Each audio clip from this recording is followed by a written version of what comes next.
Siegfried and the Twilight of the Gods. By Richard Wagner. Siegfried. How do you find this book? Any thoughts about the book or the author? Any suggestion for improvement? Please take a moment to share your thoughts in a comment. If you like it, share it with your friends who might enjoy it as well. Subscribe to keep in touch. Visit completeaudiobooks.com for more quality content. Characters. Siegfried. Mime. The Wanderer. Alberich. Fafner. Erd. Brünnhilde.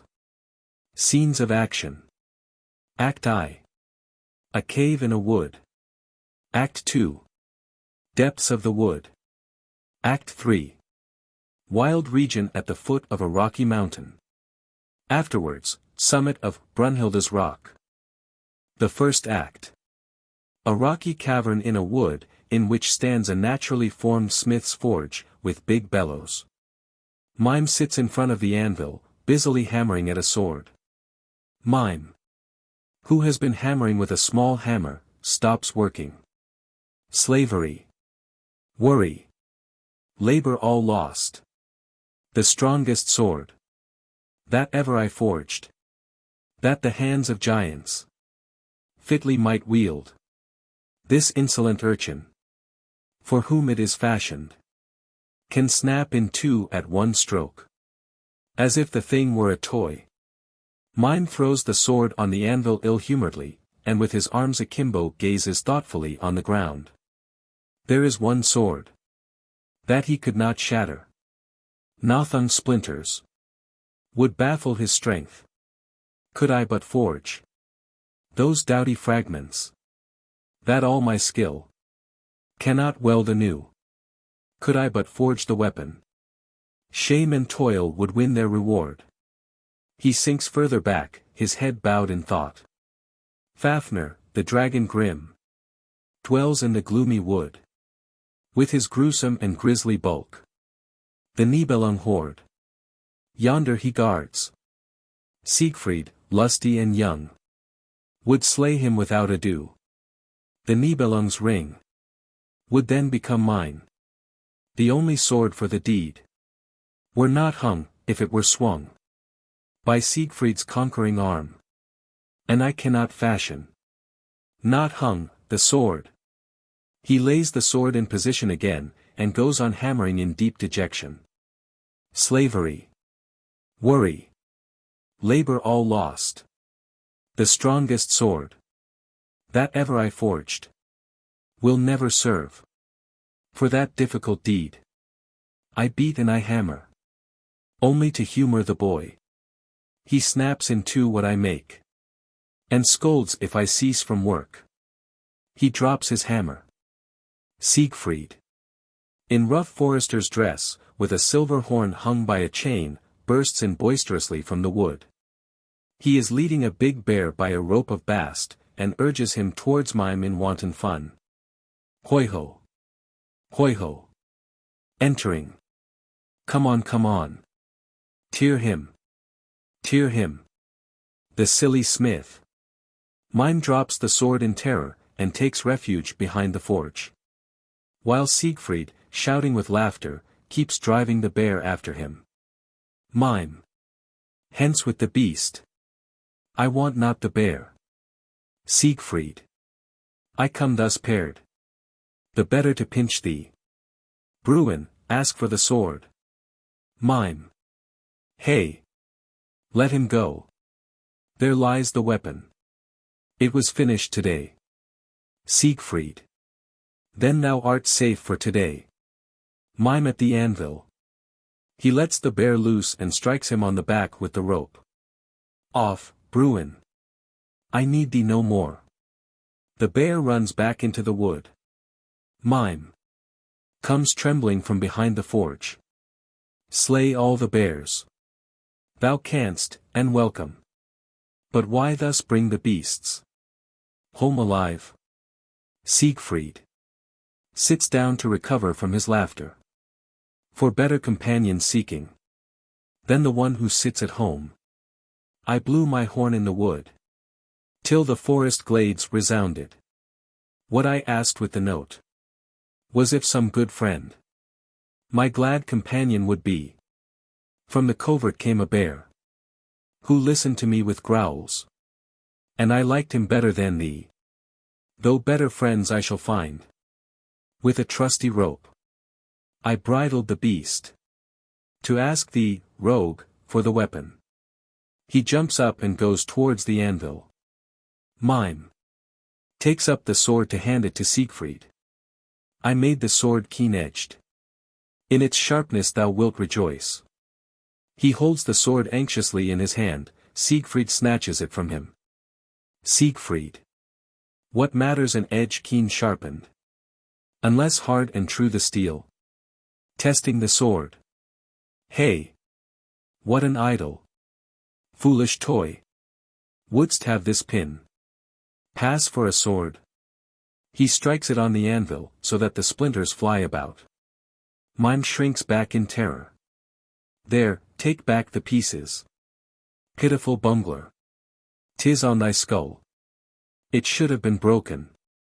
Shall such a braggart still go on boasting, telling of giants and prowess in battle, of deeds of valor and dauntless defense? A sword true and trusty. Try to forge me, praising the skill he does not possess. When I take hold of what he has hammered, the rubbish crumbles. Mime and the infant Siegfried, at a mere touch, were not the wretch too mean for my wrath? I would break him in bits, as well as his work, the doting fool of a gnome, and end the annoyance at once. Siegfried throws himself onto a stone seat in a rage. Mime all the time has been cautiously keeping out of his way. Mime. Again thou ravest like mad. Ungrateful and perverse. If what for him I forge is not perfect on the spot, too soon the boy forgets the good things I have made. Wilt never learn the lesson of gratitude, I wonder? Thou shouldst be glad to obey him, who always treated thee well. Siegfried turns his back on Mime in a bad temper, and sits with his face to the wall. Thou dost not like to be told that. He stands perplexed, then goes to the hearth in the kitchen. But thou wouldst fain be fed. Wilt eat the meat I have roasted? Or wouldst thou prefer the broth? 'Twas boiled solely for thee. He brings food to Siegfried, who, without turning round, knocks both bowl and meat out of his hand. Siegfried. Meat I roast for myself. Sup thy filthy broth alone. Mime. In a wailing voice, as if hurt. This is the reward of all my love. All my care is paid for with scorn. When thou wert a babe, I was thy nurse. Made the mite clothing to keep him warm. Brought thee thy food. Gave thee to drink. Kept thee as safe as I keep my skin. And when thou wert grown, I waited on thee, and made a bed for thy slumber soft. I fashioned thee toys, and a sounding horn, grudging no pains. Wert thou but pleased with counsel wise, I guided thee well, with mellow wisdom, training thy mind. Sitting at home, and there I learned what love was like. I toil and moil to heart's desire. Wander thy feet through thee alone worried, and working for thee, I wear myself out, a poor old dwarf, sobbing. And for my trouble, the sole reward is, by a hot-tempered boy, sobbing, to be hated and plagued. Siegfried has turned round again and has quietly watched Mime's face, while the latter, meeting the look, tries timidly to hide his own. Thou hast taught me much, Mime, and many things I have learned. But what thou most gladly hadst taught me A lesson too hard has proved. How to endure thy sight. When with my food or drink thou dost come, I sup off loathing alone. When thou dost softly make me a bed, my sleep is broken and bad. When thou wouldst teach me how to be wise, fain were I deaf and dumb. If my eyes happen to fall on thee, I find all thou doest amiss and ill done. When thou dost stand, waddle and walk, shamble and shuffle, with thine eyelids blinking, by the neck I want to take the nodder, and choke the life from the hateful twitcher. So much, O mime, I love thee. Hast thou such wisdom? Explain, I pray thee. A thing I have wondered at, though I go roaming, just to avoid thee. Why do I always return, though I love the beasts all better than thee? Tree and bird, and the fish in the brook, one and all, they are dearer than thou. How is it I always return? Of thy wisdom tell me that. Mime tries to approach him affectionately. My child, that ought to show thee that mime is dear to thy heart. Siegfried, I said I could not bear thee. Forget not that so soon. Mime recoils and sits down again apart, opposite Siegfried. The wildness that thou shouldst tame is the cause, bad boy, of that. Young ones are always longing after their parents' nest. What we love we all long for. And so thou dost yearn for me. 'Tis plain thou lovest thy mime, and always must love him. What the old bird is to the young one, feeding it in its nest, ere the fledgling can flutter. That is what careful, clever mime to thy young life is, and always must be. Siegfried. Well, mime, being so clever, this one thing more also tell me. Simply. The birds sang together so gaily in spring, tenderly, the one alluring the other. And thou didst say, when I asked thee why, that they were wives with their husbands. They chattered so sweetly, were never apart. They builded a nest in which they might brood.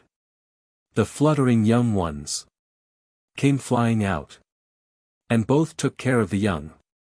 The roes in the woods, too, rested in pairs. The wild wolves even, and foxes.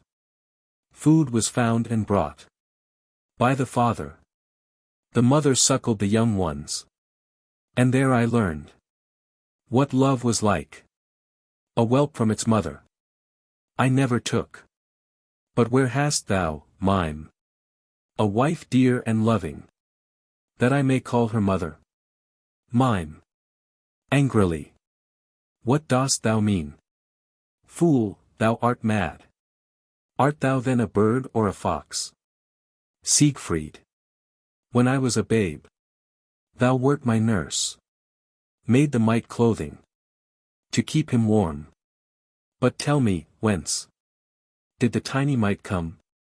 Could babe without mother be born to thee? Mime. Greatly embarrassed. Thou must always trust what I tell thee. I am thy father and mother in one. Siegfried. Thou least, filthy old fright. The resemblance twixt child and parent I often have seen for myself. I came to the limpid brook, and the beasts and the trees I saw reflected. Sun and clouds too, just as they are, were mirrored quite plain in the stream. I also could spy this face of mine, and quite unlike thine seemed it to me, as little alike as a fish to a toad. And when had fish toad for its father? Mime. Very angrily. How canst thou talk such terrible stuff? Siegfried. With increasing animation. Listen. At last. I understand. What in vain I pondered so long. Why I roam the woods. And run to escape thee.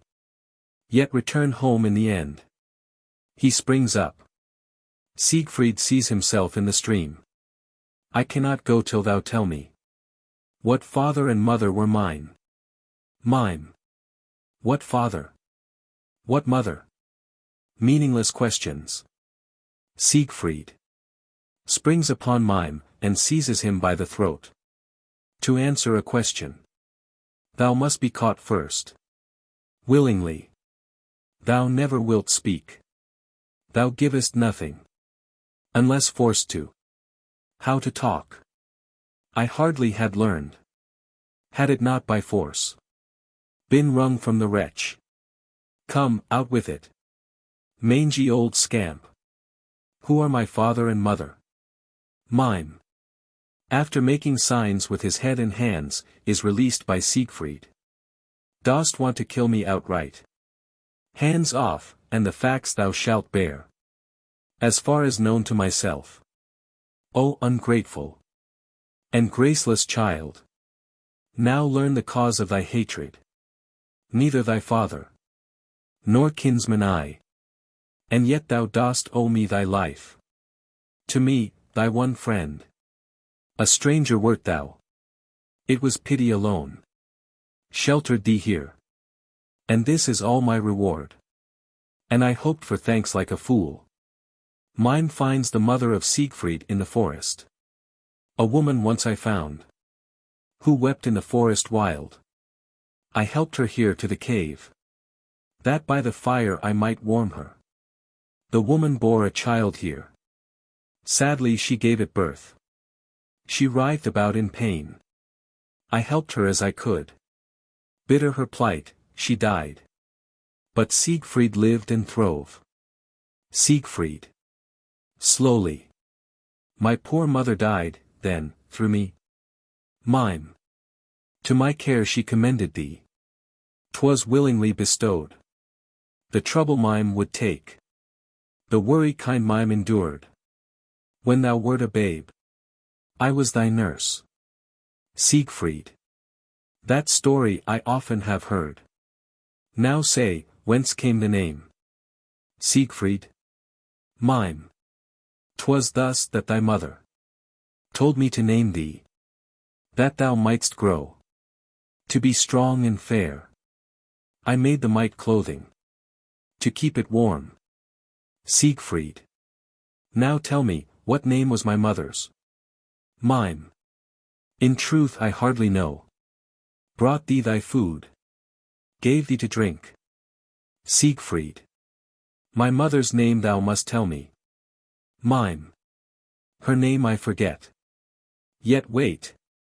Sieglind, that was the name borne by her who gave thee to me. I kept thee as safe as I keep my skin. Siegfried. With increasing urgency. Next tell me, who was my father? Mime. Roughly. Him I have never seen. Siegfried. But my mother told it thee, surely. Mime. He fell in combat. Was all that she said. She left the fatherless babe to my care. And when thou wert grown, I waited on thee. And made a bed for thy slumber soft. Siegfried. Still, with thy tiresome starling song, that I may trust thy story. Convinced thou art not lying. Thou must produce some proof. Mime.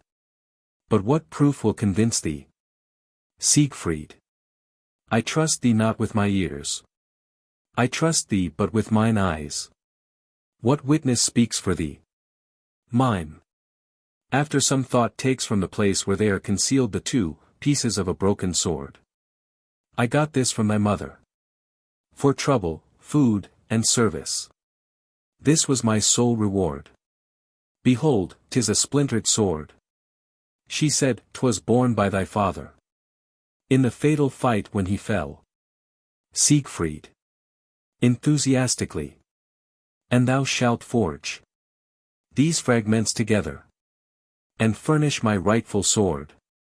Up. Tarry not, Mime. Quick to thy task. If thou hast skill, thy cunning display. Cheat me no more with worthless trash. These fragments alone henceforth I trust. Lounge o'er thy work. Weld it not true. Trickily patching the goodly steel, and thou shalt learn on thy limbs how metal best should be beat. I swear that this day the sword shall be mine. My weapon today I shall win. Mime. Alarmed. What wouldst thou today with the sword? Siegfried. Leave the forest. For the wide world. Never more to return. Ah, how fair a thing is freedom. Nothing holds me or binds. No father have I here. And afar shall be my home. Thy hearth is not my house. Nor my covering thy roof. Like the fish, glad in the water. Like the finch, free in the heavens. Off I will float. Forth I will fly. Like the wind o'er the wood. Wafted away. Thee, Mime, beholding no more. He runs into the forest. Mime. Greatly alarmed. Stop, boy. Stop, boy. Whither away? Hey. Siegfried. Siegfried. Hey. He looks after the retreating figure for some time in astonishment, then he goes back to the smithy and sits down behind the anvil. He storms away. And I sit here. To crown my cares. Comes still this new one. My plight is piteous indeed. How help myself now? How hold the boy here? How lead the young madcap to Fafner's lair? And how weld the splinters of obstinate steel? In no furnace fire can they be melted, nor can Mime's hammer cope with their hardness. Shrilly. The Nibelung's hate, need and sweat, cannot make Nothung whole. Never will weld it anew. Sobbing, he sinks in despair on to a stool behind the anvil. Wanderer, Wotan, enters from the wood by the door at the back of the cave. He wears a long dark blue cloak, and, for staff, carries a spear. On his head is a round, broad-brimmed slouched hat. Mime and the Wanderer. All hail, cunning smith. A seat by thy hearth. Kindly grant. The wayworn guest. Mime. Starting up in alarm. Who seeks for me here? In desolate woods. Finds my home in the forest wild. Wanderer. Approaching very slowly step by step. Wanderer names me the world, smith. From far I have come. On the earth's back ranging. Much I have roamed. Mime. If wanderer named. Pray wander from here. Without halting for rest. Wanderer. Good men grudge me not welcome. Many gifts I have received. By bad hearts only. Is evil feared. Mime. Ill fate always dwelt by my side. Thou wouldst not add to it, surely. Wanderer. Slowly coming nearer and nearer. Always searching. Much have I seen. Things of weight. Have told to many. Oft have rid men of their troubles. Gnawing and carking cares. Mime. Though thou hast searched. And though much thou hast found. I need neither seeker nor finder. Lonely am I. And lone would be. Idlers I harbor not here. Wanderer. Again coming a little nearer. There were many. Thought they were wise. Yet what they needed. Knew not at all. Useful lore was. Theirs for the asking. Wisdom was their reward. Mime. More and more anxious as he sees the wanderer approach. Idle knowledge. Some may covet. I know enough for my needs. The wanderer reaches the hearth. My own wits suffice. I want no more. So, wise one, keep on thy way. Wanderer. Sitting down at the hearth. Nay, here at thy hearth. I vow by my head. To answer all thou shalt ask. My head is thine. 'Tis forfeit to thee. Unless I can give. Answers good. Deftly redeeming the pledge. Mime. Who has been staring at the wanderer open-mouthed, now shrinks back, aside, dejectedly. Now how to get rid of the spy? The questions asked must be artful. He summons up courage for an assumption of sternness, aloud. Thy head for thy lodging pays. 'Tis pawned, now seek to redeem it. Free the questions. Thou shalt be asked.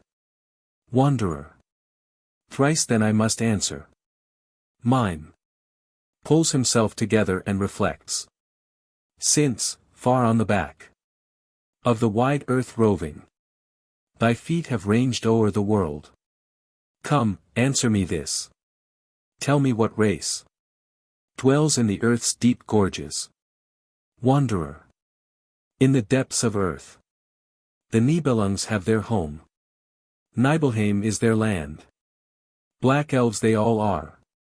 Black Alberich. Once was their ruler and lord.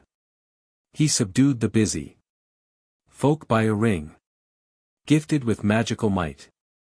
And they piled up shimmering gold, precious, fine-wrought, to win him the world and its glory.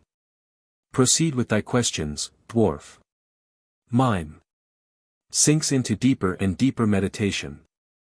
Thou knowest much. Wanderer. Of the hidden depths of earth.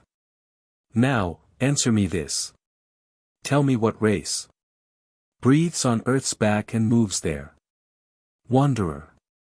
In dragon's form. Fafner now watches the horde. On the earth's broad back. The race of the giants arose. Riesenheim is their land. Fasolt and Fafner. The rude folk's rulers. Envied the Nibelung's might. So his wonderful horde. They won for themselves. And with it gained the ring too. The brothers quarreled about the ring. And slain was Fasolt. In dragon's form. Fafner now watches the horde. One question threatens me still. Mime. Quite lost in thought. Much, wanderer. Thou dost know. Of the earth's back rude and rugged. Now answer aright. Tell me what race dwells above in the clouds. Wanderer. Above in the clouds dwell the immortals. Walhall is their home. They are light spirits. Light Alberich. Wotan rules as their lord. From the world ash trees. Holiest bough once. Wotan made him a shaft. Though the stem rot, the spear shall endure. And with that spear point, Wotan rules the world. Trustworthy runes of holy treaties. Deep in the shaft he cut. Who wields the spear? Carried by Wotan. The haft of the world. Holds in his hand. Before him kneels the Nibelung host. The giants, tamed, bow to his will. All must obey, and forever. The spear's eternal lord. He strikes the ground with the spear as by accident, and a low growl of thunder is heard, by which Mime is violently alarmed. Confess now, cunning dwarf. Are not my answers right? And is not my head redeemed? Mime. After attentively watching the wanderer with the spear, becomes very frightened, seeks in a confused manner for his tools, and looks timidly aside. Both thou hast won. Wager and head. Thy way now, wanderer, go. Wanderer.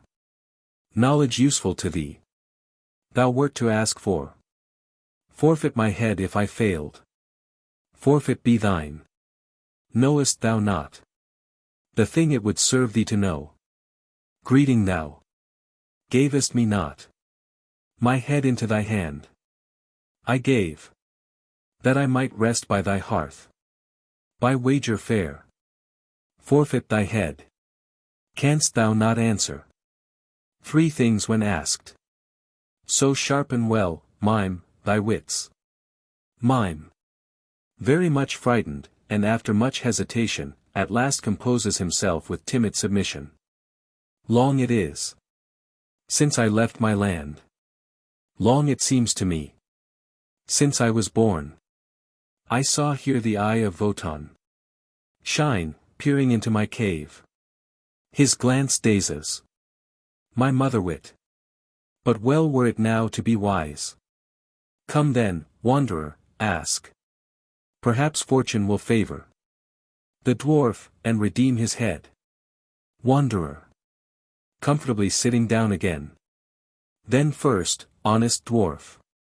Answer this question. Tell the name of the race that Wotan treats most harshly. Very softly, but audibly. And yet loves beyond all the rest. Mime. With more cheerfulness. Though unlearned in heroes' kinship. This question I answer with ease. The Walsungs are Wotan's chosen stock. By him begotten. And loved with passion. Though they are shown no grace. Siegmund and Sieglind. Born were to Volse. A wild and desperate twin-born pair.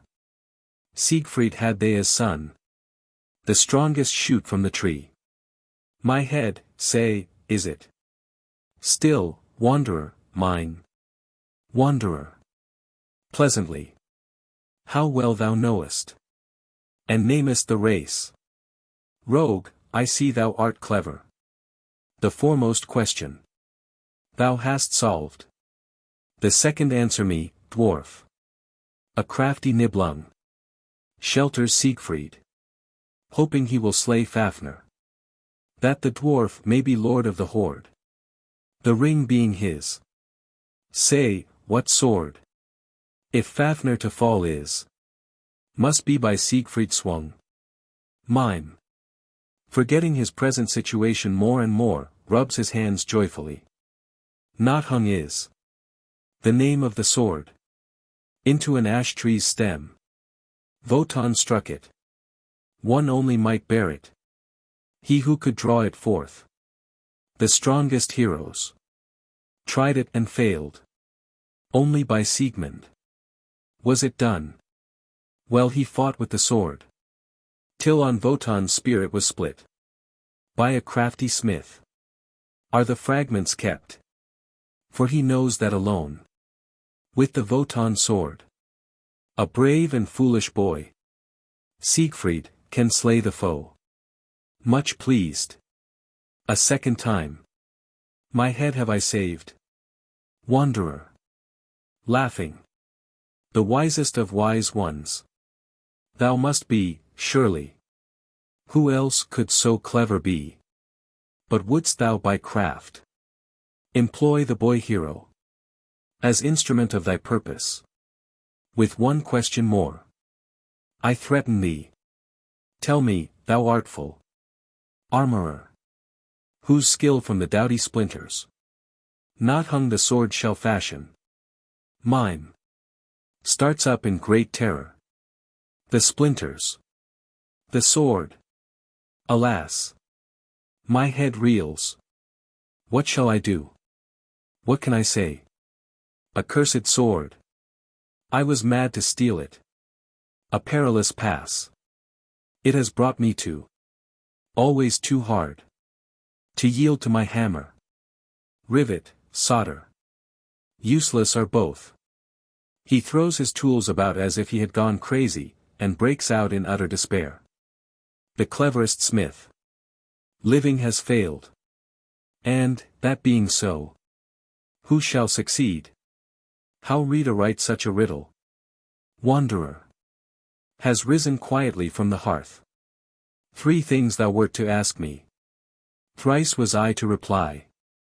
Thy questions were of far-off things. But what stood here at thy hand needed much that was forgot.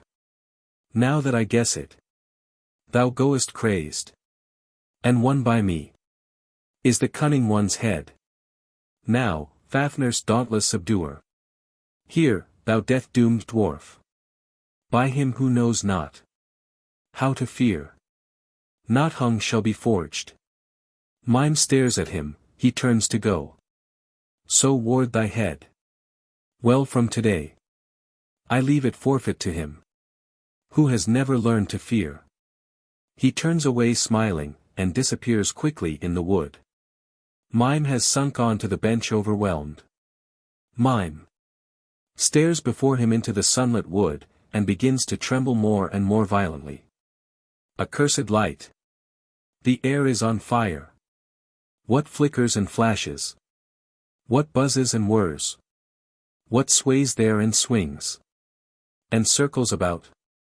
What glitters and gleams in the sun's hot glow? What rustles and hums and rings so loud? With roll and roar it crashes this way. It bursts through the wood, making for me. He rises up in terror. Its jaws are wide open, eager for prey. The dragon will catch me. Fafner! Fafner! He sinks shrieking behind the anvil. Siegfried, behind the scenes, is heard breaking from the thicket. Ho there! Thou idler! Is the work finished? He enters the cave. Quick, come show me the sword. He pauses in surprise. Where hides the smith? Has he made off? Hey, there! Mime, thou coward! Where art thou? Where hidest thou? Mime. In a small voice, from behind the anvil. 'Tis thou then, child. Art thou alone? Siegfried. Laughing. Under the anvil. Why, what doest thou there? Wert thou grinding the sword? Mime. Comes forward, greatly upset and confused. The sword? The sword? How could I weld it? Half aside. By him who knows not how to fear. Nothung shall be forged. Too wise am I to attempt such work. Siegfried. Violently. Wilt thou speak plainly? Or must I help thee? Mime. As before. Where shall I turn in my need? My wily head, wagered and lost is, staring before him. And forfeit to him it will fall, who has never learned to fear. Siegfried. Vehemently. Dost thou by shuffling seek to escape? Mime. Gradually recovering himself. Small need to fly. Him who knows fear. But that lesson was one never taught thee. A fool, I forgot. The one great thing. What thou wert taught was to love me. And alas, the task proved hard. Now how shall I teach thee to fear? Siegfried. Seizes him. Hey! Must I help thee? What work hast thou done? Mime. Concerned for thy good. In thought I was sitting. Something of weight I would teach thee. Siegfried. Laughing. 'Twas under the seat that thou wert sitting. What weighty thing foundest thou there? Mime. Recovering himself more and more. Down there I learned how to fear. That I might teach thee, dullard. Siegfried. With quiet wonder. This fear then, what is it? Mime. Thou knowest not that. Yet wouldst from the forest forth to the world. What help in the trustiest sword? Hadst thou not learned to fear? Siegfried. Impatiently. What absurd invention is this? Mime. Approaching Siegfried with more and more confidence. 'Tis thy mother's wish. Speaking through me. I must fulfill the promise I gave her. That the world and its wiles thou shouldst not encounter. Until thou hadst learned how to fear. Siegfried. Vehemently. Is it an art? Why was I not taught? Explain, this fearing, what is it? Mime. In the dark wood. Hast thou not felt? When shades of dusk fall dim and drear. When mournful whispers sigh afar. And fierce growling sounds at hand. When strange flashes dart and flicker. And the buzzing and clamor grow trembling. Hast thou not felt grim horror hold every sense in its clutches? Quaking. When the limbs shiver. Shaken with terror. With a quivering voice. And the heart, filled with dismay. Hammers, bursting the breast. Hast thou not yet felt that? A stranger art thou to fear. Siegfried. Musing. Wonderful truly. That must be. Steadfast, strong. Beats my heart in my breast. The shiver and shudder. The fever and horror. Burning and fainting. Beating and trembling. Ah, how glad I would feel them. Tenderly. Could I but learn this delight. But how, mime? Can it be mine? How, coward, could it be taught me? Mime. Following me. The way thou shalt find. I have thought it all out. I know of a dragon grim. That slays and swallows men. Fear thou wilt learn from Fafner. When I lead to where he lies. Siegfried. Where has he his lair? Mime. Nidhole. Named, it lies east. Towards the end of the wood. Siegfried. It lies not far from the world. Mime.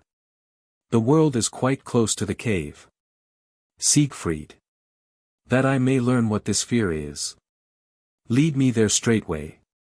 Then forth to the world. Make haste. Forge me the sword. In the world fain I would swing it. Mime. The sword. Woe's me. Siegfried. Quick to the smithy. Show me thy work. Mime. Accursed steel. Unequal my skill to the task. The potent magic surpasses the poor dwarf's strength. 'Twere more easily done by one who never felt fear. Siegfried. Artful tricks.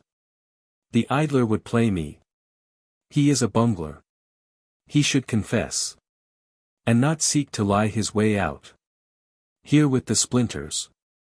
Off with the bungler. Coming to the hearth. His father's sword.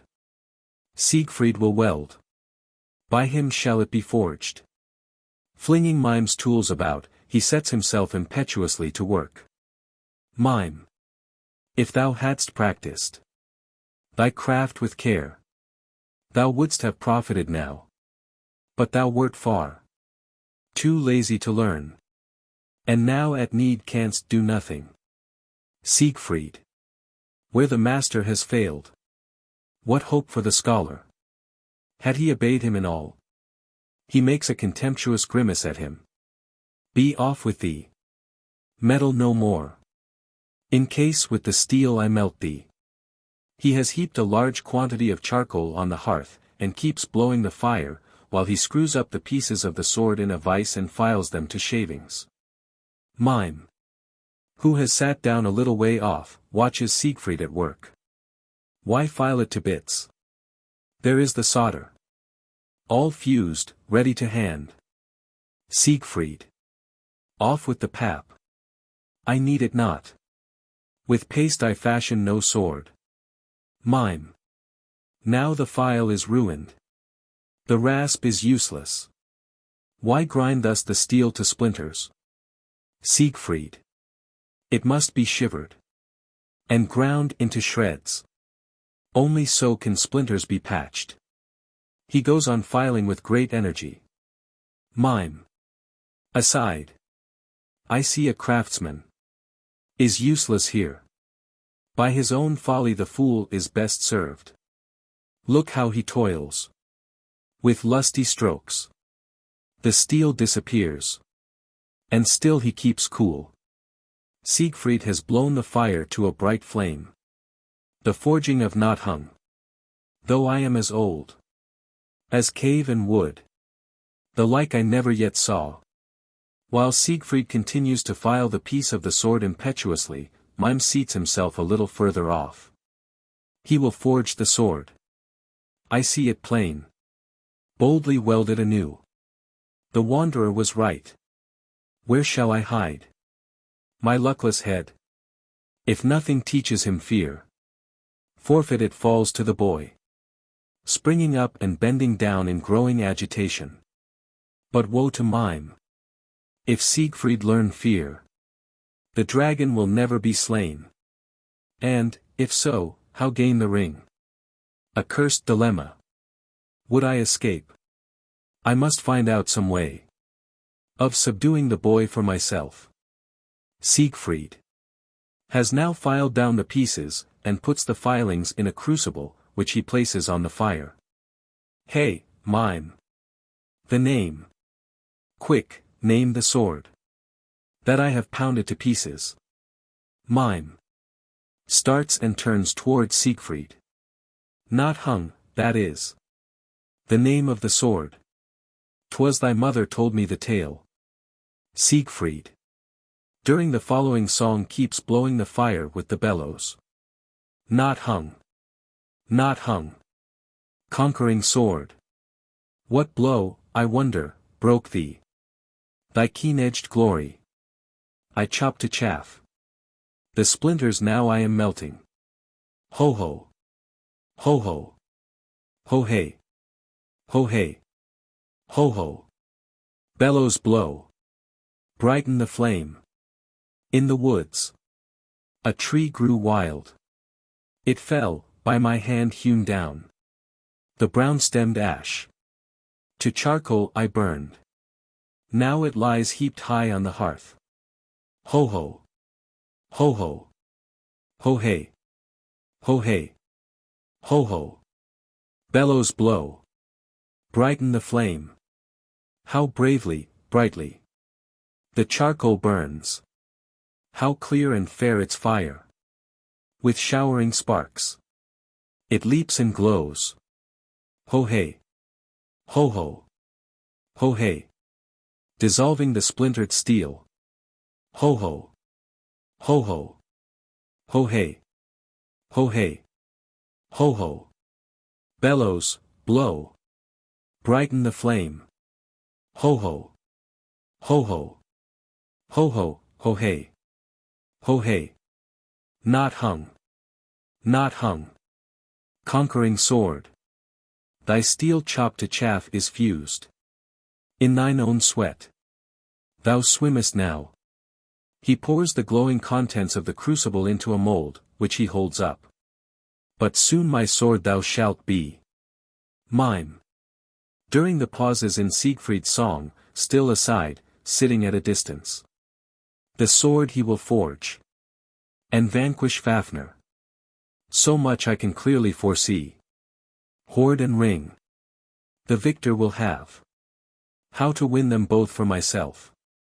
By wit and wiles. They shall be captured. And safe shall be my head. In the foreground, still aside. After the fight, when athirst. For a cooling draught he will crave. Of fragrant juices. Gathered from herbs. The draught I will brew for him. Let him drink but a drop. And in slumber. Softly lapped he shall lie. With the very sword. That he fashioned to serve him. He shall be cleared from my way. And treasure and ring made mine. He rubs his hands with satisfaction. Ha! Dull didst hold me. Wanderer wise. Does my subtle scheming please thee now? Have I found a path to peace? He springs up joyfully, fetches several vessels, shakes spices and herbs from them into a pot, and tries to put it on the hearth. Siegfried has plunged the mold into a pail of water. Steam and loud hissing ensue as it cools. In the water flowed a flood of fire. Furious with hate, grimly it hissed. Though scorching it ran in the cooling flood. No more it flows. Stiff, stark it became. Hard as the stubborn steel. Yet warm blood shall flow thereby. Now sweat once again. That swift I may weld thee. Not hung, conquering sword. He thrusts the steel into the fire, and blows the bellows violently. While doing so he watches Mime, who, from the other side of the hearth, carefully puts his pot on the fire. What does the booby make in his pot? While I melt steel. What art thou brewing? Mime. A smith is put to shame. And learns from the lad he taught. All the master's lore is useless now. He serves the boy as cook. Steel thou dost brew into broth. Old Mime boils thee eggs for thy meal. He goes on with his cooking. Siegfried. Mime, the craftsman, learns to cook now. And cares no longer to forge. I have broken all the swords that he made me. What he cooks my lips shall not touch. During the following he takes the mold from the fire, breaks it, and lays the glowing steel on the anvil. To find out what fear is. Forth he will guide me. A far-off teacher shall teach me even what he does best. He cannot do well. In everything Mime must bungle. During the forging. Ho ho. Ho ho. Ho hey. Forge me, my hammer. A trusty sword. Ho ho. Ha he I. Ho ho. Ha he I. Blood-stained was once thy steely blue. The crimson trickle reddened thy blade. How cold was thy laugh. The warm blood cooled at thy touch. Hi-a-ho. Ha. Ha-he-a-ha. Now red thou comest from the fire. And thy softened steel to the hammer yields. Angry sparks thou dost shower on me who humbled thy pride. Hi-a-ho. Hi-a-ho. Hi-a-ho ho ho ho ho. Ha-he-I.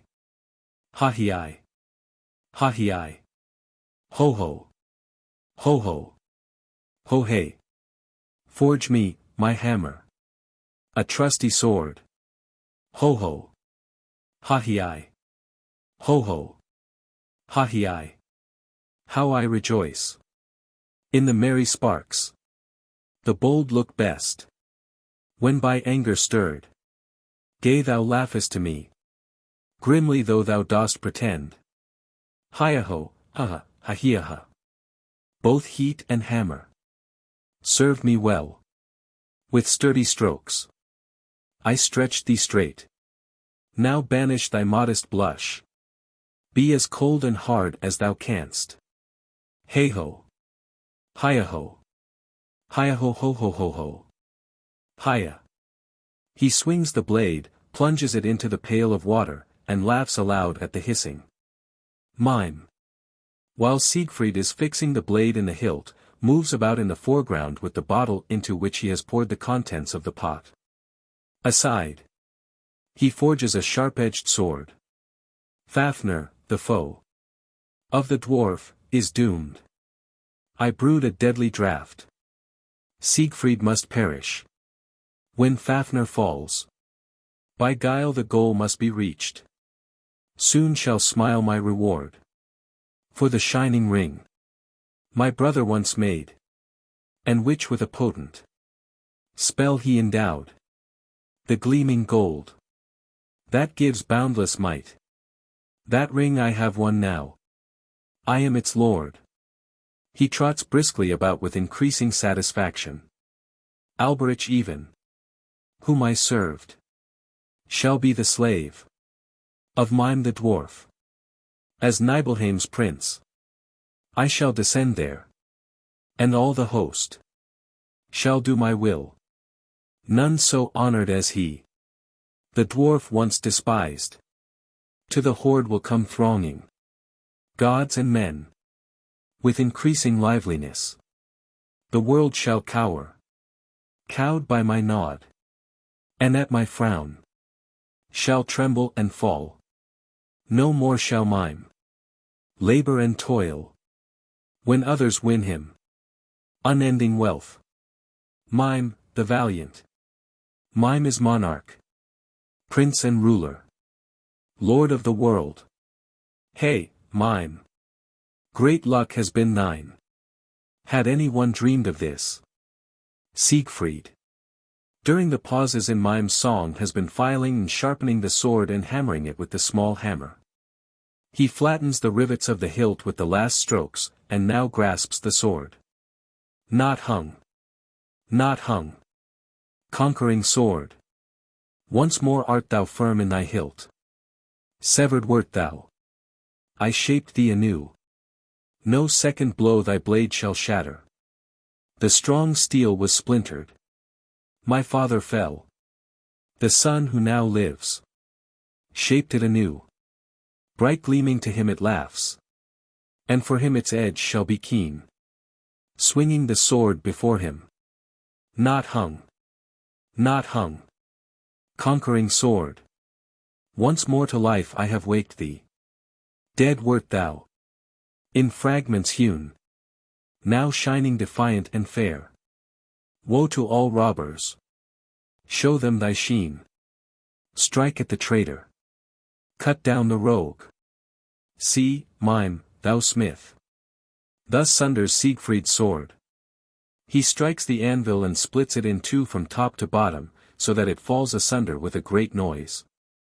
Mime, who has mounted a stool in great delight, falls in terror to a sitting position on the ground. Siegfried holds the sword exultantly on high. The curtain falls. The second act. A deep forest. Quite in the background the entrance to a cave.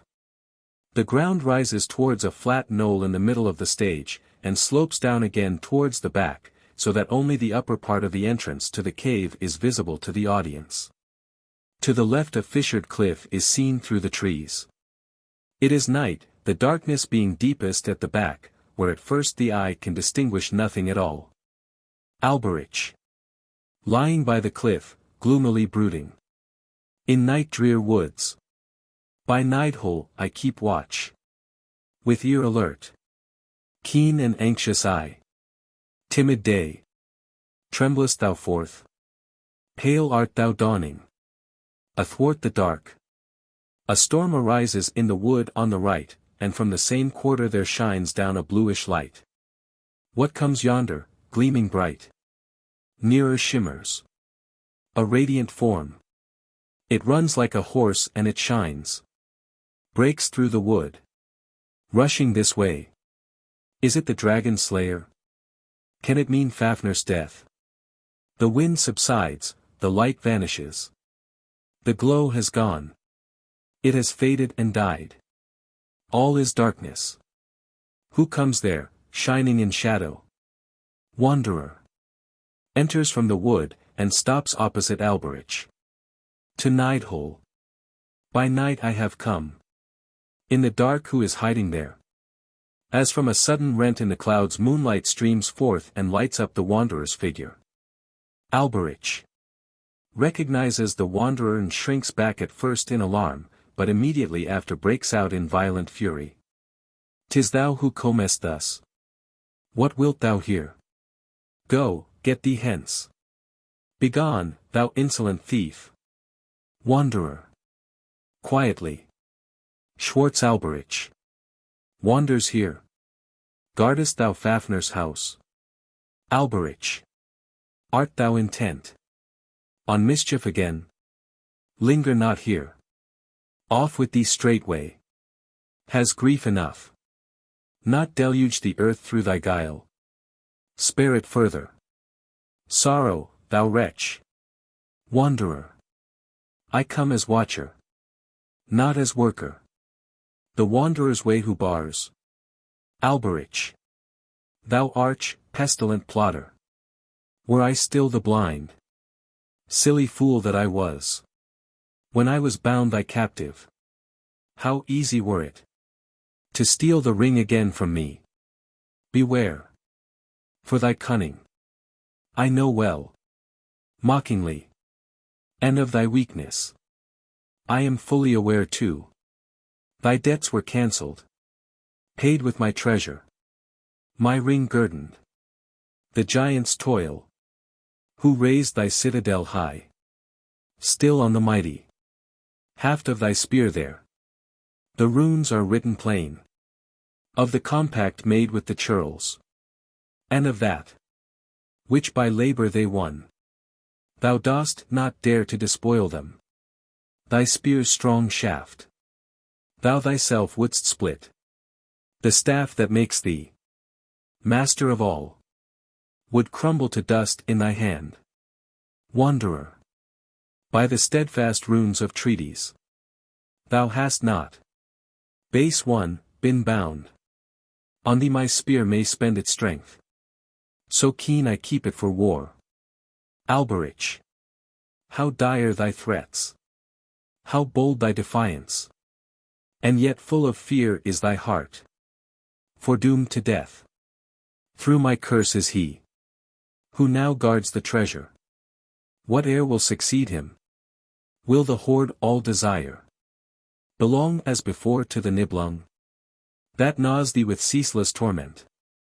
For once I have got it, safe in my grasp, better than foolish giants. Will I employ its spell? The God who guards heroes truly may tremble. I will storm proud Walhall with Hela's hosts, and rule, Lord of the world. Wanderer. Quietly.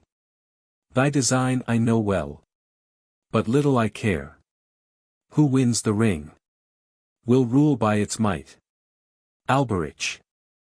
Thou speakest darkly, but to me all is plain. Thy heart is bold, because of a boy. Mockingly.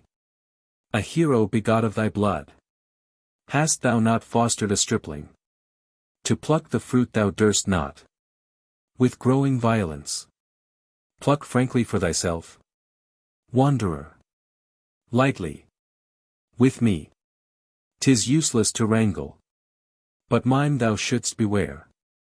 For thy brother brings here a boy to compass the giant's doom. He knows not of me. He works for Mime alone. And so I say to thee, do as seems to thee best. Alberich makes a movement expressive of violent curiosity. Take my advice. Be on thy guard. The boy will hear of the ring when Mime tells him the tale. Alberich. Violently. Wilt thou hold thy hand from the hoard? Wanderer. Whom I love must fight for himself unaided. The lord of his fate. He stands or falls. All my hope hangs upon heroes. Alberich. Does none but Mime dispute me the ring? Wanderer. Only thou and Mime covet the gold. Alberich. And yet it is not to be mine. Wanderer. Quietly coming nearer. A hero comes to set the hoard free. Two Nibelungs yearn for the gold. Fafner falls. He who guards the ring. Then a hand, seizing, shall hold it. More wouldst thou learn. There Fafner lies, who, if warned of his death, gladly would give up the toy. Come, I will wake him for thee. He goes towards the cave, and, standing on the rising ground in front of it, calls towards it. Fafner. Fafner. Wake, dragon. Wake. Alberich. With anxious amazement, aside. Does the madman mean it? Am I to have it? Fafner's voice. Who troubles my sleep? Wanderer.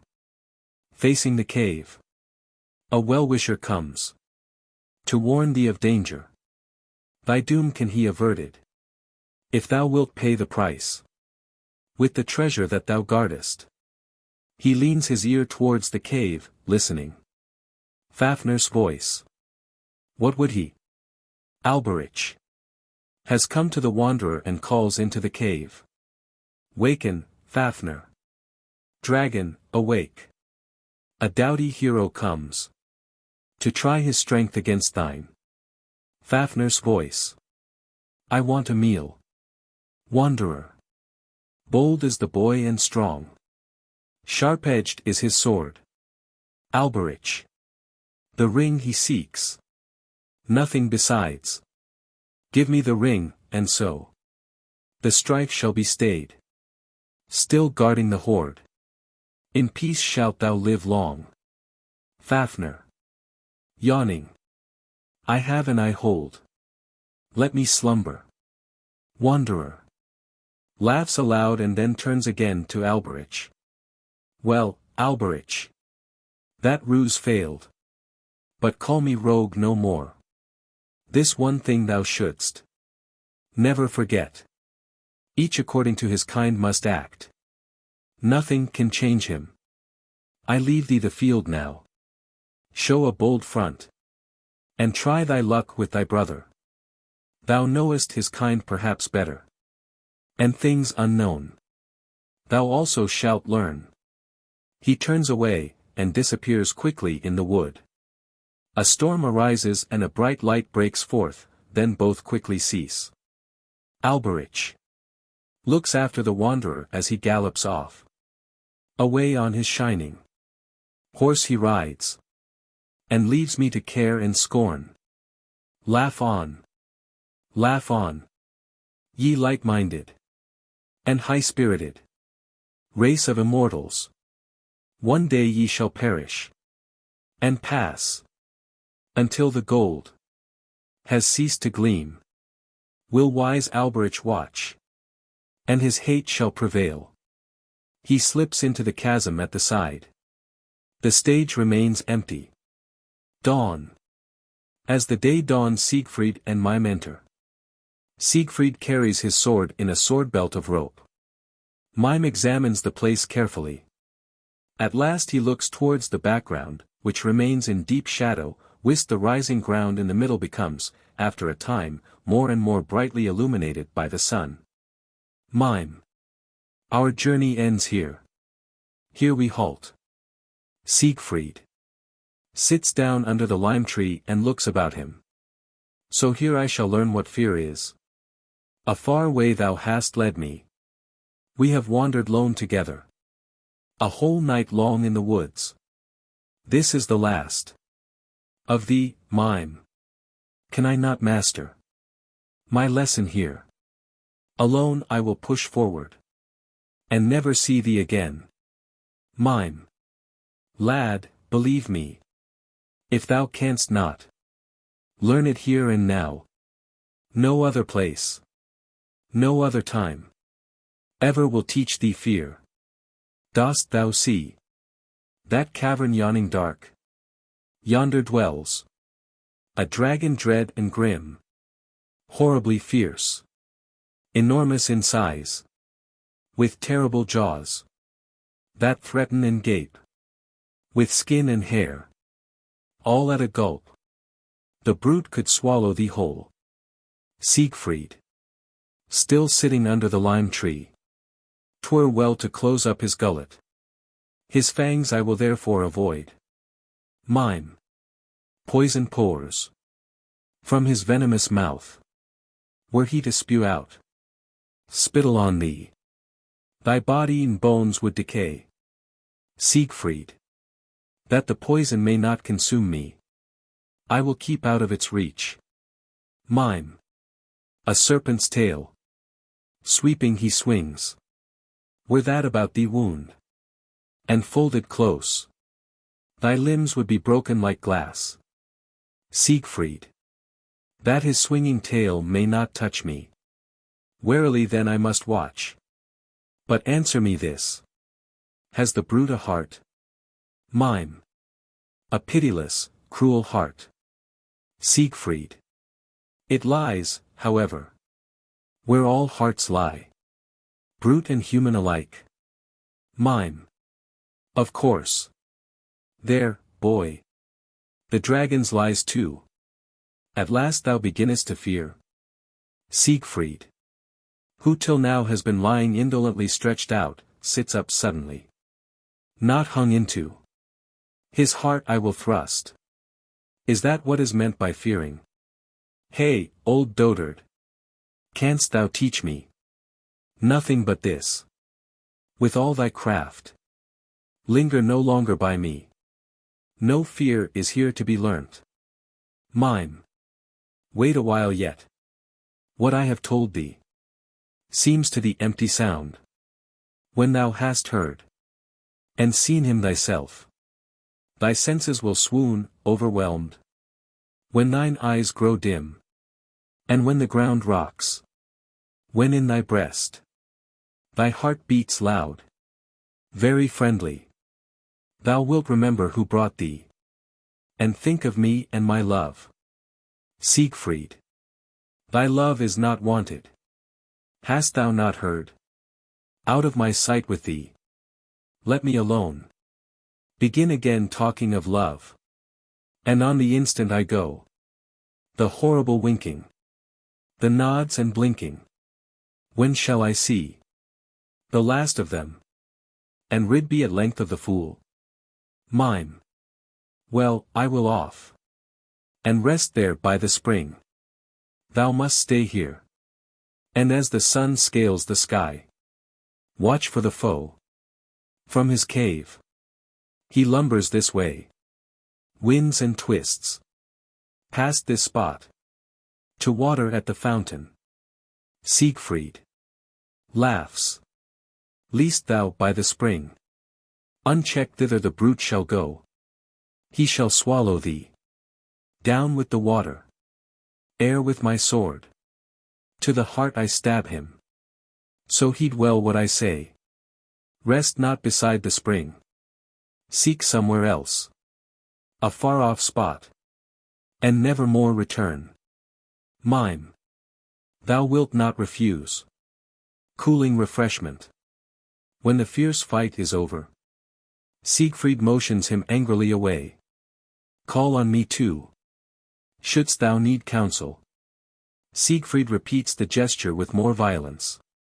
Or if felled on a sudden by fear, Siegfried rises and drives him away with furious gestures. Mime. Aside, as he goes away.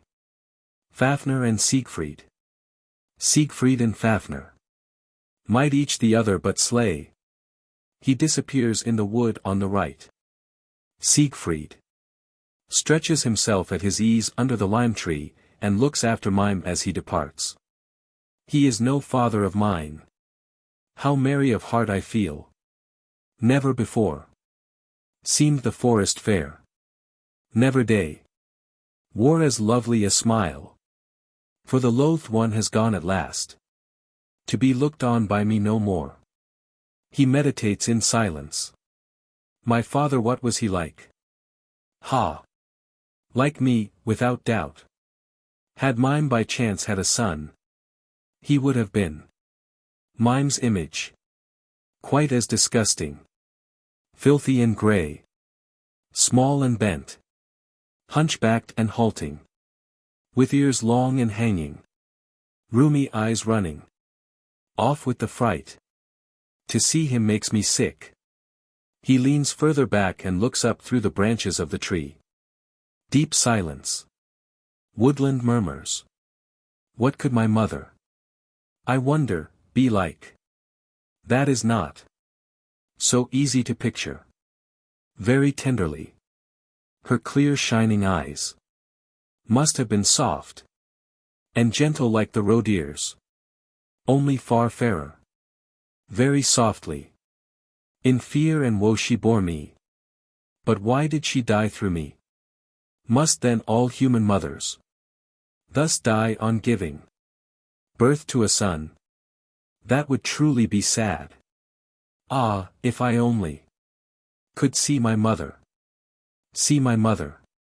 A woman once. He sighs softly, and leans still further back. Deep silence. Louder murmuring of the wood. His attention is at last caught by the song of the birds. He listens with growing interest to one singing in the branches above him. O lovely warbler! I know not thy note. Hast thou thy home in this wood? If I could but understand him. His sweet song might say much. Perhaps of my mother tell me. A surly old dwarf said to me once that men might learn to follow the sense of birds when they were singing. Could it indeed be done? Ha! I will sing after him.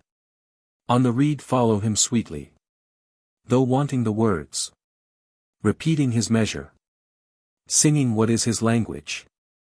Perhaps I shall know what he says. He runs to the neighboring spring, cuts a reed of with his sword, and quickly makes himself a pipe out of it. He listens again.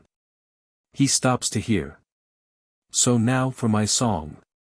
He blows into the pipe, breaks of, and cuts it again to improve it. He resumes his blowing, shakes his head, and cuts the pipe once more. After another attempt he gets angry, presses the pipe with his hand, and tries again. He ceases playing and smiles. That rings not right. For the lovely tune. The reed is not suited at all. I fear, sweet bird. I am too dull. Thy song cannot I learn. He hears the bird again and looks up to him. He listens so roguishly. There that he shames me. Very tenderly. He waits, and nothing rewards him. Haida. Come hearken. Now to my horn. He flings the pipe away. All I do sounds wrong. On the stupid reed. To a song of the woods. That I know. A merry song, listen now rather. I hoped it would bring some comrade to me. But wolves and bears were the best that came. Now I will see who answers its note. What comrade will come to its call? He takes the silver hunting horn and blows on it. During the long sustained notes he keeps his eyes expectantly on the bird. A movement in the background. Fafner, in the form of a monstrous lizard-like dragon, has risen from his lair in the cave. He breaks through the underwood and drags himself up to the higher ground, so that the front part of his body rests on it, while he utters a loud sound, as if yawning. Siegfried looks round and gazes at Fafner in astonishment. He laughs. My horn with its note has allured something lovely. A jolly companion wert thou, Fafner. At the sight of Siegfried has paused on the high ground, and remains there. What is that? Siegfried. If thou art a beast, who can use its tongue? Perchance thou couldst teach me something. Here stands one who would learn to fear. Say, wilt thou be his teacher? Fafner. Is this insolence? Siegfried. Courage or insolence? What matter? With my sword I will slay thee. Wilt thou not teach me to fear? Fafner. Makes a laughing sound. Drink I came for. Now food I find too. He opens his jaws and shows his teeth. Siegfried. What a fine set of teeth. Thou showest me there. Sweetly they smile. In thy dainty mouth. 'Twere well if I closed up thy gullet. Thy jaws are gaping too wide. Fafner. They were not made for idle talk. But they will serve to swallow thee. Siegfried. Ho ho. Ferocious. Merciless churl. I have no fancy to be eaten. Better it seems to me, that without delay thou shouldst die. Siegfried kills Fafner. Fafner. Roaring. Come. Boy, with thy boasts. Siegfried. Draws his sword. Beware, growler. The boaster comes. He springs towards Fafner and remains defiantly confronting him. Fafner drags himself further up the knoll and spits at Siegfried from his nostrils. Siegfried avoids the poison, springs nearer, and stands on one side. Fafner tries to reach him with his tail. Siegfried, who is nearly caught, springs over Fafner with one bound, and wounds him in the tail. Fafner roars, pulls his tail angrily away, and raises the front part of his body so that he may throw its full weight on Siegfried, thus offering his breast to the stroke. Siegfried quickly looks to see where his heart is, and thrusts his sword into it up to the hilt. Fafner raises himself still higher in his pain, and, when Siegfried has let go his sword and sprung aside, he sinks on the wound. Siegfried. Lie there, envious brute. Nothung's point home has speeded. Fafner. In a weaker voice. Who art thou, boy bold-hearted? That hast pierced my breast. Who stirred up thy childish soul? To the murderous deed?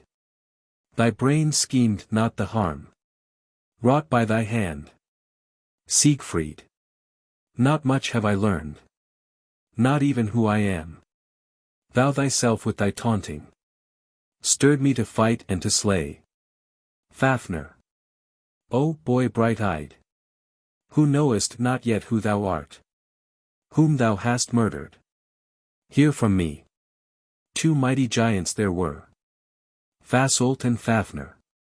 The brothers now are both fallen. For the cursed gold we got from the gods, I did Fasolt to death.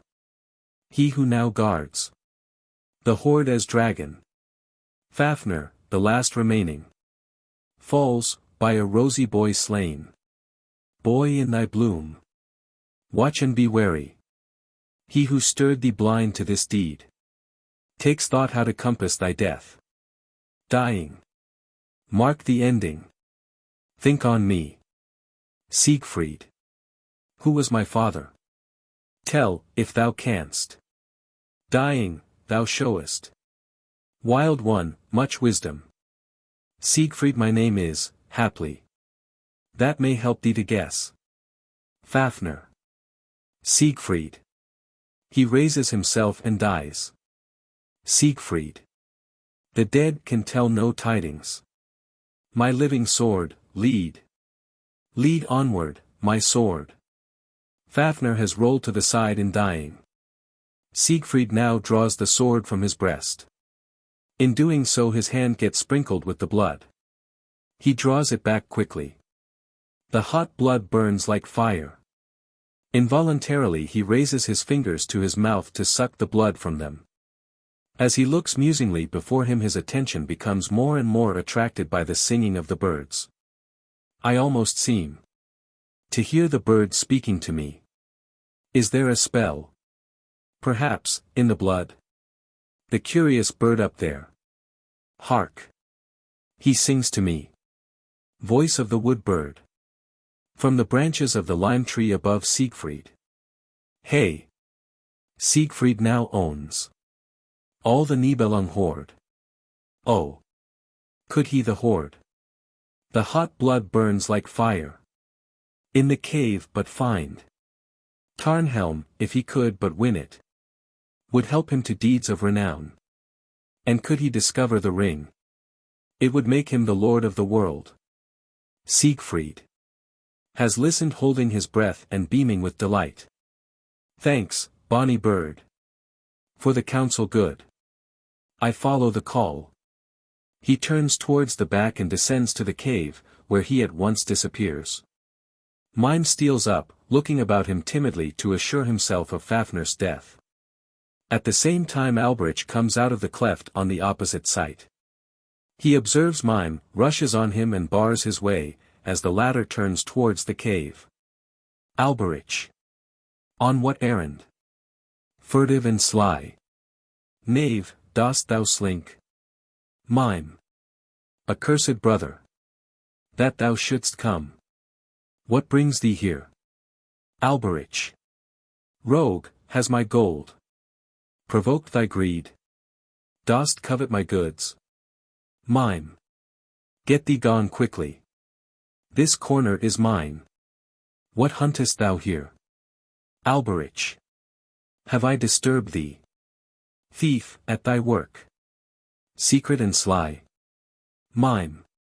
What I have slaved and toiled to win shall not escape me. Alberich. Who was it robbed? The Rhine of gold for the ring? And whose cunning wrought the spell of magical might? Mime. Who made the Tarnhelm, changing its wearer's form? Though thou didst want it, was it designed by thee? Alberich. And what of thyself? Couldst aright have fashioned, thou bungler, the magic ring? Forced thee to master thy craft? Mime. And where is the ring? 'Twas reft from thy clutch by the giants. What thou hast lost, I will gain and keep by my guile. Alberich. What the boy has won, would the niggard deny him?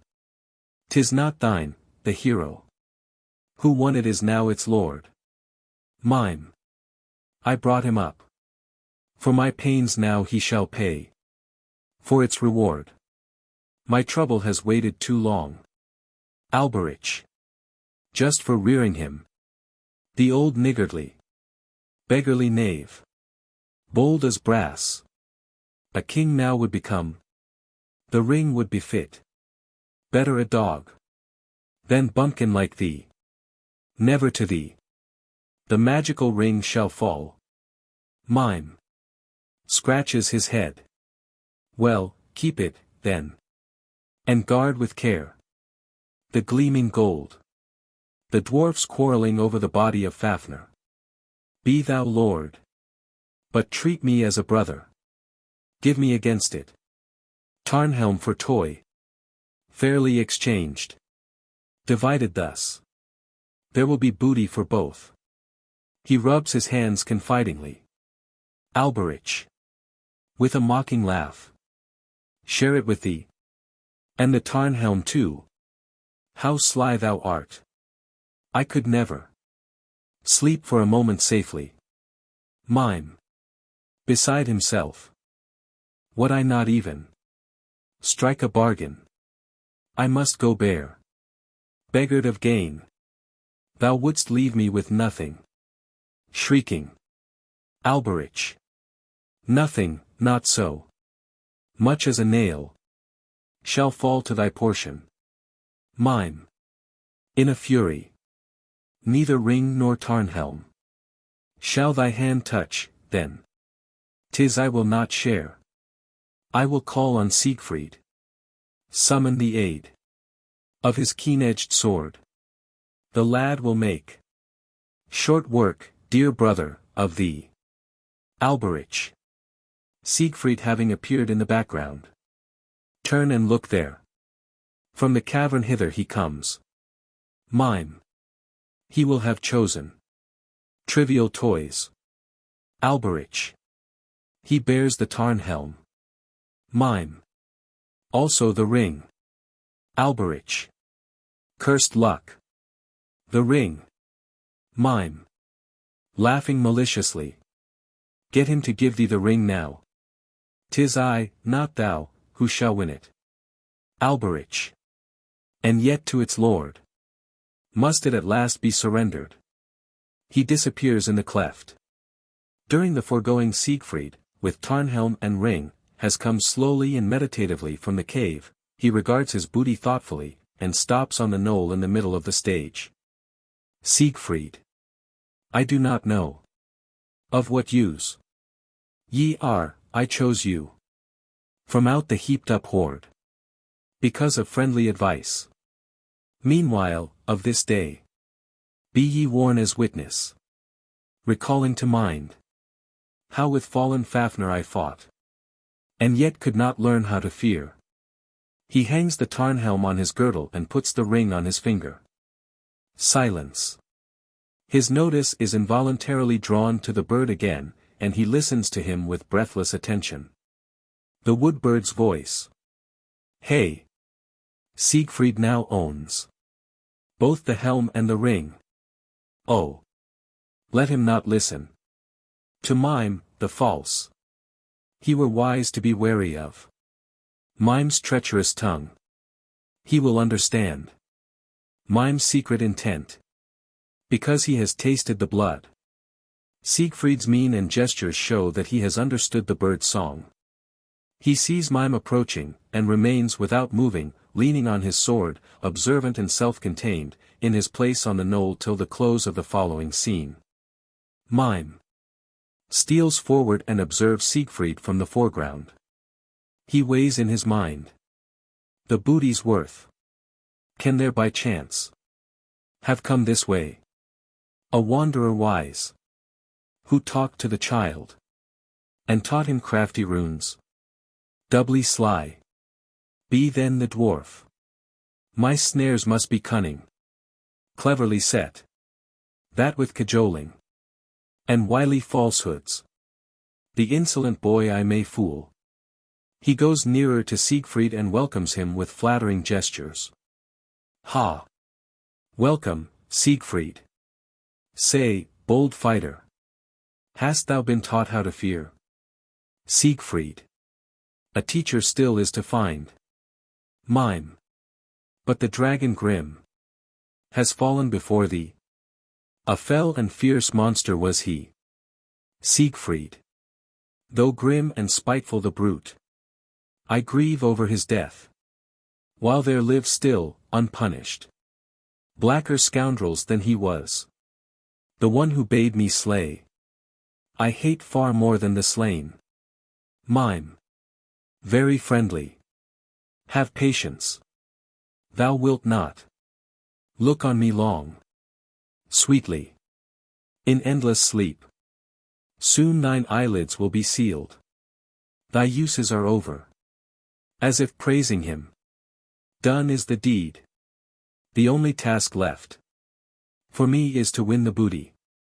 Methinks that task will not tax me. Thou wert always easy to fool, Siegfried. To me thou art plotting harm, then. Mime. Astonished. What makes thee think that? Continuing tenderly. Siegfried, listen, my own one. I have always loathed thee and all that are like thee. It was not from love that I reared thee with care. The gold hid in Fafner's cave I worked for as my reward. As if you were promising him something nice. If thou wilt not yield it up to me. As if you were ready to lay down his life for him. Siegfried, my son. Thou plainly must see. As if in friendly jest.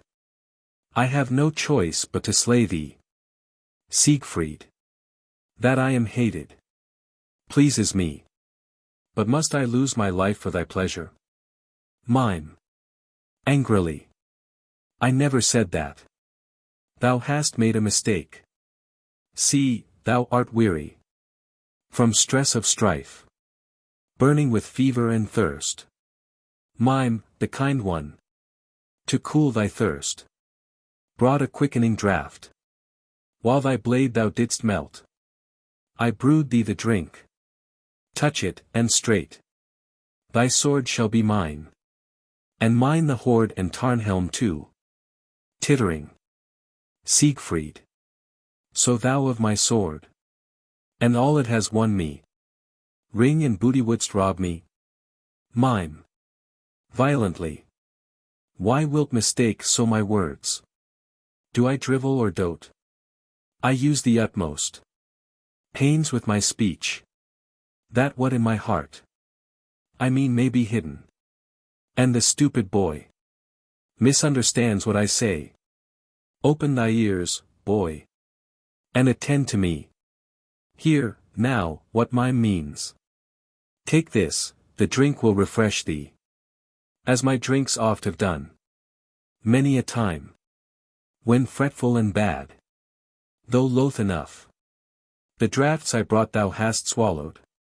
Siegfried, of a cooling drink, I were glad. Say, how has this one been brewed? Mime, jesting merrily, as if describing to him a pleasant state of intoxication which the liquor is to bring about. Hey! Just drink it. Trust to my skill. In mist and darkness, soon shall thy senses be sunk.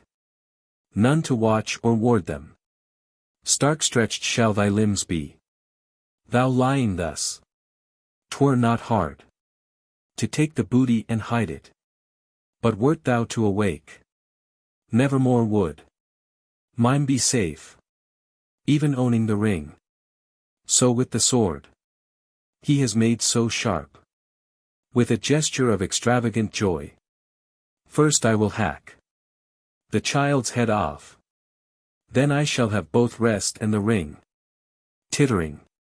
Siegfried, thou wouldst, then, slay me when sleeping. Mime, furiously. Do what, child? Did I say that? He takes pains to assume the utmost tenderness. Carefully and distinctly. I only mean to chop off thy head. With the appearance of heartfelt solicitude for Siegfried's health. For even if I had loathed thee less, and had not thy scoffs, and my drudgery shameful, so loudly urged to vengeance, gently, I should never dare to pause, till from my path I thrust thee, jestingly again. How else could I come by the booty, which Alberich covets as well? He pours the liquid into the drinking horn, and offers it to Siegfried with pressing gestures. Now, my Walsung, wolf begot, drink the draught and be choked, and never drink again. Tittering. Siegfried threatens him with his sword. Taste thou my sword. Loathsome babbler. As if seized by violent loathing, he gives Mime a sharp stroke with his sword. Instantly Mime falls dead to the ground. Alberich's voice in mocking laughter from the cleft. Siegfried, looking at Mime on the ground, quietly hangs his sword again on his belt. Envy's wage pays not hung. 'Twas for this that I forged him. He picks up Mime's body, carries it to the knoll, and throws it into the cave. In the cavern, there lie on the hoard, with steadfast guile, the gold thou hast gained. Now let it belong to its master, and a watchman good. I give thee, that thieves never may enter and steal. With a great effort he pushes the body of the dragon in front of the entrance to the cave, which it completely stops up. There lie thou too, dragon grim, along with thy foe, greedy of gain. Thou shalt guard the glittering gold. So both at last shall rest in peace. He looks down thoughtfully into the cave for a time, and then turns slowly to the front of the stage as if tired. He passes his hand over his brow. Hot I feel from the heavy toil. Fast and furious flows my blood. My hand burns on my head. High stands the sun in heaven. From azure heights falls his gaze. Through a cloudless sky on my crown. Pleasant shadows will cool me under the linden. He stretches himself out under the lime tree, and again looks up through the boughs. If only, pretty warbler, so long and so rudely disturbed, I could once more hear thee singing. On a branch I see thee, merrily swaying, chirping and chattering. Brothers and sisters are happily hovering round. But I am alone, without brother or sister. My mother died. My father fell, unseen by their son. The one soul I knew was a loathsome old dwarf. Warmly love he festered not. By kindness many a cunning snare did he set me. At last I was forced to slay him. He looks sorrowfully up at the branches. Bird sweet and friendly, I ask thee a boon. Wilt thou find for me a comrade true? Wilt thou choose for me the right one? So oft I have called, and yet no one has come. Thou, my friend, wilt manage it better. So wise thy counsel has been. Softly, now sing. I hearken to thy song. The wood-bird's voice. Hey! Siegfried has slain the deceitful dwarf. I know for him now a glorious bride. She sleeps where rugged rocks soar. Ringed is her chamber by fire. Who battles the flames wakens the bride. Brünnhilde wins as reward. Siegfried starts up impetuously from his seat. O lovely song! Flower sweet breath! Thy yearning music burns in my breast. Like leaping flame, it kindles my heart. What race is so swift through soul and senses? Sweetest of friends, oh say. He listens. The wood-bird's voice. Grieving yet glad. Love I am singing. Blissful, from woe. Weaving my song. They only who yearn understand. Siegfried. Forth then. Swift and rejoicing. Forth from the wood to the fell. Just one thing more I would learn, sweet singer. Say, shall I break through the fire? Can I awaken the bride? He listens again. The wood-bird's voice. No coward wins. Brünnhilde for bride. Or wakes the maid. Only a heart without fear. Siegfried. Shouting with joy. The foolish boy. Who has never learned fear. Dear bird, that dullard am I. Today I took endless trouble in vain to find out what fear was from Fafner. With longing I burn now from Brünnhilde to learn it. What path soonest leads to the fell? The bird flutters up, circles over Siegfried, and flies hesitatingly before him. The bird to my goal will guide me. Fly where thou wilt. I follow thy flight.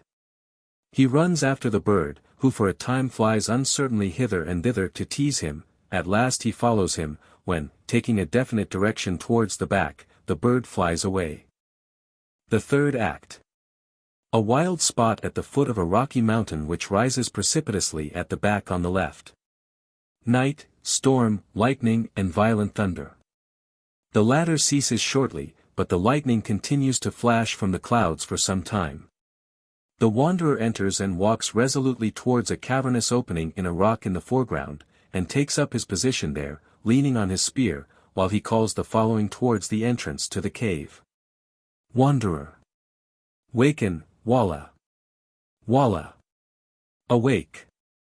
From thy long sleep. Slumberer, wake at my call. I summon thee forth. Arise. Arise. From cloud-covered caves. In earth's dim abysses, arise. Erde. Erde. Old as the world. From depths dark and hidden. Rise to the day. With song I call thee. I sing to wake thee. From deep dreams of wisdom. Bid thee arise. All-knowing one. Fount of knowledge. Erde. Erde. Old as the world. Waken. Awaken, thou Vala. Awaken. A dim bluish light begins to dawn in the cavern. In this light Erde, during the following, rises very gradually from below. She appears to be covered with hoarfrost, which glitters on her hair and garments. Erde. Loud is the call. Strong the spell that summons. I have been roused from dark and wise dreams. Who wakes me from my sleep? Wanderer. 'Tis I who awake thee. With song of magic. That what in slumber was folded fast may rise. The wide earth ranging. Far I have roamed, seeking for knowledge. Wisdom at fountains primeval. No one that lives is wiser than thou. Thou knowest all. In the hidden depths. What moves on hill, dale, in water and air. Where life is found, there thou art breathing. And where brains ponder, there is thy thought. Men say that all knowledge is thine. That I might ask of thee counsels. I have called thee from sleep. Erda. My sleep is dreaming. My dreaming brooding. My brooding wisdom's calm working. But while I sleep, the Norns are wakeful. They twine the rope, and deftly weave what I know. The Norns thou shouldst have questioned. Wanderer. In thrall to the world. Sit the Norris weaving. They cannot alter what ordained is. But I would fain be taught of thy wisdom. How a wheel on the roll can be stayed. Erda. Dark and troubled. My mind grows through men's deeds. A god once subdued the Walla's self to his will. A wish maiden I bore to Wotan. From fields of battle she brought him slain heroes. Bold is she, and wise to boot. Why waken me? Why seek not counsel from Erda's and Wotan's child? Wanderer. The Valkyrie, Brünnhilde. Meanest thou her? She flouted the storm controller. When, sorely urged, himself he controlled. What the swayer and lord of battles longed for. What he refrained from. Against his desire. Brünnhilde, bold. Rash, overconfident. When the fight was at fiercest. Strove for herself to perform. Warfather punished the maid. He pressed slumber into her eyes. On the flame-girt rock she sleeps. The hallowed maid will waken alone, that she may love and wed with a man. Small hope of answer from her. Erda. Dazed have I felt since I woke. Wild, confused seems the world. The Valkyrie, the Walla's child, bound lay, fettered by sleep, while her all-knowing mother slept. Does revolt's teacher chide revolt? Does the deed he urged to anger him, done? He who guards the right, to whom vows are sacred, hinders the right, reigns through falsehood. Let me down to the dark, that my wisdom may slumber. Wanderer. I will not let thee descend. For a potent magic I wield. All-wise one. Planted by thee. The sting of care was in Wotan's dauntless heart. For, through thy wisdom, downfall and shameful doom were foretold him. My mind was fettered by fear. Now let the world's wisest of women answer and say how a god may conquer his care. Erda. Thou art not what thou hast said. Why art thou come, wild and wayward, to trouble the Walla's sleep? Wanderer. Thou art not what thou hast dreamed. Thy end draws near. Mother of wisdom. Thy wisdom at war with me shall perish. Knowest thou Wotan's will? A long silence. I tell thee, that thou mayest sleep for evermore unvexed by care. That the gods are doomed no longer dismays me, since I will it so. What, with myself at war, in anguish, despairing, once I resolved, gaily, gladly, with delight I now do. Mad with disgust I decreed once the world to the Nibelung's hate, but now to the valiant Walsung I leave it with joy. One who never knew me though chosen by me. A boy bold and fearless. Helped not by Wotan. Has won the Nibelung's ring. Blessed in love. Void of all envy. On him shall fall harmless Alberich's curse. For no fear does he know. Soon thy child and mine, Brünnhilde, shall be waked by him. And when waked, our child shall achieve a deed to redeem the world. So slumber again, closing thine eyelids. Dreaming behold my downfall. Whatever comes after. The god rejoicing yields to youth ever young. Descend, then, Erda, mother of fear, world sorrow. Descend, descend, and sleep for I. Erda, whose eyes are already closed, and who has gradually been sinking deeper, disappears entirely. The cavern has become quite dark again. Dawn lights up the stage, the storm has ceased. The wanderer has gone close to the cave, and leans with his back again against it, facing the wings. Wanderer. Lo! Yonder Siegfried comes. He remains where he is without changing his position. Siegfried's wood bird flutters towards the foreground. Suddenly the bird stops in his direct flight, flutters to and fro in alarm, and disappears quietly towards the back. Siegfried enters and stops. My bird has vanished from sight. With fluttering wings and lovely song, blithely he showed me the way, and then forsook me and fled. I must discover the rock for myself. The path I followed so far, 'twere best still to pursue. He goes towards the back. Wanderer. Still in the same position. Boy, pray tell me. Whither away? Siegfried halts and turns round. Did someone speak? Perhaps he knows the road. He goes nearer to the wanderer.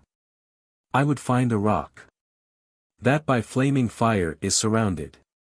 There sleeps a maid whom I would awake. Wanderer.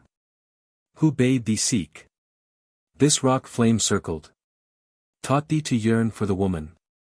Siegfried. It was a singing woodland bird. He gave me welcome tidings. Wanderer. A wood bird chatters idly.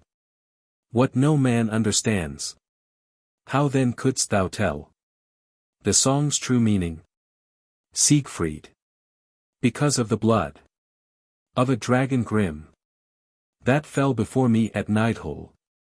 The burning blood had scarce touched my tongue, when the sense of the singer grew plain. Wanderer. Who was it urged thee on to try thy strength and slay this dragon so dread? Siegfried. My guide was Mime, a faithless dwarf. What fear is fain he had taught me. But 'twas the dragon roused me himself, wrathful, to strike the blow. For he threatened me with his jaws. Wanderer. Who forged the sword so hard and keen that it slew the daunting foe? Siegfried. I forged it myself. When the smith was beaten swordless, else I should have been still. Wanderer. But who made the mighty splinters from which the sword was welded strong? Siegfried. What know I of that? I only know that the splintered steel was useless, were not the sword forged anew. Wanderer. Bursts out laughing with gleeful good humor. I fully agree. Siegfried. Surprised. At what dost thou laugh? Prying greybeard. Prithee have done. Keep me no longer here talking. Speak if thou knowest whither my way lies. And hold thy tongue, unless thou canst tell.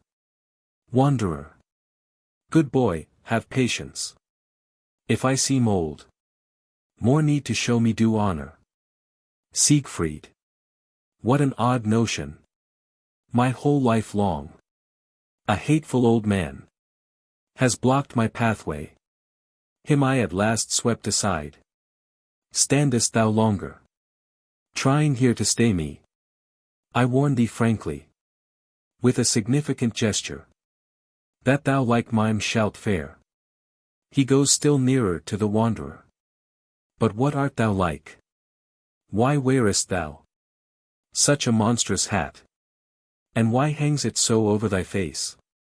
Wanderer. Still without altering his position. That is the way I wear it. When against the wind I go. Siegfried. Inspecting him still more closely. But an eye beneath it is wanting. Perchance by some one, whose way thou didst too boldly bar. It has been struck out. Take thyself off. Or else very soon the other thou shalt lose also. Wanderer. I see, my son, where thou art blind. And hence thy jaunty assurance. With the eye that is a missing in me. Thou lookest now on the other. That still is left me for sight. Siegfried, who has been listening thoughtfully, now bursts involuntarily into hearty laughter. Thy foolish talk sets me laughing. But come, this nonsense must finish. At once show me my way. Then proceed thou too on thine own. For me further use thou hast none. So speak, or off thou shalt pack. Wanderer. Gently. Child, didst thou know who I am? Thy scoffs I had been spared. From one so dear. Insult hard to endure is. Long have I loved thy radiant race. Though from my fury in terror it shrank. Thou whom I love so, all too fair one, rouse my wrath not today. It would ruin both thee and me. Siegfried. Still art thou dumb? Stubborn old man. Stand to one side, then. That pathway, I know, leads to the slumbering maid.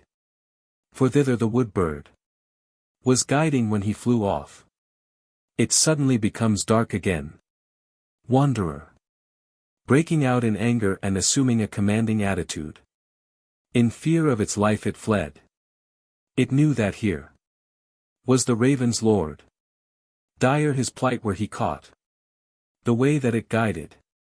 Thou shalt not go. Siegfried, amazed, falls back and assumes a defiant attitude. Ho ho! Interferer! Who then art thou, that wilt not let me pass? Wanderer! Fear thou the rock's defender?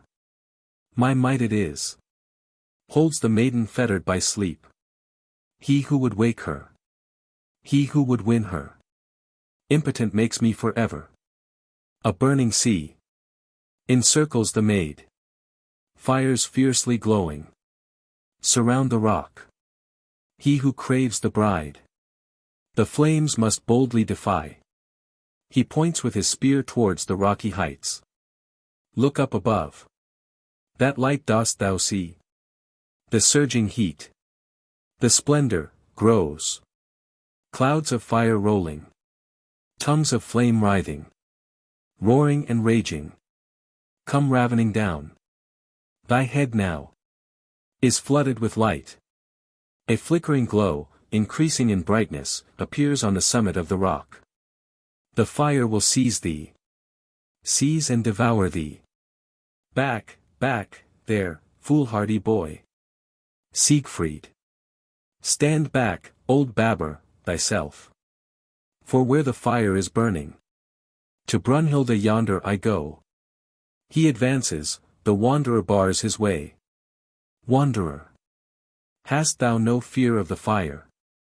Then barred by my spear be thy path. I still hold the haft that conquers all. The sword thou dost wield, it shivered long ago. Upon my spear eternal, break it once more. He stretches out his spear. Siegfried. Drawing his sword. 'Tis my father's foe. Found here at last. Now, then, for vengeance. In luck am I. Brandish thy spear. My sword will hew it in twain. With one stroke he hews the wanderer's spear in two pieces. Lightning flashes from the spear up towards the rocks, where the light, until now dim, begins to flame brighter and brighter. A violent thunder clap, which quickly dies away, accompanies the stroke. Wanderer. Quietly picking up the pieces of the spear which have fallen at his feet. Fare on. I cannot prevent thee. He suddenly disappears in utter darkness. Siegfried. With his spear in splinters. Vanished the coward. The growing brightness of the clouds of fire, which keep sinking down lower and lower, attracts Siegfried's eye. Ha! Rapturous fire! Glorious light! Shining my pathway.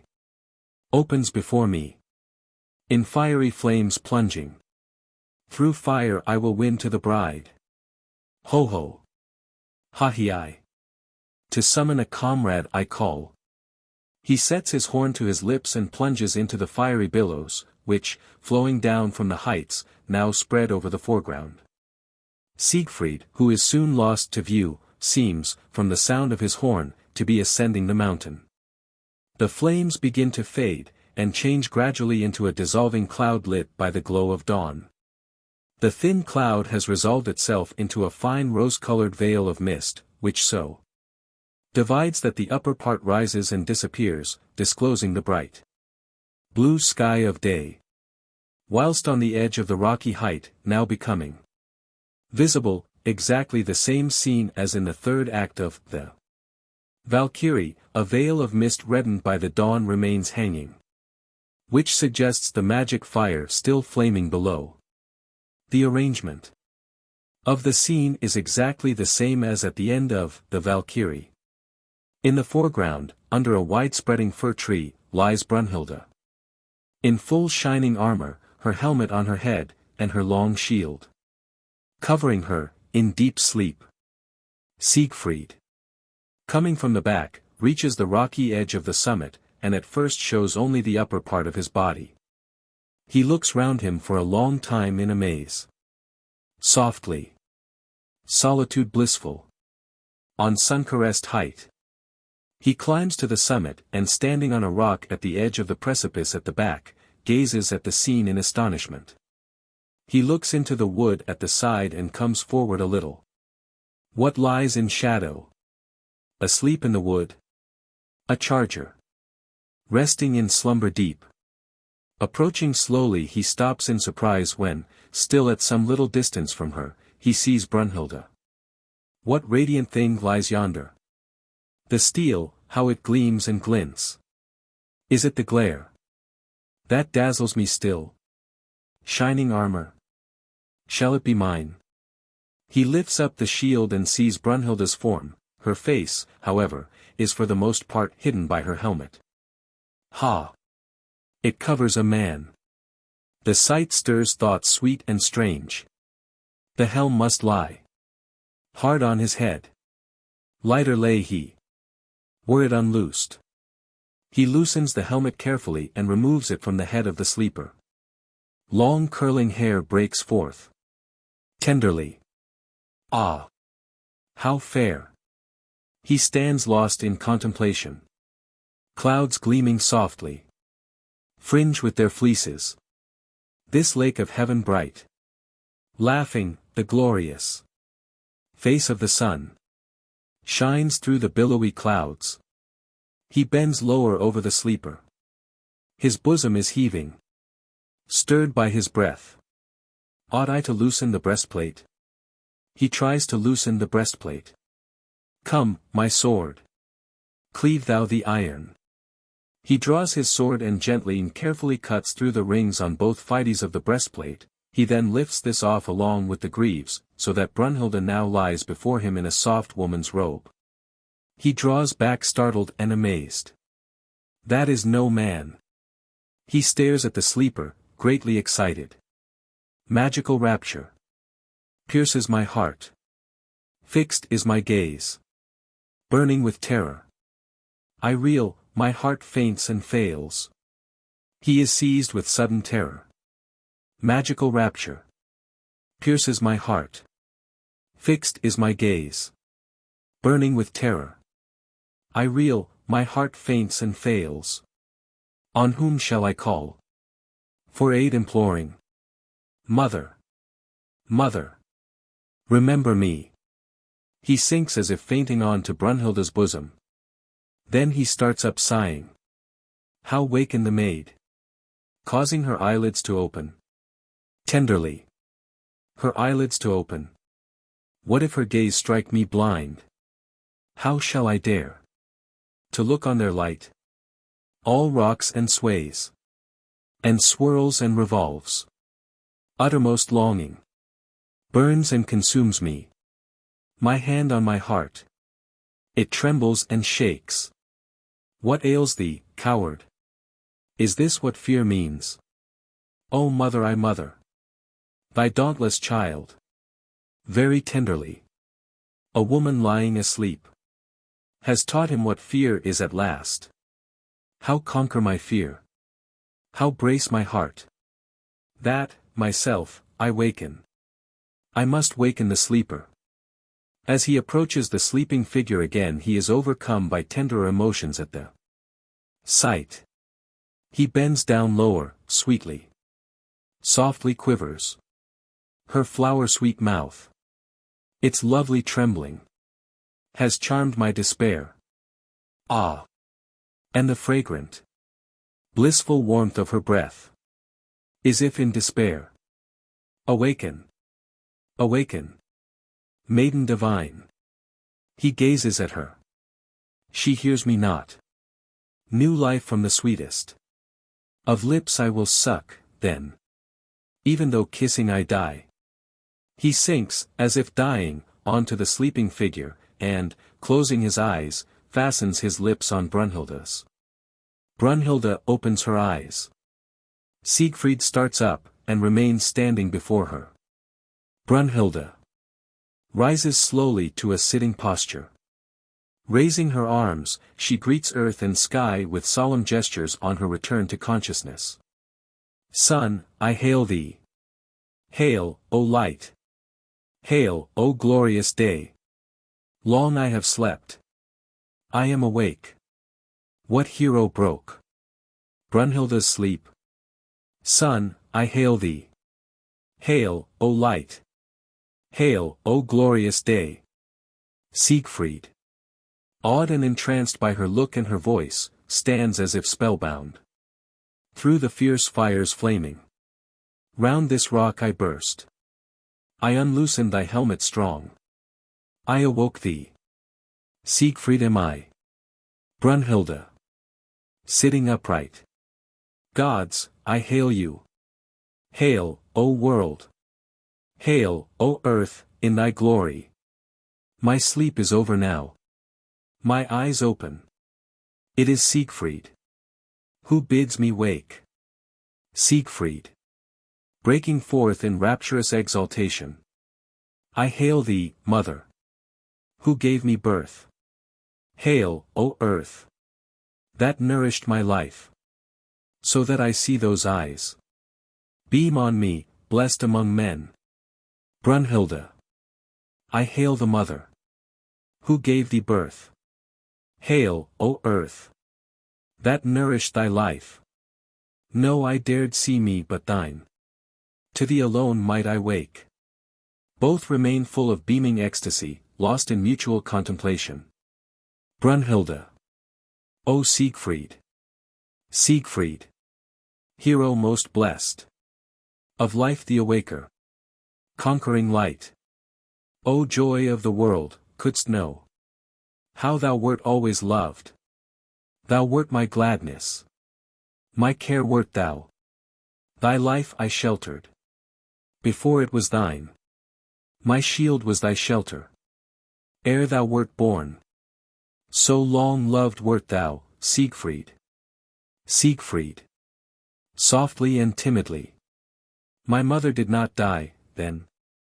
Did the dear one but sleep? Brünnhilde smiles and stretches her hand out kindly towards him. Adorable child. Nevermore thy mother will greet thee. Thyself am I. If I be blessed with thy love. All things I know. Known not to thee. Yet only of my love.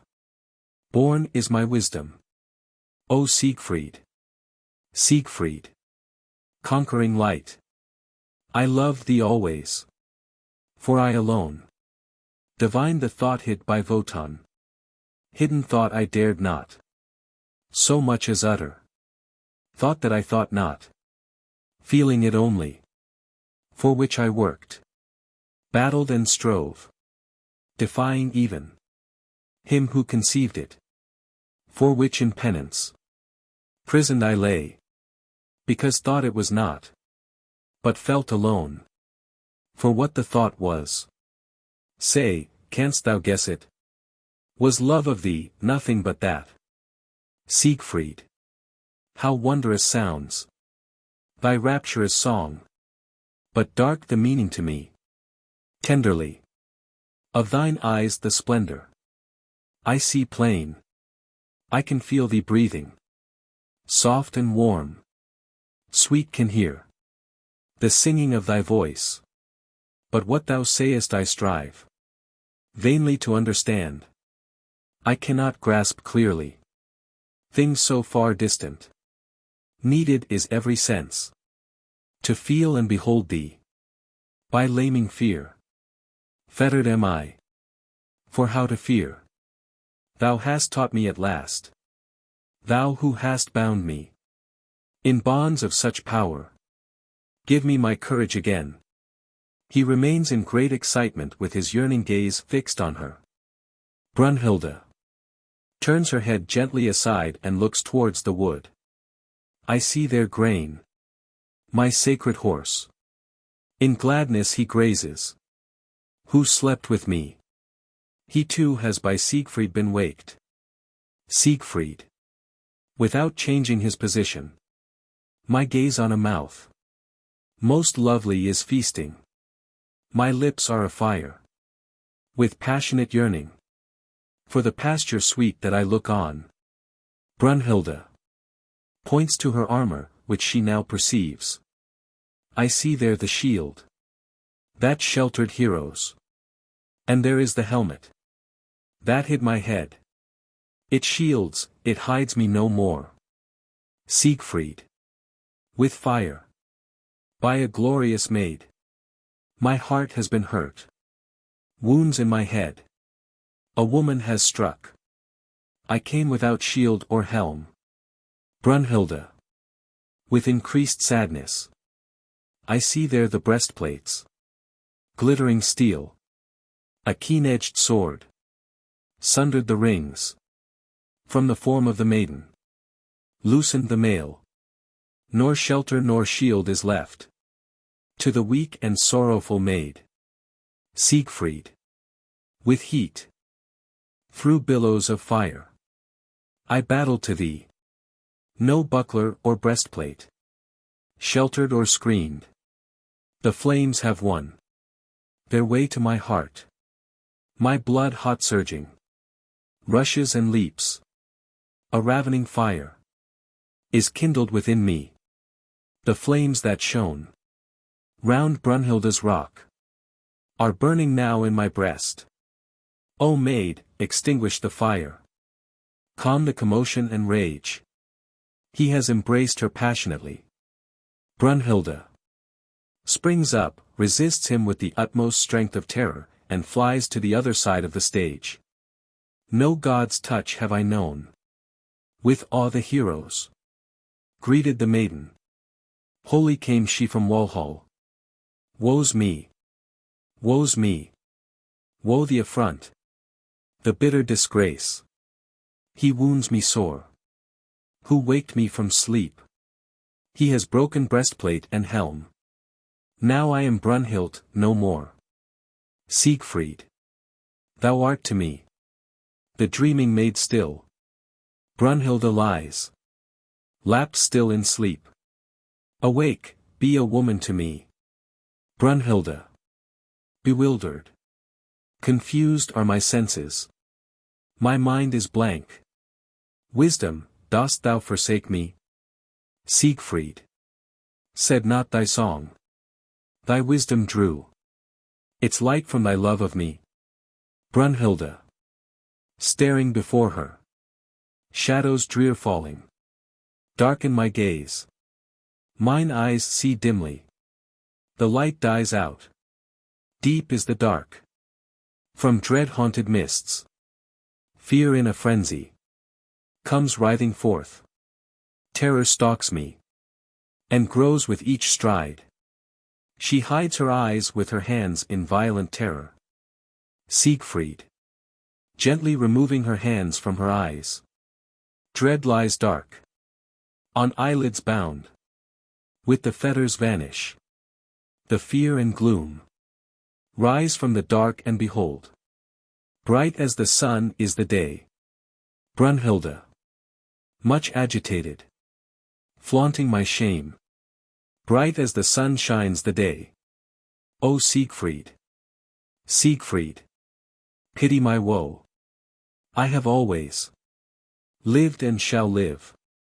Always in sweet, rapturous yearning. And always to make thee blessed. O Siegfried. Glorious. Wealth of the world. Laughing hero. Life of the earth. Ah, forbear. Leave me in peace. Touch me not. Mad with delirious frenzy. Break me not. Bring me not under thy yoke. Undo not the loved one so dear.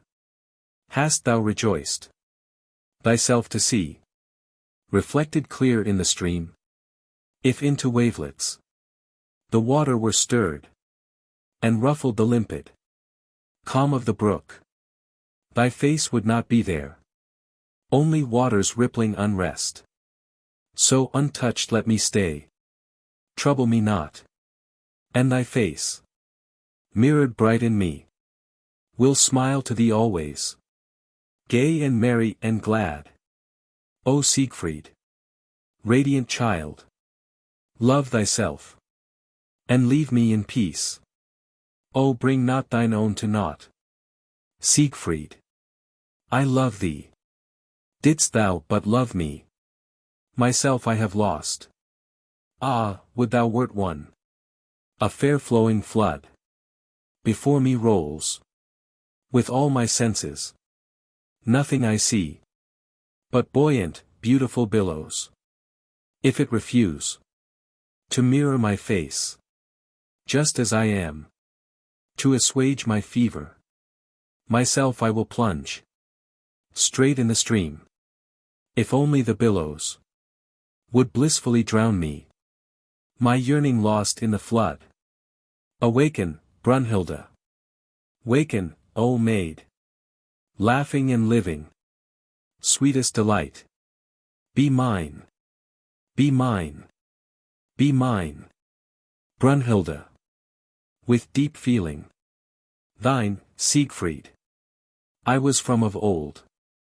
Siegfried. With fire. What thou hast been. That be thou still. Brünnhilde. Thine I will always be. Siegfried. What thou wilt be. Be thou today. Clasped in my arms. And closely embraced. Heart upon heart. Beating in rapture. Glances aglow. And breath mingled hungrily. Eye in eye and mouth on mouth. All that thou wert. And wilt be thou it now. The fear and the fever would vanish. Were Brünnhilde now mine. Brünnhilde. Were I now thine. Heavenly calm. Is tossing and raging. Light that was pure. Flames into passion. Wisdom divine. Forsakes me and flies. Jubilant love. Has scared it away. If I be thine. Siegfried. Siegfried. Canst thou not see? By the blaze of my eyes. Thou art not struck blind. In my arms' embrace. Thou surely must burn. As my blood like a torrent surges and leaps. The fire fierce flaming. Dost thou not feel? Fearest thou, Siegfried? Fearest thou not? The wild, love-frenzied maid? Siegfried. With a shock of joy. Ha! As the blood swift surging is kindled. As our eyes devour one another. As our arms cling close in their rapture. Dauntless again. My courage swells. And the fear I failed. For so long to learn. The fear that I scarcely learned from thee. The stupid boy fears. That fear is completely forgot. With the last words he has involuntarily let Brünnhilde go. Brünnhilde. Laughing wildly with joy. Oh, valorous boy. Oh, glorious hero.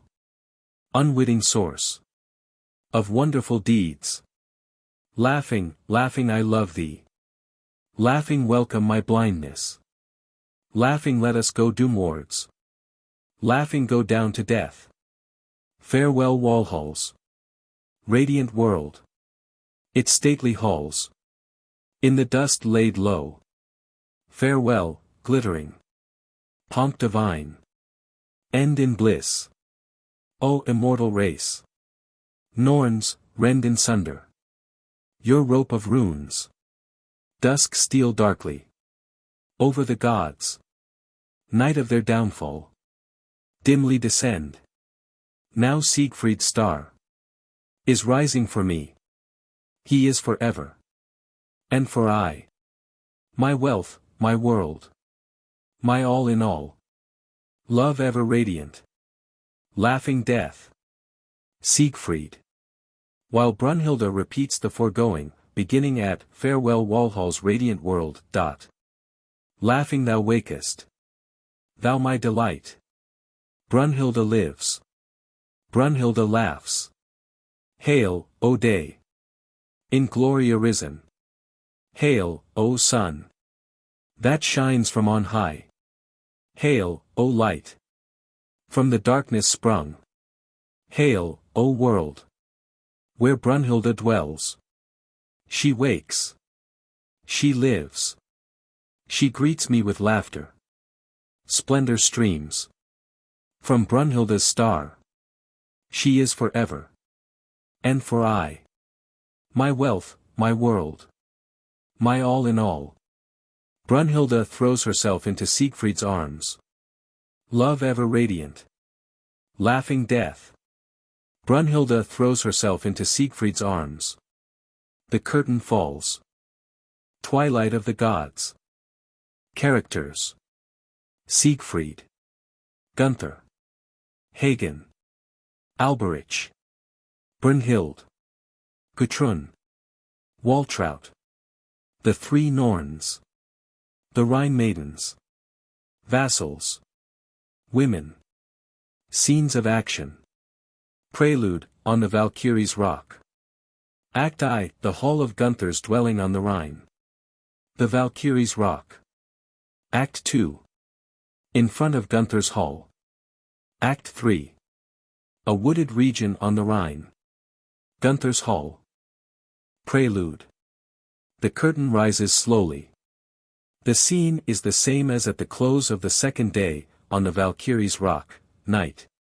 In the background, from below, firelight shines. The three Norns, tall women in long, dark, veil-like drapery. The first, eldest, lies in the foreground, to the right, under the spreading pine tree. The second, younger, is stretched on a shelving rock in front of the cave. The third, youngest, fits in the center at the back on a rock near the peak. Motionless, gloomy silence. The first Norn. What light glimmers there? The second Norn.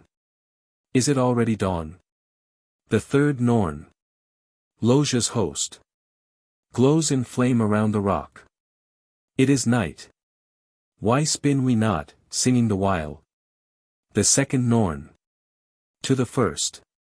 The three Norns. Wherefore our spinning and singing?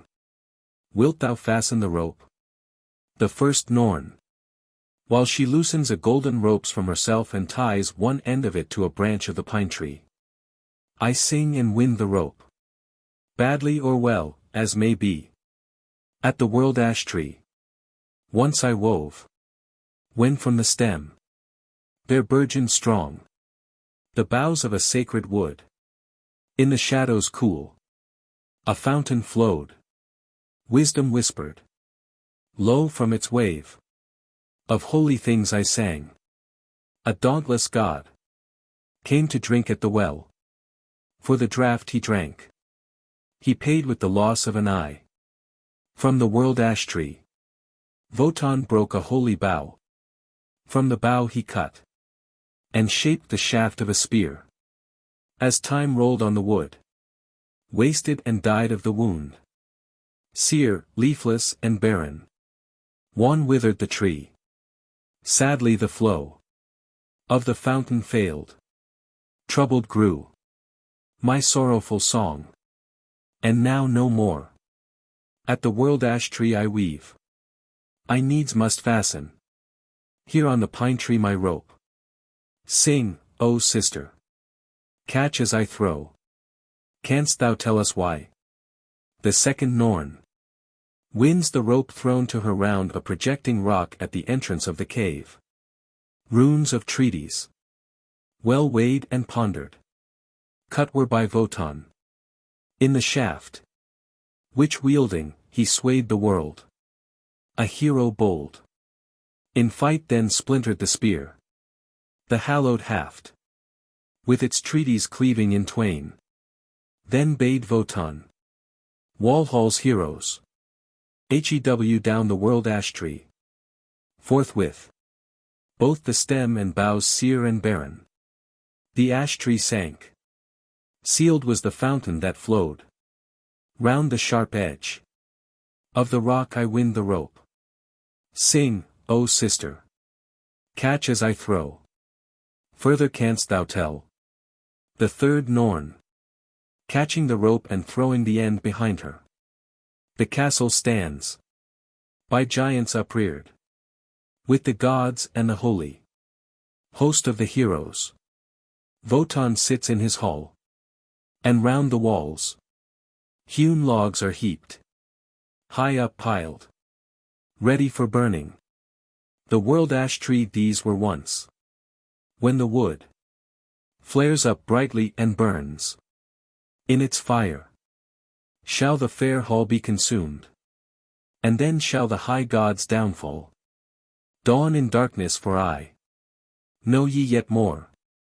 Begin anew winding the rope. Again I throw it. Back from the north. Spin and sing, O my sister. She throws the rope to the second Norn, and the second throws it to the first, who loosens the rope from the bough and ties it on to another. The first Norn. Looking towards the back. Is it the dawn? Or the firelight that flickers? Grief darkened is my gaze. The holy past. I can scarce remember. When Loge burst. Of old into burning fire. Dost thou know how he fared? The second Norn. Winding the rope which has been thrown to her round the rock again. Overcome by Wotan's spear and its magic. Loge worked for the god. Then, to win his freedom.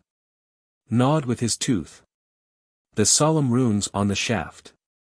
So with the potent spell of the spear point.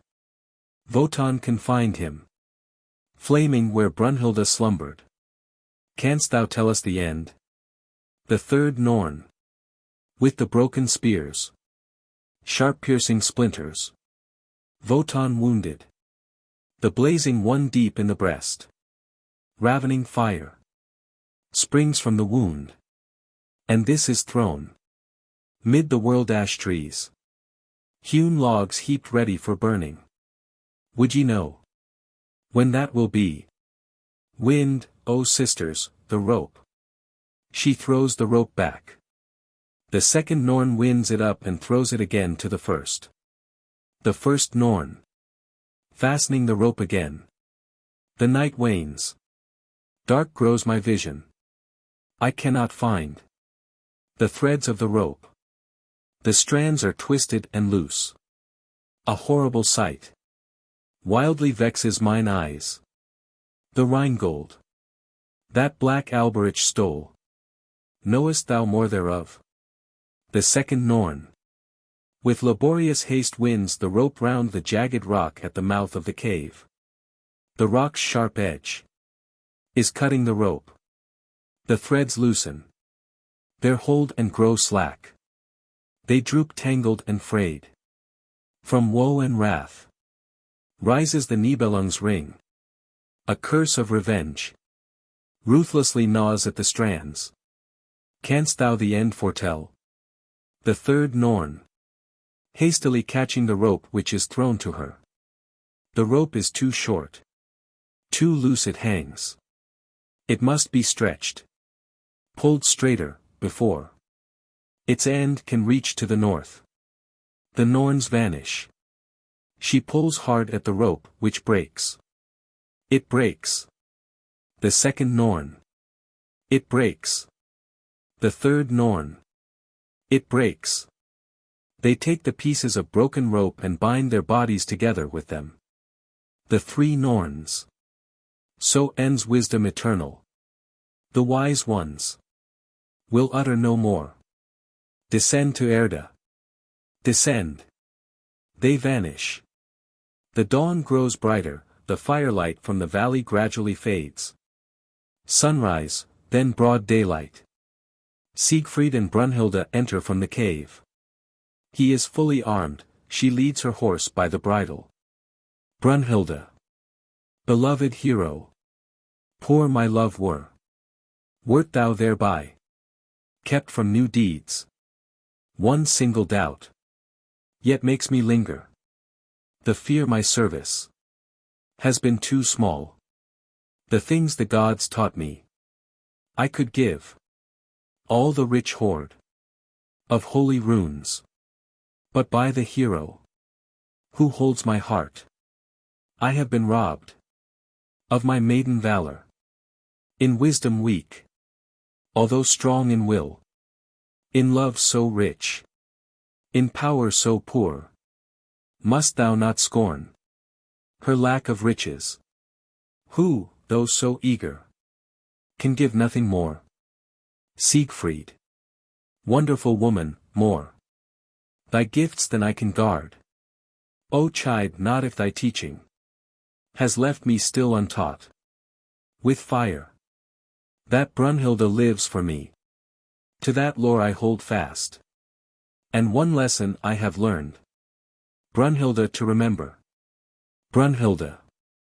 If thou wouldst truly love me, think of thyself alone. And of thy deeds of daring. The raging fire remember. That fearless thou didst fare through. When around the rock it burned. Siegfried. That I might conquer Brünnhilde. Brünnhilde. Think too of the shield hidden maid. Thou didst find there lapped in slumber. And whose helmet hard thou didst break. Siegfried. Brünnhilde to awaken. Brünnhilde. Those oaths remember. That unite us. The faith and truth. That are between us. And evermore. The love we live for. Brünnhilde in thy breast. Will deeply bum then for I. She embraces Siegfried. Siegfried. Must I leave thee, O love? In thy holy fortress of fire. He has taken Alberich's ring from his finger, and holds it out to Brünnhilde. This ring of mine I give thee. Let it pay for thy runes. Of whatever deeds I did. The virtue lies therein. By my hand was the dragon grim. Who long had guarded it, slain. Keep thou the gold and its might. As token true of my love. Brünnhilde. Putting on the ring in rapturous delight. I covet it more than all else. For the ring take grain, my horse. Through the air with me. He galloped once boldly. But lost with mine was his magic art. Upon clouds and storm, through thunder and lightning, no more gallantly now will he sweep. But if thou lead the way, even through fire, fearlessly grain will follow. For henceforth, hero, thou art his master. Entreat him well. He knows thy voice. Oh, greet him often. In Brünnhilde's name. Siegfried. Then every deed that I dare will be achieved through thy virtue. All my battles thou wilt choose, and my victories will be thine. Upon thy good horse riding, and sheltered by thy shield. No longer Siegfried am I, but only Brünnhilde's arm. Brünnhilde. Oh, were but Brünnhilde thy soul too, Siegfried. Through her my courage burns high. Brünnhilde. Then wert thou Siegfried and Brünnhilde. Siegfried. Where I am, there thy abode is. Brünnhilde. With animation. Then a waste is my hall of rock. Siegfried. Made one, both there abide. Brünnhilde. Greatly moved. Ye gods, O ye holy race of immortals, feast ye your eyes on this love-hallowed pair. Apart who shall divide us? Divided still we are one. Siegfried leaves Brünnhilde in search of adventure. Siegfried. Hail, O Brünnhilde! Beautiful star! Hail, love and its glory! Brünnhilde. Hail, O Siegfried! Conquering light! Hail, life and its glory! Hail, conquering light! Both! Hail! Hail! Hail! Hail! Siegfried leads the horse quickly to the edge of the sloping rock, Brünnhilde following him. Siegfried disappears with the horse down behind the projecting rock, so that he is no longer visible to the audience. Brünnhilde is thus suddenly left standing alone on the edge of the slope, and gazes down into the valley after Siegfried. Her gestures show that Siegfried has vanished from her sight. Siegfried's horn is heard from below. Brünnhilde listens, and steps further out on the slope. She catches sight of Siegfried in the valley again, and waves to him joyfully. Her happy smile seemed to reflect the air of the merrily departing hero. The first act. The hall of the Gibichungs on the Rhine. This is quite open at the back. A open shore stretching to the river occupies the background. Rocky heights enclose the shore. Gunther and Gudrun on a throne at one side, before which stands a table with drinking vessels on it. In front of this Hagen is seated. Gunther. Give ear, Hagen. Tell me the truth. Is my fame on the Rhine worthy of Gibica's son? Hagen. I envy thee. Thy fame and thy glory. Thy great renown was foretold to me by Grimhild our mother. Gunther. I envy thee. So envy not me. One, as firstborn, rule. But the wisdom is thine.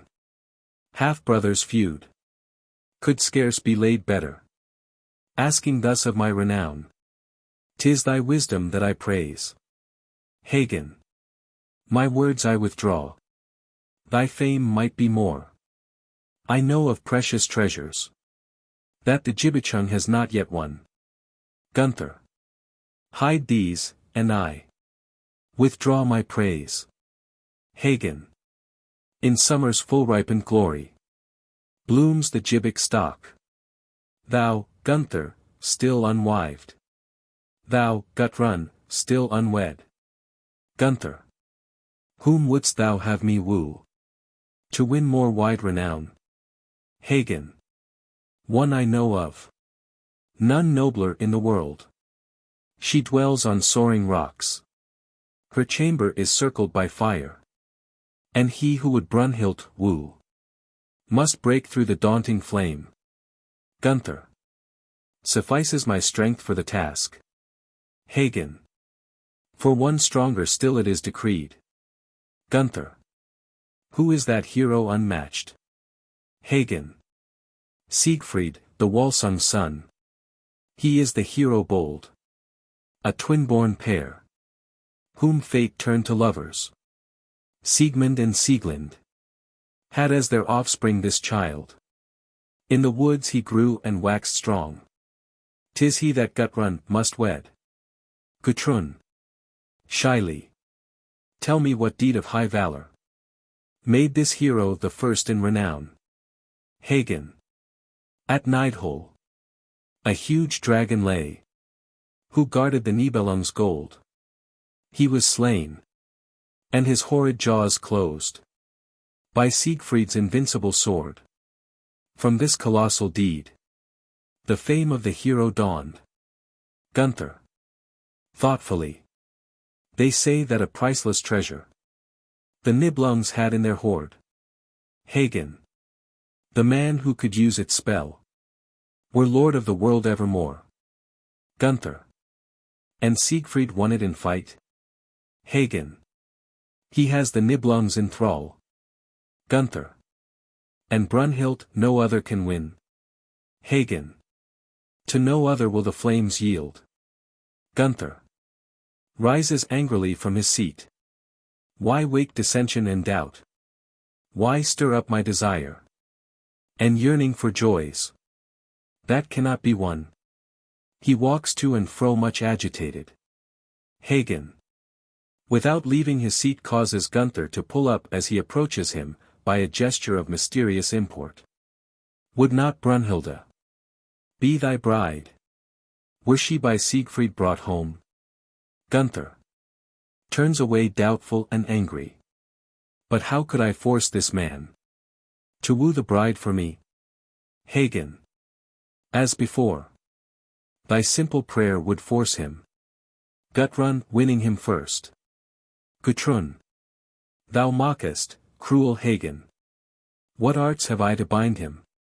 The greatest hero in all the world has long ere this by the fairest women on earth been loved. Hagen. Bending confidentially towards Gudrun. What of the drink in the chest? More secretly.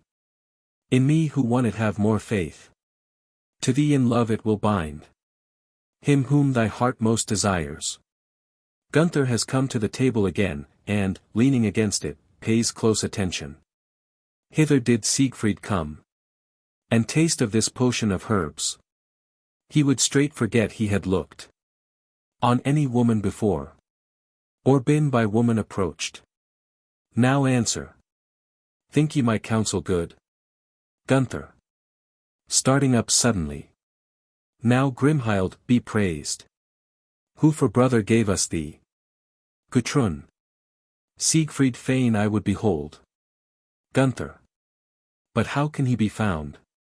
A horn on the stage, from the background on the left, very loud but distant. Hagen. Listens and turns to Gunther. Merrily hunting. After renown. Across the world. As through a wood. Belike in his chase he will come. To the Gibica's realm on the Rhine. Gunther. Heartily welcome were he. A horn on the stage, nearer, but still distant. Both listen. A horn from the Rhine I hear. Hagen. Looks down the river and calls towards the back. A man and horse on board a boat. His horn how gaily he winds. A horn on the stage sounds nearer. Gunther stops halfway listening. See the leisurely stroke. And the indolent arm. Against the stream. Urging the boat. So skillful a hand. On the swinging oar. Can be but his. Who the dragon slew. It is Siegfried surely no other. Gunther. Will he go by? Hagen. Making a trumpet of his hands, calls towards the river. Hoy-ho. Blithe hero.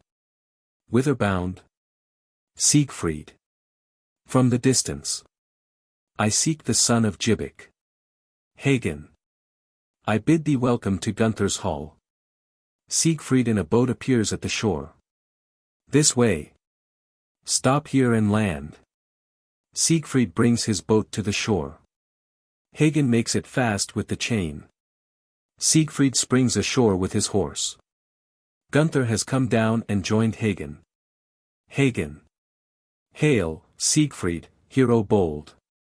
Gudrun gazes at Siegfried from the throne in astonishment. Gunther prepares to offer him friendly greetings. All stand fixed in silent mutual contemplation. Siegfried, who is Jibika's son, leaning on his horse, remains quietly standing by the boat. Gunther. I am he thou dost seek. Siegfried. Thy fame has reached me. From the Rhine. Now fight with me. Or be my friend. Gunther. Be thou mine. Thou art welcome. Siegfried. Where stable my horse? Hagen. Leave him to me. Siegfried. Turning to Hagen. My name thou knowest. Where have we met? Hagen. I guessed from thy strength. Who thou must be. Siegfried. As he hands over the horse to Hagen. Be careful of grain. For thou hast never led by the rein so noble a steed. Hagen leads the horse away. While Siegfried looks thoughtfully after him, Gudrun, obeying a sign of Hagen's which Siegfried does not notice, goes to her room through a door on the left. Gunther comes into the hall with Siegfried, whom he has invited to accompany him. Gunther. My father's ancient hall. O hero, greet in gladness. All thou beholdest. Where'er thou art. Treat as thine own henceforward. Thine is my kingdom. Land and folk. By my body I swear it. Yea, myself I am thine. Siegfried. Nor land nor folk have I to give.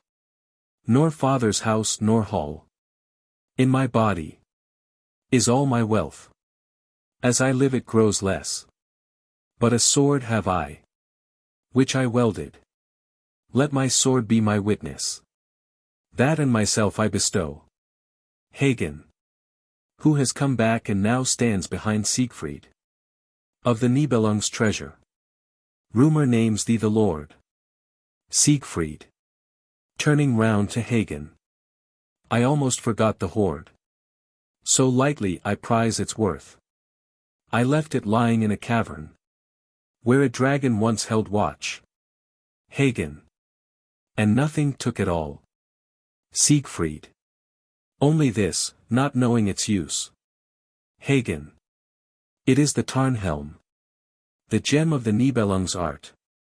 Its use, when worn on thy head, is to change thy shape as thou wilt.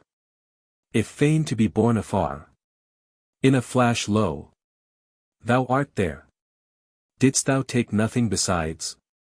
Siegfried. Yes, a ring. Hagen. Which safe thou dost hold. Siegfried. Tenderly. 'Tis held by a woman fair. Hagen. Aside. Brünnhilde. Gunther. Nay, Siegfried, let us not barter. All I have a bauble poor.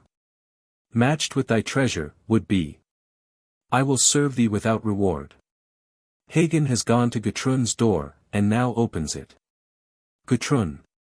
Enters carrying a full drinking horn, with which she approaches Siegfried. Welcome, O guest. To Jibika's house.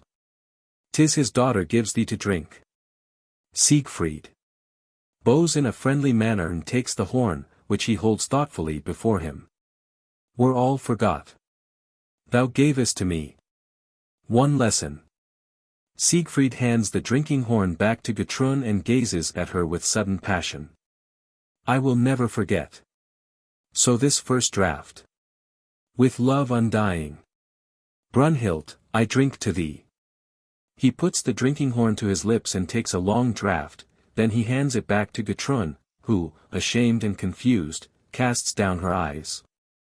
Siegfried gazes at her with sudden passion. Siegfried. O thou who dost scorch and blind with thine eyes, why sink them abashed by my gaze? Gudrun, blushing, looks up at him. O lovely maid, lower thine eyes.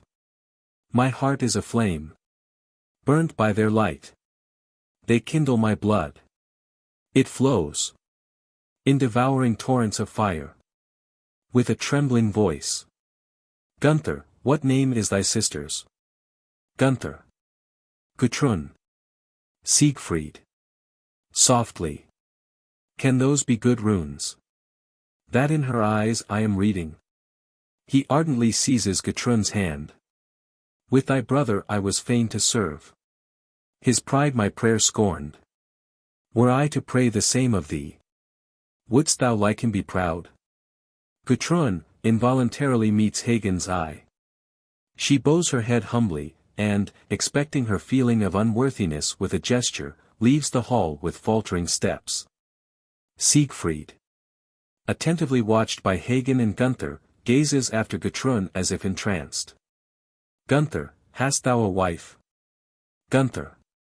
I am not wed.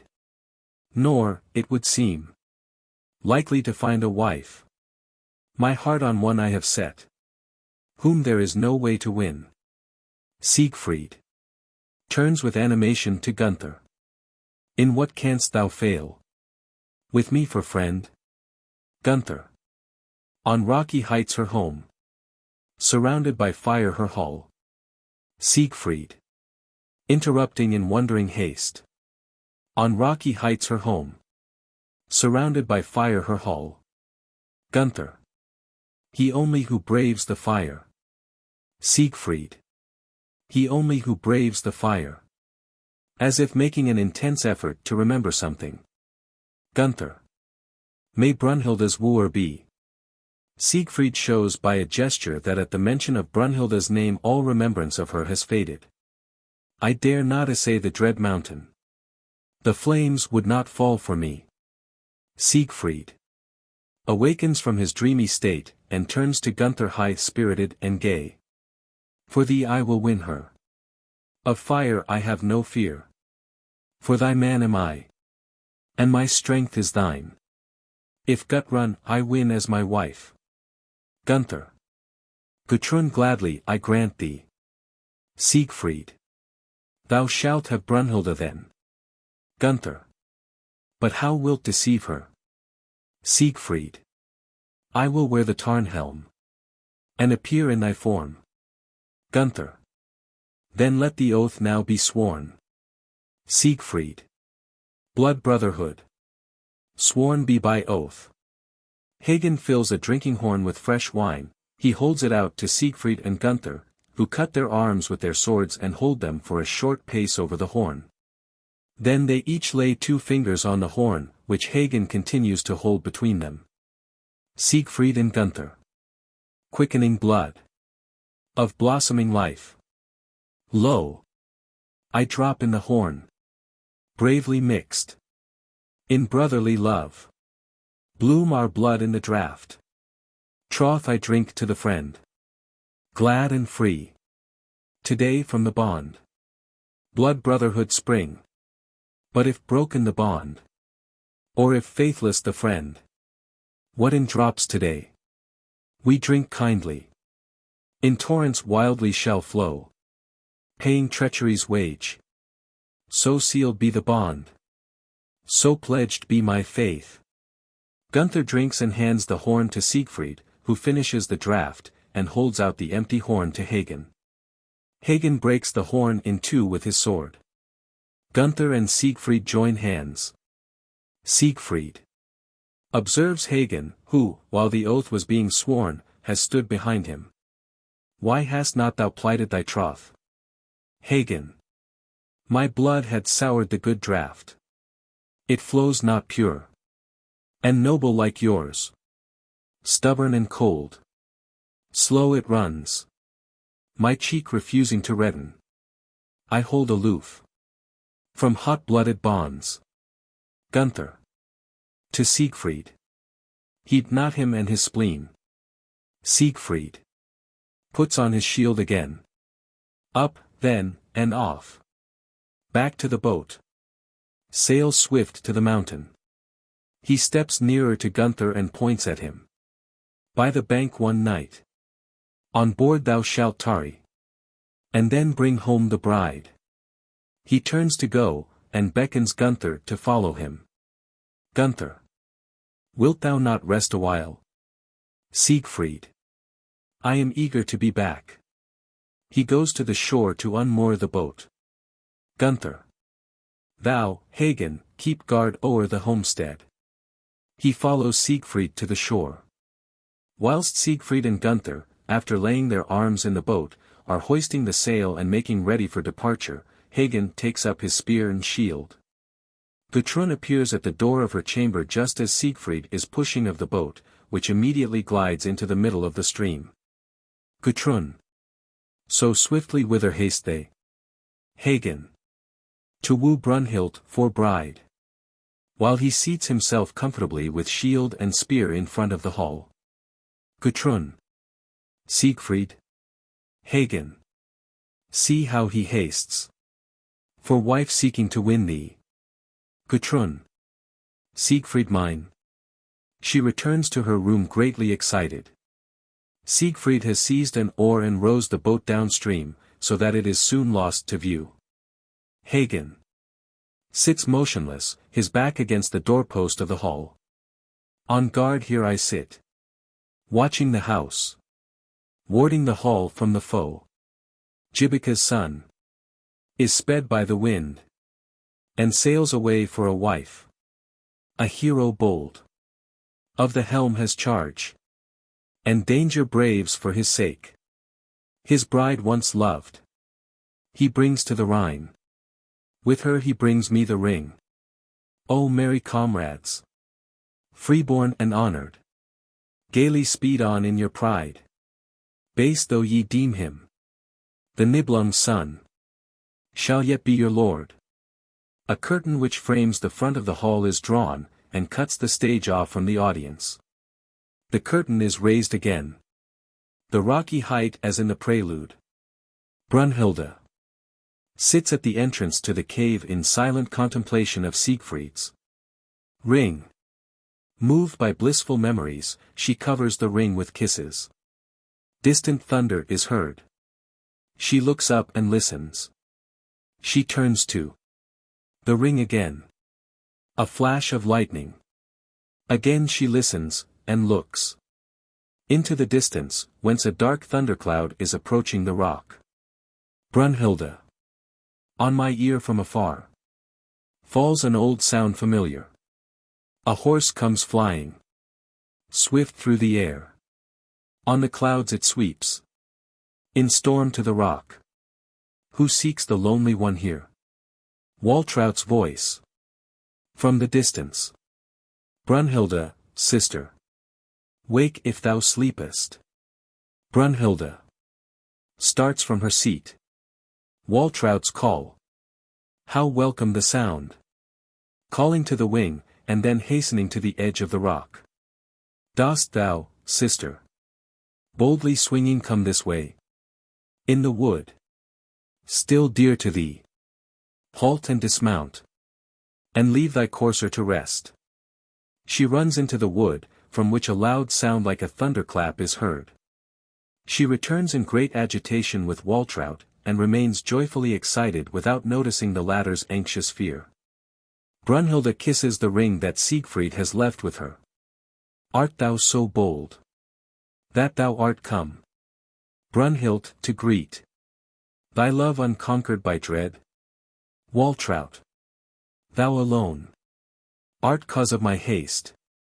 Brünnhilde. For Brünnhilde's sake Warfather's ban hast thou thus bravely broken? Or perchance, O say, with some hesitation, has he at last softened to his child? When against the god I sought to shield Siegmund, vainly I know it. My deed fulfilled his desire, and I know that his anger was assuaged. For albeit in slumber deep, Here to the rock I was bound, doomed to be thrall to the man who should wake the maid as he passed. To my anguished prayer he granted grace. With ravening fire he surrounded the rock, to bar to all cowards the road. Bane and chastisement turned so to blessing. A hero unmatched has won me as wife. Blessed by his love, in light and laughter I live. She embraces Waltraut with wild manifestations of joy, which the latter tries with anxious impatience to repress. Hast thou been lured by my lot? And wouldst thou, sister, feast on my gladness, sharing in my delight? Waltraut, vehemently, sharing the frenzy that has maddened thee, fool. Far other the cause why I come, defying Wotan in fear. Brünnhilde, here, for the first time, notices with surprise Waltraut's wildly excited state. Art afraid? Anguished with terror? So the stern one does not forgive? Thou fearest his punishing wrath? Waltraut, gloomily, might I but fear it, at an end were my distress. Brünnhilde, I am perplexed and amazed. Waltraut, calm thou thy frenzy. Mark with care what I say. The fear that drove me hither to thee drives me back to Walhall again. Brünnhilde, alarmed. What ails, then, the gods everlasting? Waltraut, give earnest heed to what I tell thee. Since from thee Wotan parted, no more has he sent us to battle. Anxious and bewildered, we rode to the field.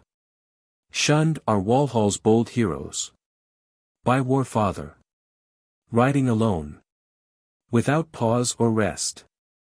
He wandered and roamed through the world. At last he returned, with his spear splintered, in his hand the pieces. A hero had cleft it asunder. With silent sign, Walhall's heroes.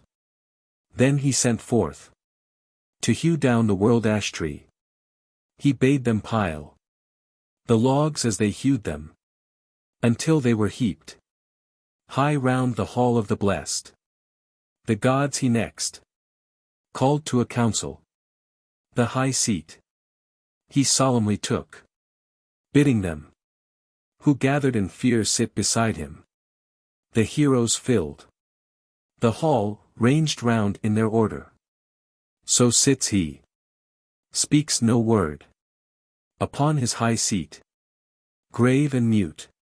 The splintered spear, held fast in his hand, hold as apples, touching no more. Fear and amazement hold the gods fast fettered. He has sent his ravens forth to seek tidings. If they return and bring him comforting news, then the god will, with soul serene, smile evermore and be glad. Round his knees in sorrow twined lie the Valkyries. He heeds not our glances beseeching. By terror and wild anguish, we all are consumed. Against his breast, weeping I nestled. Then soft grew his gaze.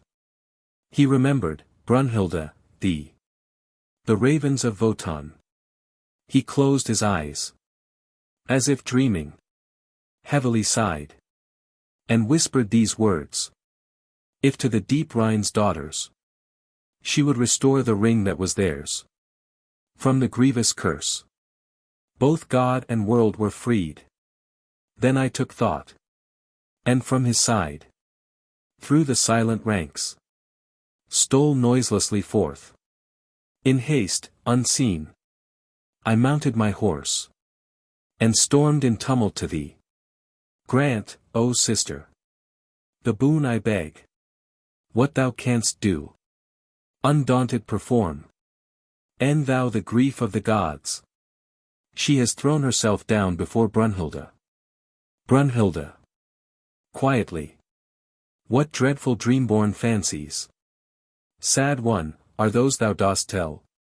The high gods holy, and cloud-paved heaven, is no longer my home. I grasp not what thou art saying. Dark its sense, wild and confused. The ring upon my hand, ah, be implored. For Wotan fling it away.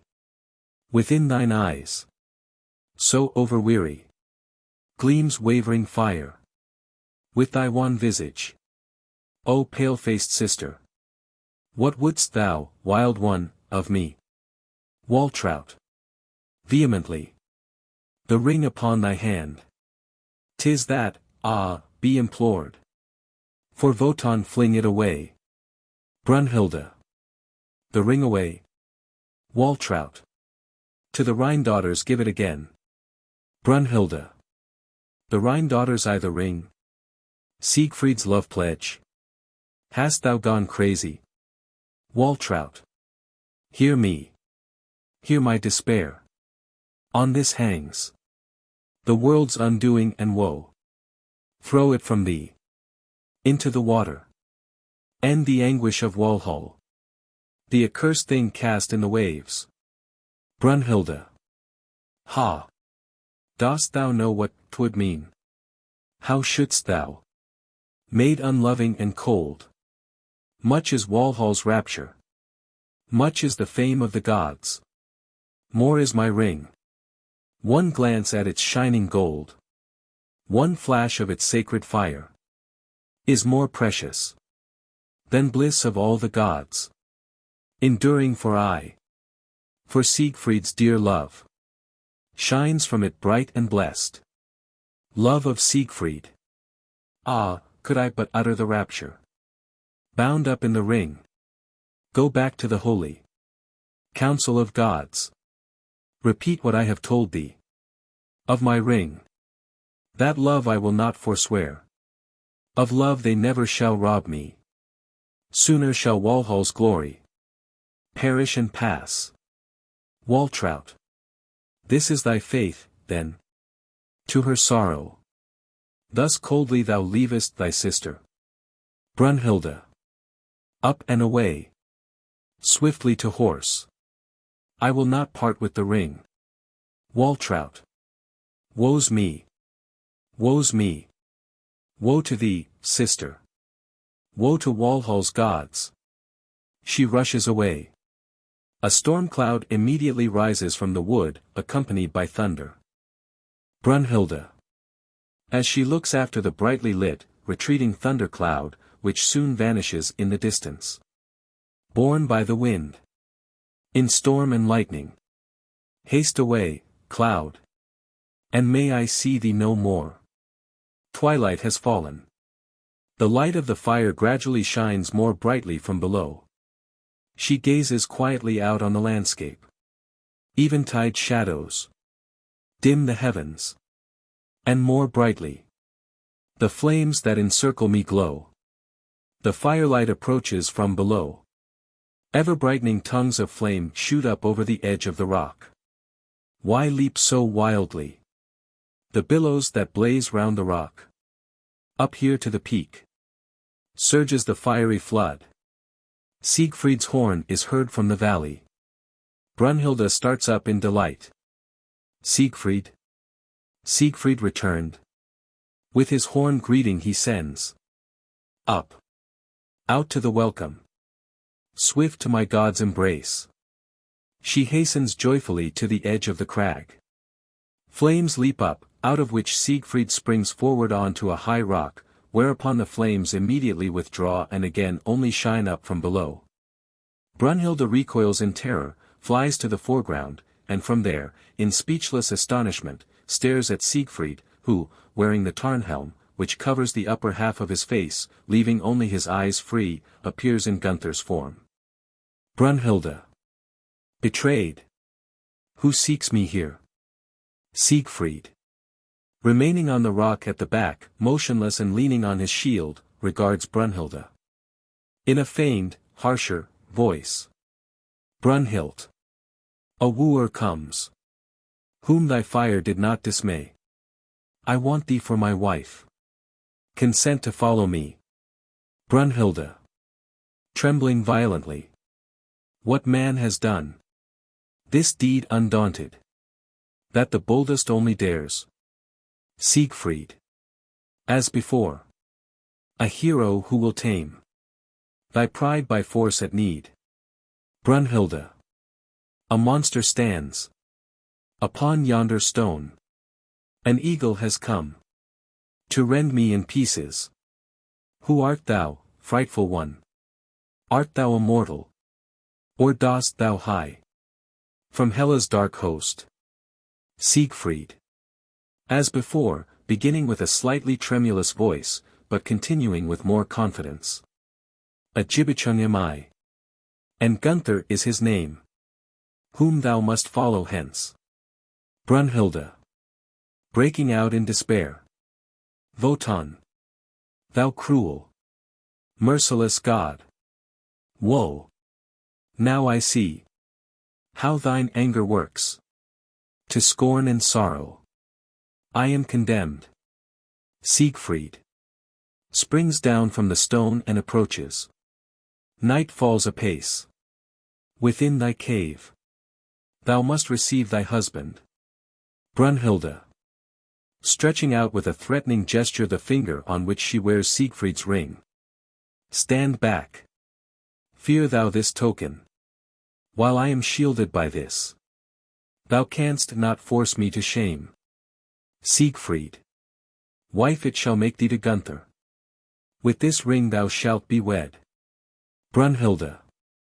Stand back, base robber. Impious thief. Nor dare, overbold, to draw near. Stronger than steel. Made by the ring. I never will yield. Siegfried. That it must be mine. I learn from thy lips. He presses towards her, there is a struggle. Brünnhilde wrenches herself free, flies and turns round as if to defend herself. Siegfried seizes her again. She flies, he reaches her. They wrestle violently together. Siegfried catches her hand and draws the ring from her finger. She gives a loud scream. As she sinks helpless into his arms, her unconscious look meets Siegfried's eyes. Siegfried lays her fainting on the stone bench at the entrance to the cave. Siegfried. Now thou art mine. Brünnhilde, Gunther's bride. Lead me the way to thy cave. Brünnhilde. Stares, as if fainting, before her, exhausted. O woman undone! Where now thy defense? Siegfried. Drives her on with a gesture of command. Trembling and with tottering steps she goes into the cave. In his natural voice. Now, Nothung, witness thou. That chastely I have wooed. And loyal been to my brother. Lie betwixt me and his bride. He follows Brünnhilde. The curtain falls. The second act. A open space on the shore in front of the Gibichung's hall, to the right the open entrance to the hall, to the left the bank of the Rhine. From the latter, crossing the stage and mounting towards the back, rises a rocky height, cut by several mountain paths. There an altar stone to Fricka is visible, as well as one, higher up, to Wotan, and one at the side to Donner. It is night. Hagen, his arm round his spear and his shield by his side, sits against one of the pillars of the hall asleep. The moon shines out suddenly and throws a vivid light on Hagen and his immediate surroundings. Alberich is seen crouching in front of him, leaning his arms on Hagen's knees. Alberich. Softly. Hagen, son, art asleep. Betrayed by drowsiness. And rest thou dost not hear. Hagen. Softly, without moving, so that he seems to sleep on although his eyes are open. I hear thee, O baleful Nibelung. What wouldst thou tell me while I slumber? The wooing of Grimhild, the mother of Hagen. Alberich. Remember the might thou art endowed with. If thou art valiant, as thy mother bore thee to me. Hagen.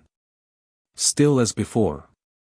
Though courage she bestowed, I have no cause to thank her for falling under thy spell.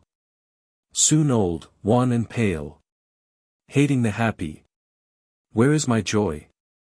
Alberich. As before. Hagen, my son. Hate thou the happy. This joyless end. Sorrow-laden one. Him alone thou shalt love. Be thou strong, and bold and wise. Those whom with weapons of darkness we fight, already our hate has dismayed. And he who captured my ring, Wotan, the ravening robber, by one of his sons, in fight has been vanquished. He has lost, through the Walsung power and might, with the whole immortal race. He awaits in anguish his downfall. Him I fear no more. He and all his must perish. Hagen, son, art asleep. Hagen remains motionless as before. The might of the gods.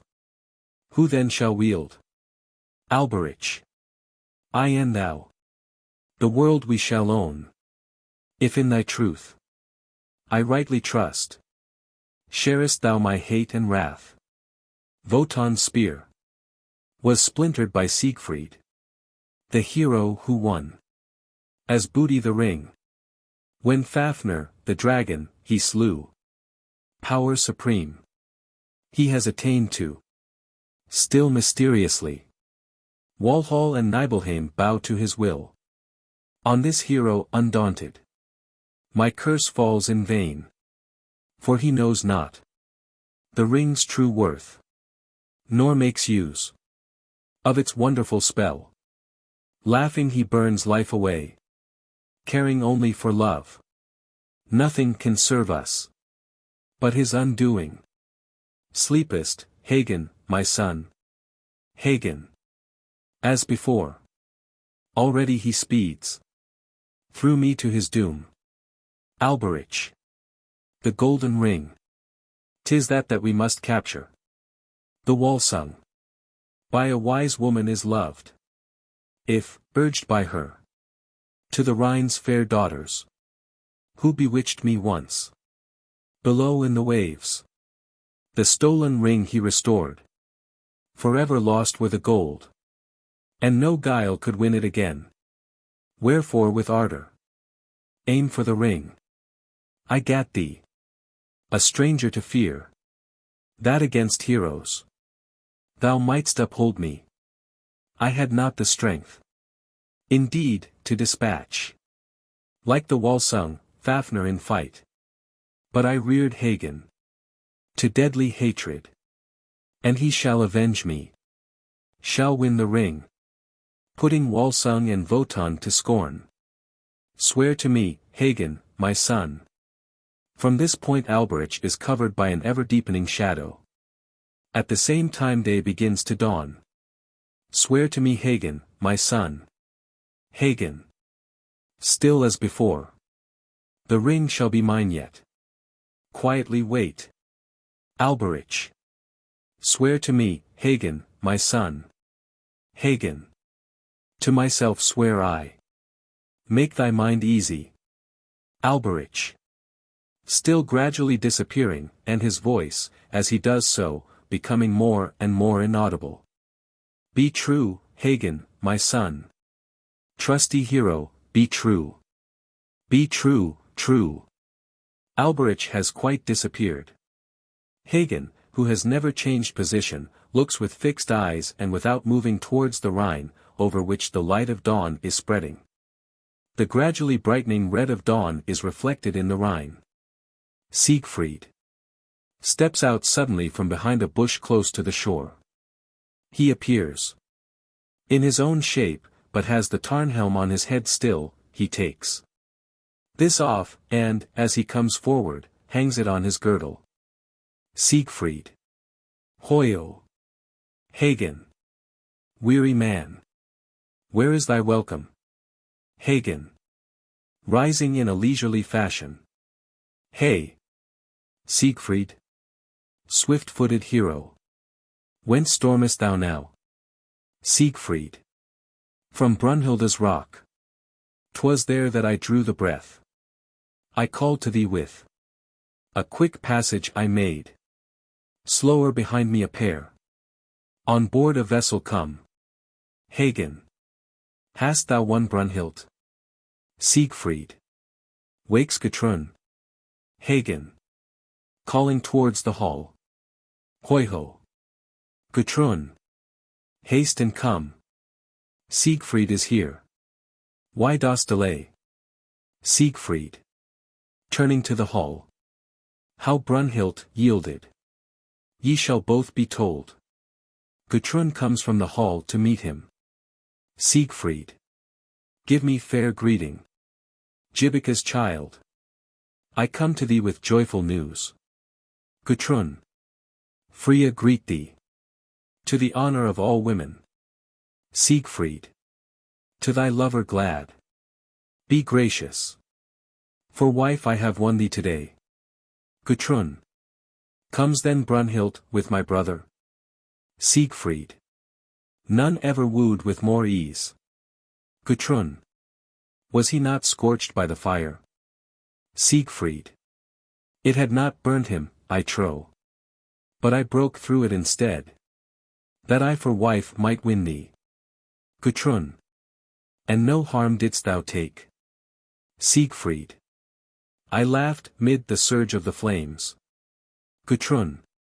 Did Brünnhilde think thee Gunther? Siegfried. Like were we to a hair. The Tarnhelm saw to that. As Hagen truly foretold. Hagen.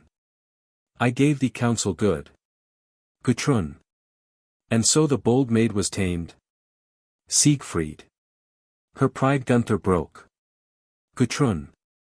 Did she give herself to thee? Siegfried. Through the night the vanquished Brünnhilde. To her rightful husband belonged. Gudrun. For her husband thou didst pass. Siegfried. By Gudrun sojourned Siegfried. Gudrun. But 'twas Brünnhilde lay beside thee. Siegfried. Pointing to his sword. Far as north from east and west. So far was Brünnhilde removed. Gudrun. But how got Gunther his wife from thee? Siegfried. Through the flames of the fire as they faded. When day dawned, through the mist. She followed me down the hill. When near the shore. None observing. I gave Gunther my place. And by the Tarnhelm's magic. Wished myself straight to thee. A strong wind drives the lovers. Merrily down the Rhine. Prepare to greet them with joy. Gudrun. Siegfried. Such is thy might. I am afraid of thee. Hagen. Calling from the shore. I can see a sail in the distance. Siegfried. Now be the envoy thanked. Gudrun. Let us give her gracious greeting. That glad and gay she here may tarry. Thou, Hagen, prithee. Summon the men. To the hall here for the wedding. While blithe maids. To the feast I bid. Our joy they will merrily share. As she goes towards the hall she turns round again. Wilt thou rest, wicked man? Siegfried. Helping thee is rest enough. He gives her his hand and accompanies her into the hall. Hagen. Has mounted a rock at the back, and starts blowing his cow horn. Hoiho. Hoiho. Ho-ho. Ye Gibic vassals. Up and prepare. Woeful tidings. Weapons. Weapons. Arm through the land. Goodly weapons. Mighty weapons. Sharp for strife. Dire the strait. Woe. Danger. Danger. Hoiho. Hoiho. Ho-ho. Hagen remains where he is on the rock. Armed men arrive in haste by different paths, first singly, and then in larger and larger groups. The vassals. Why sounds the horn? Who calls us to arms? We come with our arms. We come with our weapons. Hagen. Hagen. Hoiho.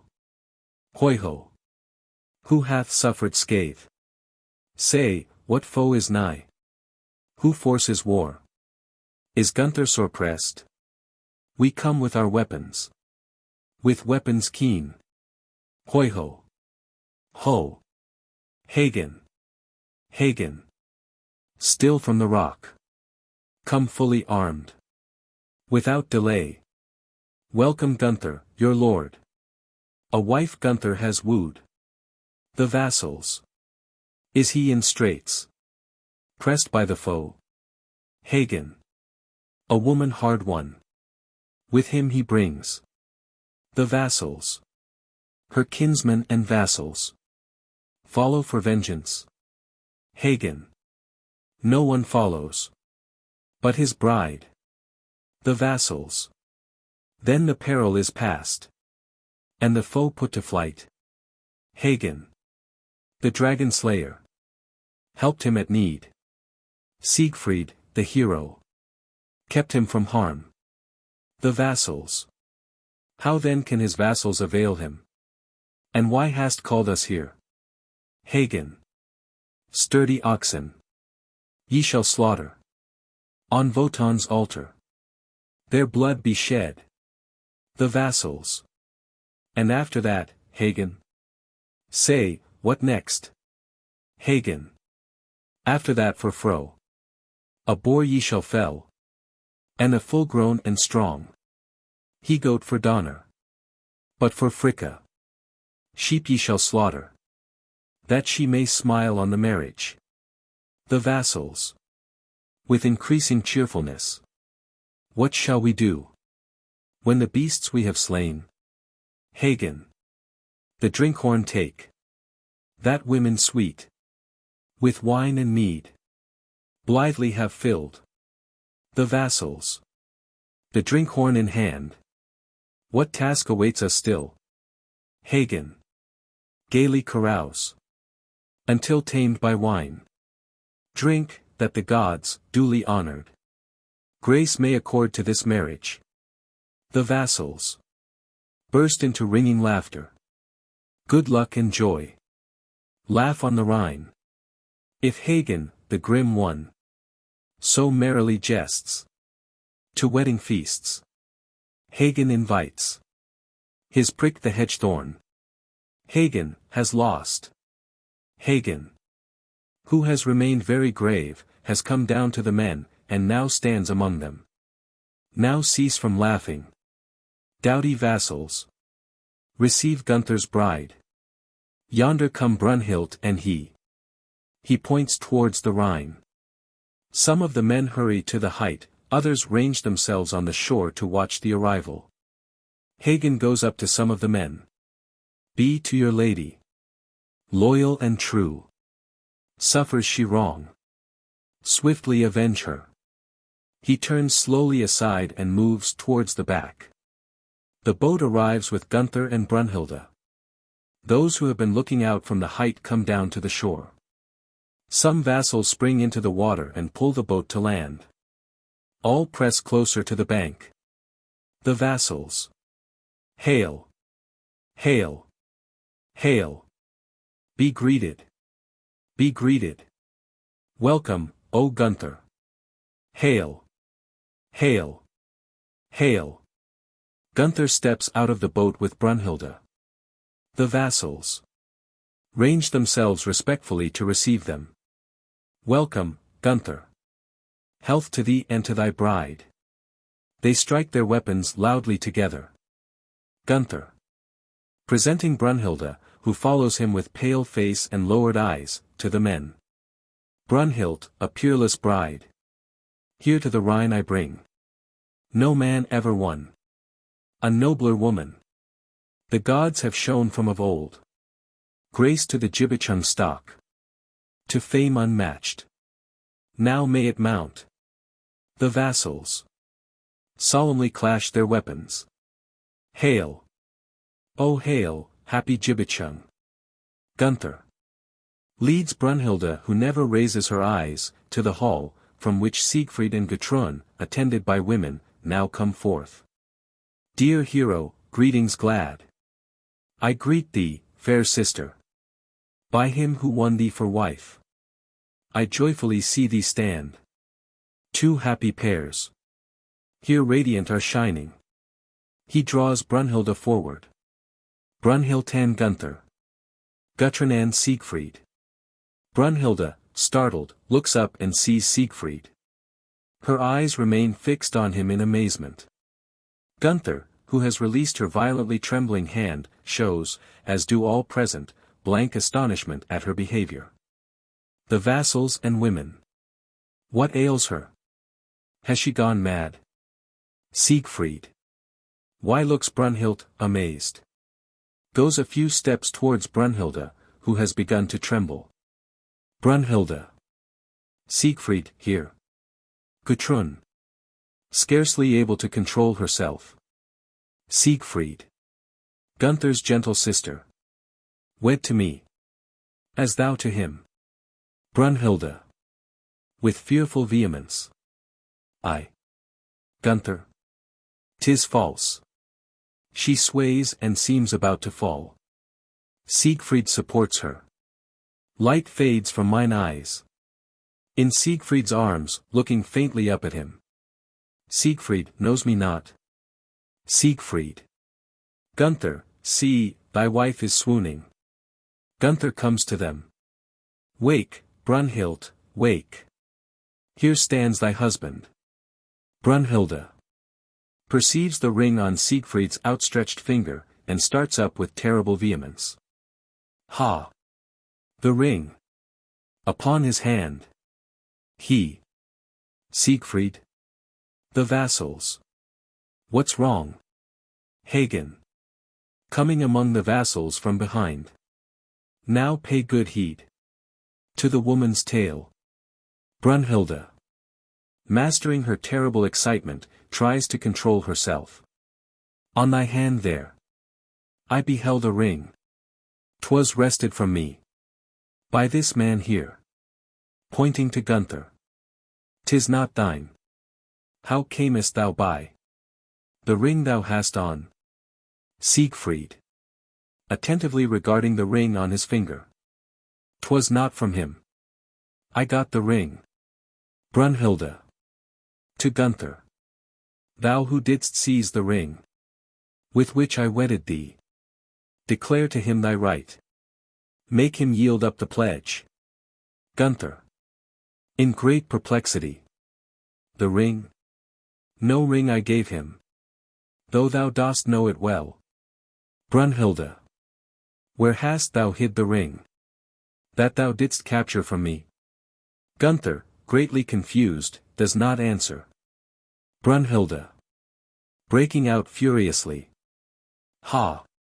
He it was. Who despoiled me of the ring. Siegfried, the treacherous thief.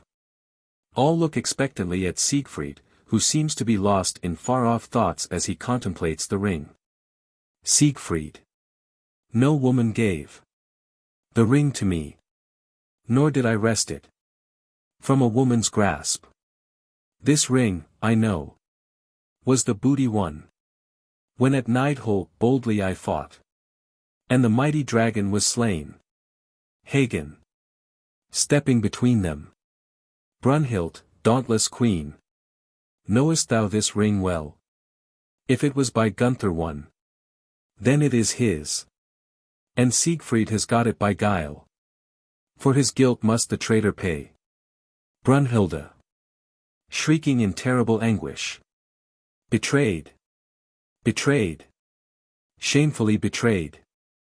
Deceived. Deceived. Wrong too deep for revenge. Gudrun. A wrong? To whom? Vassals and women. Deceit? To whom? Brünnhilde. Holy gods. Ye heavenly rulers. Whispered ye this. In councils dark. If I must bear. More than ever was borne. Bowed by a shame. None ever endured. Teach me such vengeance. as never was raved. Kindle such wrath, as can never be calmed. Order Brünnhilde's poor heart to be broken. Bring ye but doom on him who betrayed Gunther. Brünnhilde, dear wife, control thyself. Brünnhilde, away, betrayer, self-betrayed one. All of you, hearken. Not he, but that man there, won me to wife. Vassals and women, Siegfried, Gudrun's lord, Brünnhilde, he forced delight and love from me. Siegfried, dost thou so lightly hold thine honor? The tongue that thus defames it, I must convict of its falsehood. Hear whether faith I broke. Blood brotherhood, I have sworn unto Gunther. Not hung, my trusty sword guarded the sacred vow. Twixt me and this sad woman distraught, its blade lay sharp. Brünnhilde, behold how thou leest. Crafty man, vainly as witness, citing thy sword. Full well I know its keenness, and also the scabbard, wherein so snugly hung on the wall. Not hung, the faithful friend, when its lord won the woman he loved. The vassals and women crowd together in violent indignation.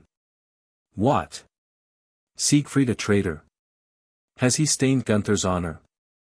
Gunther, to Siegfried, disgraced were I, and sullied my name, were not the slander cast in her teeth. Gudrun, Siegfried faithless, false to his vow.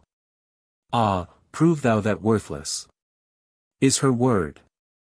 The vassals, clear thyself straight. If thou art wronged, silence the slander. Sworn be the oath.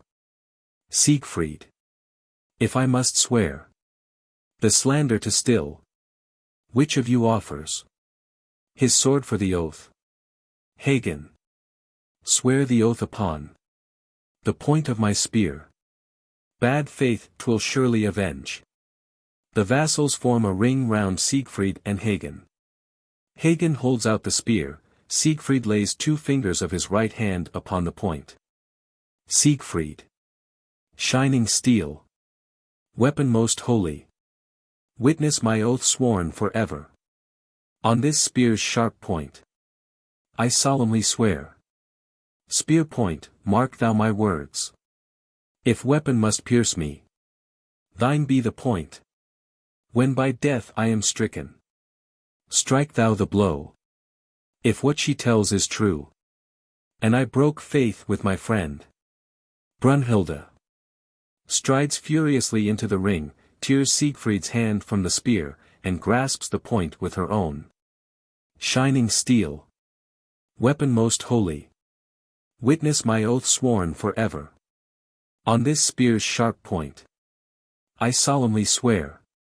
Spear point, mark thou my words.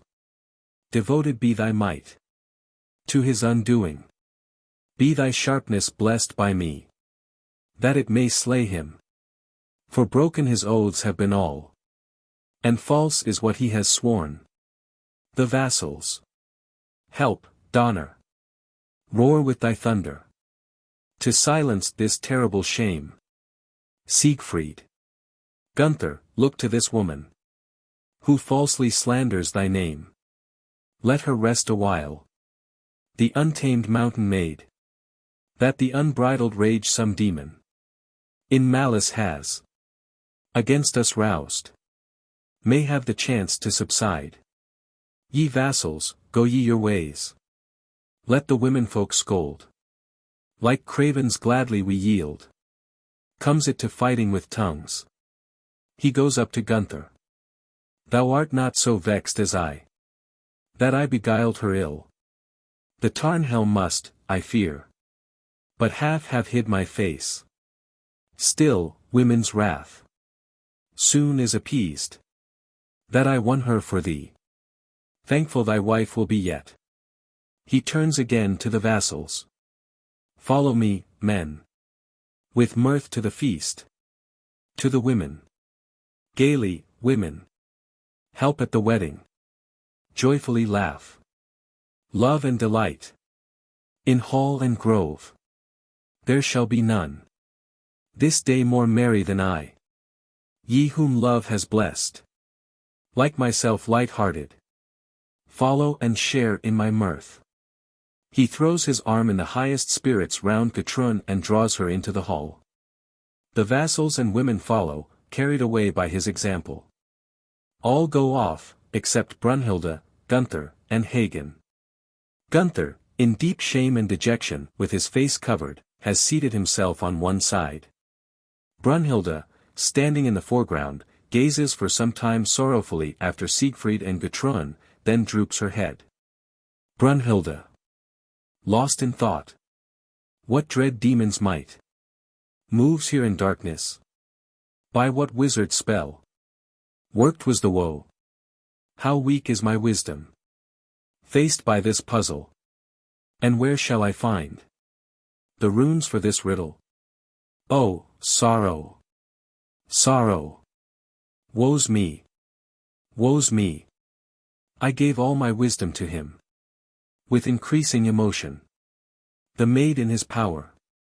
He holds fast in his fetters. Bound is the booty. O wife betrayed! I will avenge thy trust deceived. That, weeping her grievous shame, gaily to others he gives. Will none of you lend a sword, with which I may sever my bonds? Hagen. Going close to Brünnhilde. Leave that to me. O wife betrayed! I will avenge thy trust deceived. Brünnhilde. Looking round dully. On whom? Hagen. On Siegfried, traitor to thee. Brünnhilde. On Siegfried? Thou. Smiling bitterly. One single flash of his eye and its lightning, which streamed in its glory on me, even through his disguise. And thy heart would fail, shorn of its courage. Hagen. But to my spear his perjury gives him. Brünnhilde. Truth and falsehood. What matter words? To arm thy spear. Seek for something stronger. Strength such as his to withstand. Hagen. Well know I Siegfried's conquering strength. How hard in battle to slay him. But whisper to me some sure device for speeding him to his doom. Brünnhilde. Ungrateful, shameful return. I taught him all the arts I know, to preserve his body from harm. He bears unwitting a charmed life, and safely walks by spells enwound. Hagen. Then no weapon forged could wound him. Brünnhilde. In battle none, yet, did the blow strike his back. Never I knew that. Would he give way, or turn and fly, the foe pursuing? So there I gave him no blessing. Hagen. And there shall my spear strike. He turns quickly from Brünnhilde to Gunther. Up, Gunther. Noble Gibichung. Here stands thy valiant wife. Why hang thy head in grief? Gunther.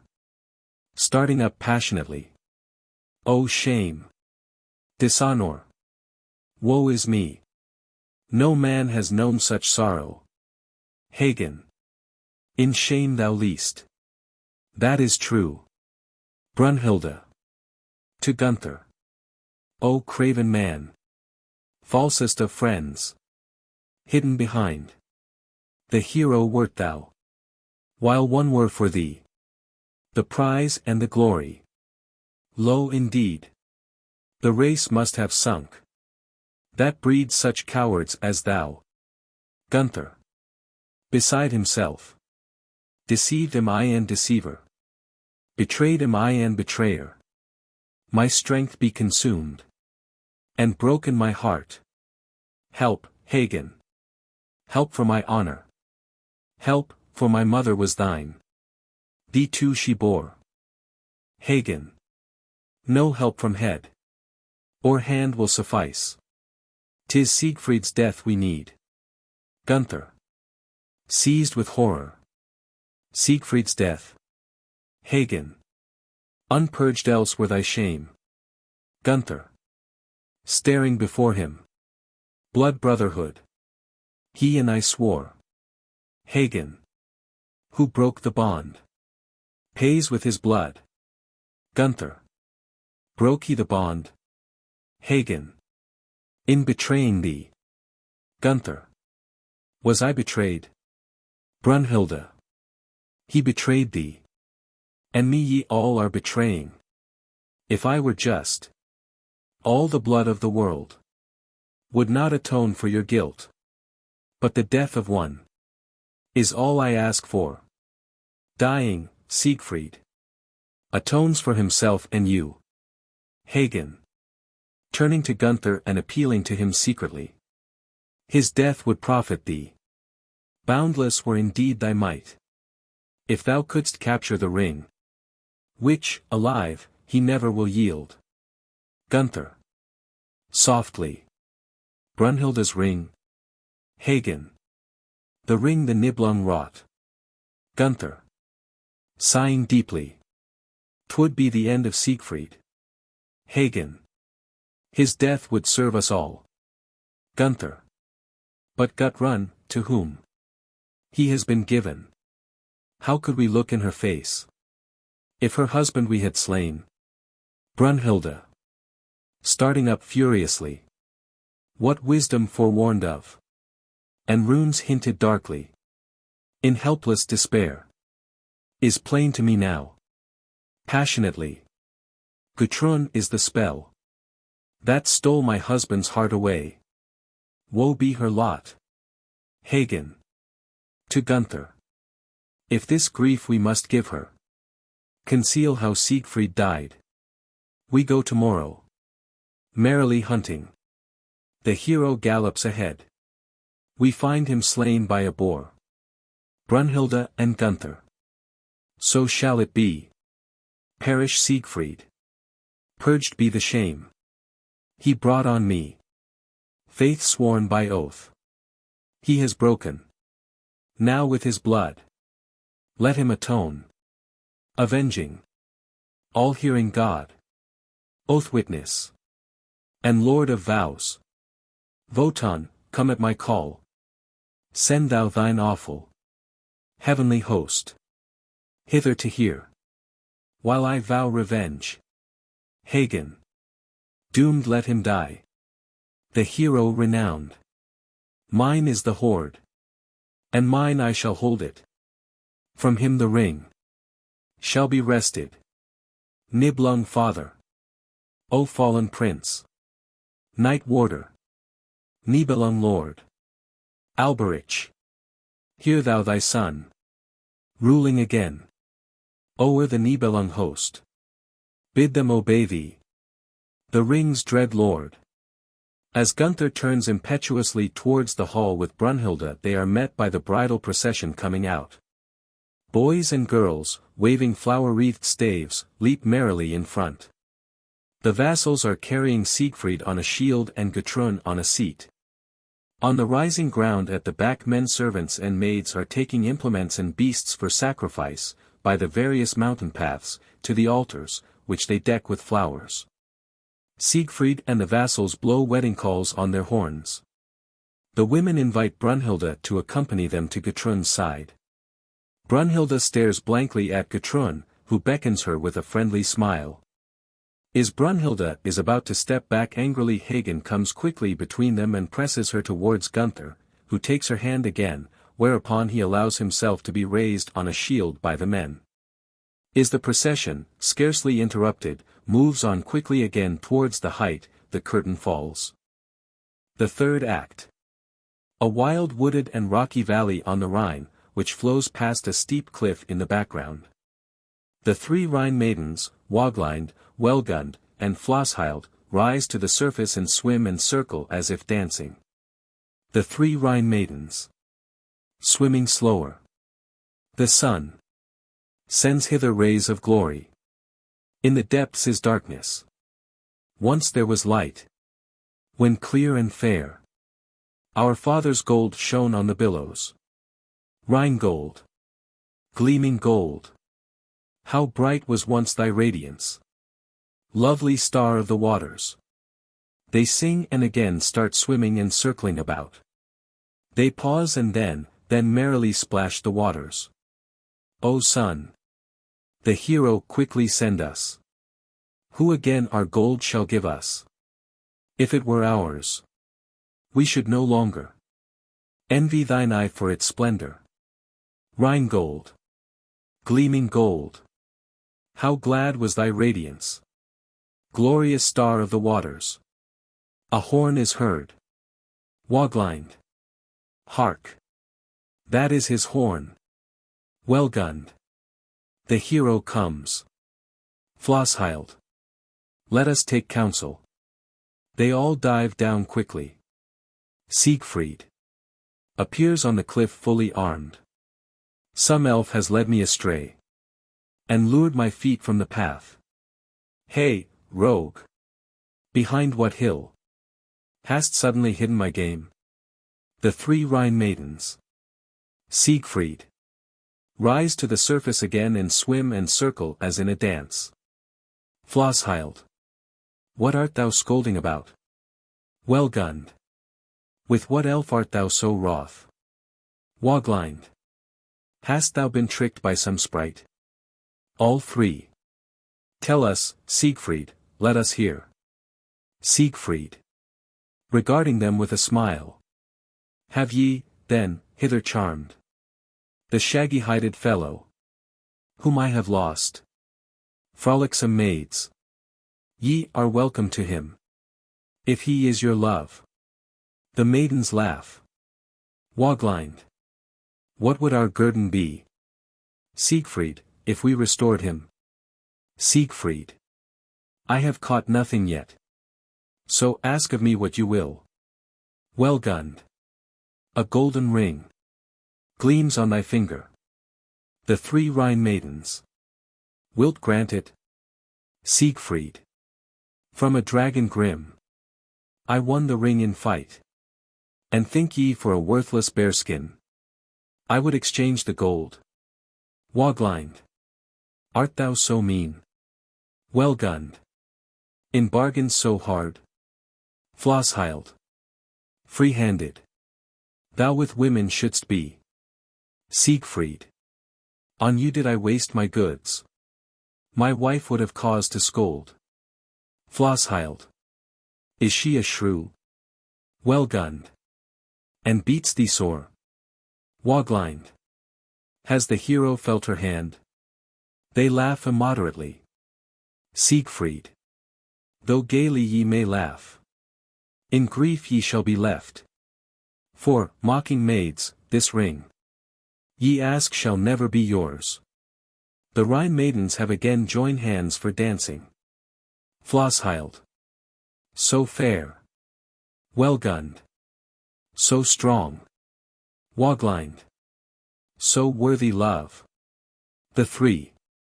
How sad he should a miser be. They laugh and dive down. Siegfried comes down nearer to the river. Why should I stand their taunts and blame? Why endure their scorn?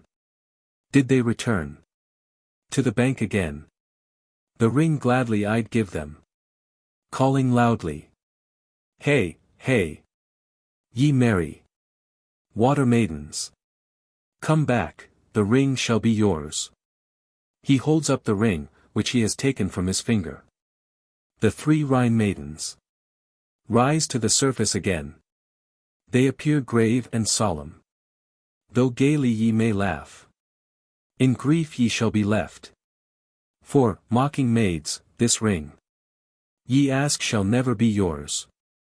Nay, hero, keep and ward it well, until the harm thou hast felt, that in the ring lies hid. Then wouldst thou fain be freed by us from its curse. Siegfried. Sing something that ye know. Calmly puts the ring on his finger again. The three Rhine maidens. Siegfried. Siegfried. Siegfried. Dark our knowledge for thee. The ring thou keepest. To thy own scathe. From the gleaming gold. Of the Rhine 'twas wrought. He who cunningly forged it. And lost it in shame. Laid a curse on it. Which, for all time. The owner thereof. Dooms to his death. As the dragon fell. So shalt thou too fall. And that today. Thy fate is foretold. Wilt thou not give to the Rhine the ring to hide in its waters? Its waves alone can loose the curse. Siegfried. Siegfried. Our warning is true. Flee, oh, flee from the curse. Siegfried. Enough, O ye women. Full of wiles. Was I firm when ye flattered? I am firmer now when ye threaten. The three Rhine maidens. Siegfried. Siegfried. Our warning is true. Flee, oh, flee from the curse. The Norns who weave. By night have entwined it. In the rope. Of fate's decrees. Siegfried. My sword once shattered a spear. And if the Norns have woven a curse into the strands of destiny's rope, Nothung will cleave it asunder. A dragon once warned me of this dread curse. But he could not teach me to fear. He contemplates the ring. The world's wealth has bestowed on me a ring. For the grace of love. Had it been yours. And still for love might it be got. But by threats to my life and my limbs. Had it not even a finger's worth. The ring ye never shall gain. My limbs and my life. Look, thus. Freely I fling away. He lifts a clod of earth from the ground, holds it over his head, and with the last words throws it behind him. The three Rhine maidens. Come, sisters. Fly from the madman. Though dauntless and wise. He seems to himself. He is blind and in fetters bound fast. Wildly excited, they swim in wide circles close to the shore. Oaths he swore. And was false to his word. Moving quickly again. Runes he knows. That he cannot read. A glorious gift. Fell to his lot. He flung it from him. Unawares. And the ring that deals doom and death. Alone he will not surrender. Farewell, Siegfried. A woman proud. Ere night falls thy wealth shall inherit. Our cry by her will be heard. To her. To her. To her. They turn quickly to their dance, and gradually swim away to the back singing. Siegfried looks after them smiling, one foot on a piece of rock and his chin resting on his hand. Alike on land and water. I have studied women's ways. Still those who mistrust their smiles. They seek with threats to frighten. And, are their threats despised? At once they begin to scold. And yet. Held I not gut run, dear? Of these alluring maidens. One had surely been mine. He looks calmly after the Rhine maidens, who have disappeared, and whose voices gradually die away. Horn calls are then heard. Siegfried starts from a reverie and sounds his horn in answer. Hagen's voice. Far off. Hoi ho. Vassals' voices. Hoi ho. Hoi ho. Hoi ho. Siegfried. Having answered the call with his horn. Hoi ho. Hoi. Hagen. Appears on the height, followed by Gunther. He sees Siegfried. So we have found thee. Where thou wert hidden. Hagen. Come down all. Here, 'tis fresh and cool. The vassals now appear on the height, and come down with Hagen and Gunther. Hagen. Here let us rest. And see to the meal. They lay the game in a heap. Lay down the booty. And hand round the wineskins. Wineskins and drinking horns are produced. All lie down. Hagen. Now be the wonders told us. Of Siegfried and his hunting.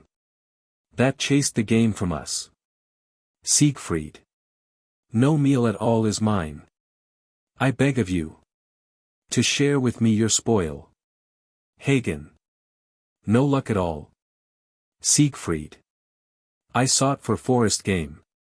But waterfowl only I found. Furnished with the right equipment. A brood of 3 wild water birds. I had caught and brought you. Down there on the Rhine they told me. That slain today I should fall. Gunther starts and looks darkly at Hagen. Siegfried lies down between Gunther and Hagen. Hagen. A sorry chase were that. If the luckless hunter fell. A victim to the quarry. Siegfried. Thirst plagues me. Hagen. Whilst he orders a drinking horn to be filled for Siegfried, and hands it to him. It has been rumored, Siegfried. That thou canst tell the meaning. Of what the birds sing. Does rumor speak true? Siegfried. I have not listened. For long to their song. He takes the drinking horn and turns with it to Gunther, to whom he offers it after he has drunk from it. Drink, Gunther, drink. Thy brother hands the draught. Gunther. Looks into the horn with horror. Moodily. A pale draught thou hast poured. More gloomily. Thy blood alone is there. Siegfried. Laughing. With thine, then, be it mingled. He pours from Gunther's horn into his own so that it runs over. Thus mixed the wine flows over. To Mother Earth. May it prove a cordial kind. Gunther. With a deep sigh. Thou overjoyous man. Siegfried. Lo, to Hagen. His cheer Brünnhilde has marred. Hagen. Lo, to Siegfried. She speaks less plain to him. Then speak the birds to thee. Siegfried. Since I have heard women singing. The birds I have clean forgot. Hagen. But thou didst hear them once. Siegfried. Turning with animation to Gunther. Hey! Gunther. Moody-faced man. Come, I will tell thee. Tales of my boyhood. If thou wouldst care to hear them. Gunther. 'Twould please me much. They lie down close to Siegfried, who alone fits upright. Hagen. Sing, hero, sing. Siegfried.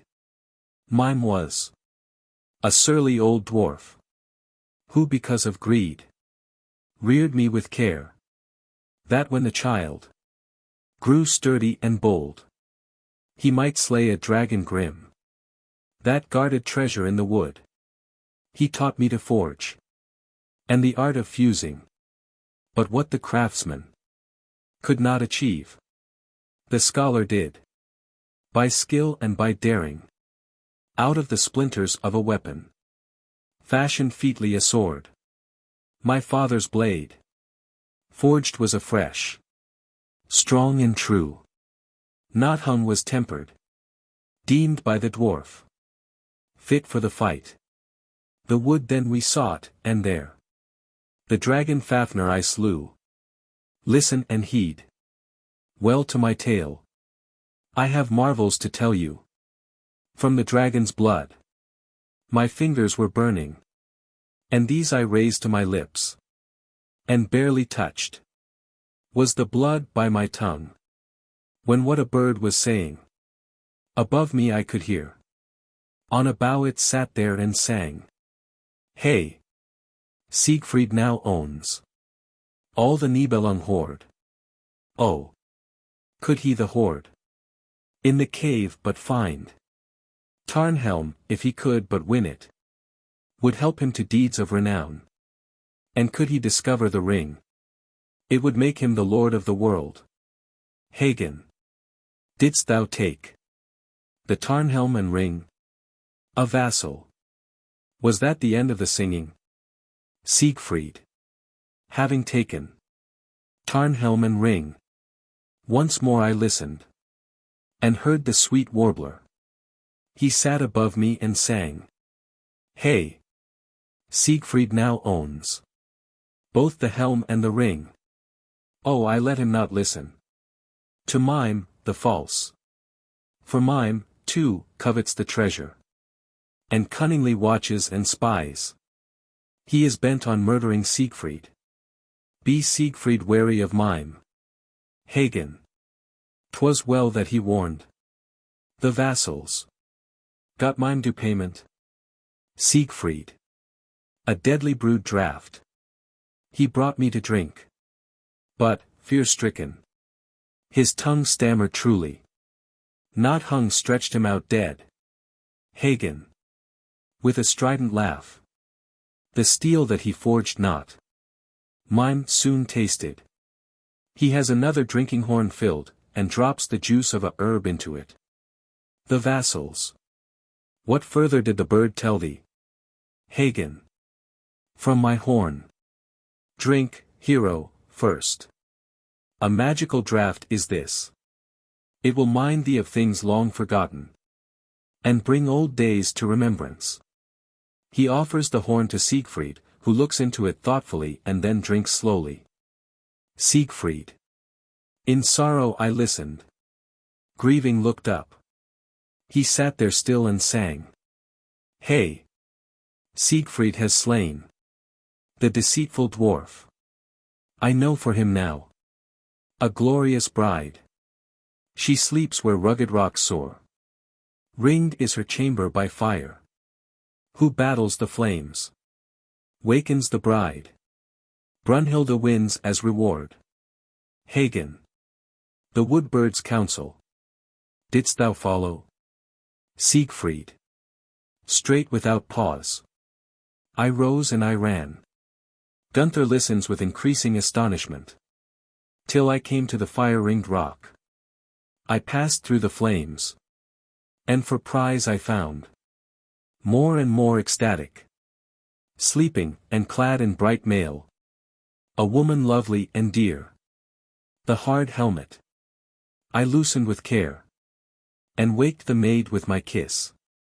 Ah, then the burning, sweet embrace of Brünnhilde's rapturous arms. Gunther. Springing up in greatest consternation. What says he? Two ravens fly up out of a bush, circle above Siegfried, and then fly away towards the Rhine. Hagen. Didst understand what the ravens there said? Siegfried starts up suddenly, and, turning his back to Hagen, looks after the ravens. Hagen thrusts his spear into Siegfried's back. Hagen. Vengeance, that was the word. Siegfried's death. Gunther and the vassals rush towards Hagen. Siegfried swings his shield on high with both hands in order to throw it on Hagen. His strength fails him, the shield drops from his grasp backwards, and he falls down upon it. Gunther and the vassals. Hagen, what dost thou? Who have tried to hold Hagen back in vain? Hagen. Death to traitors. He turns calmly away, and is seen in the gathering twilight disappearing slowly over the height. Gunther bends over Siegfried in great grief. The vassals stand round the dying man full of sympathy. Siegfried. Supported by two vassals in a sitting posture, opens radiant eyes. Brünnhilde. Heaven-born bride. Awake. Open thine eyelids. Who again has locked thee in sleep, and bound thee in slumber so fast? Lo! He that came and kissed thee awake, again breaks the bonds, holding thee fettered, and looks on Brünnhilde's delight. Ah, I those dear eyes, now open for ever. Ah, I the soft fragrance, borne on her breathing. Death, thou art welcome. Sweet are thy terrors. Brünnhilde greets me, my bride. He sinks back and dies. The rest stand round him motionless and sorrowing. Night has fallen. At a silent command from Gunther the vassals raise Siegfried's body and bear it away slowly in a solemn procession over the height. The moon breaks through the clouds, and lights up the funeral procession with increasing clearness as it reaches the top of the hill. A mist has risen from the Rhine which gradually fills the whole stage, on which the funeral procession has become invisible.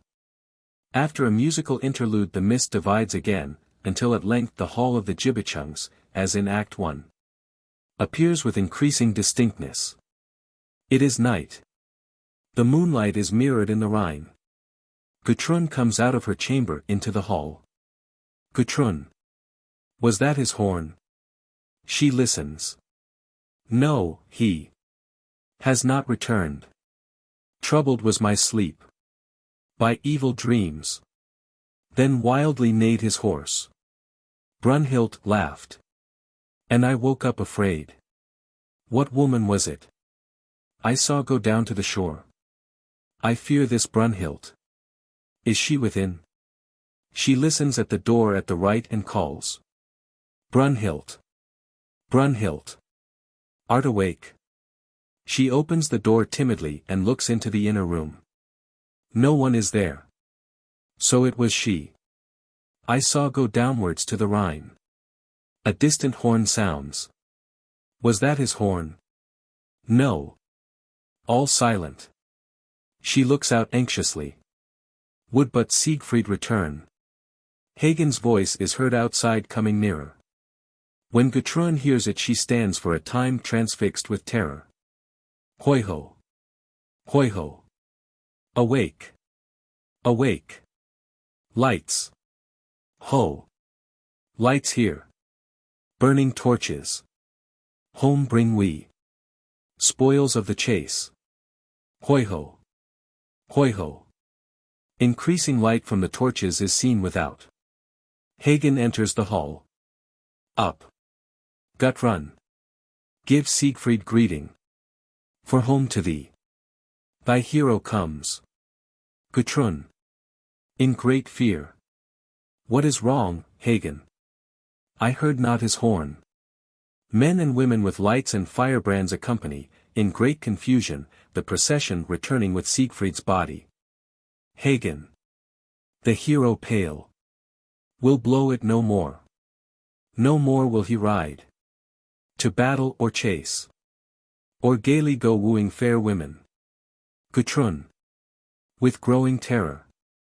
What bring they here?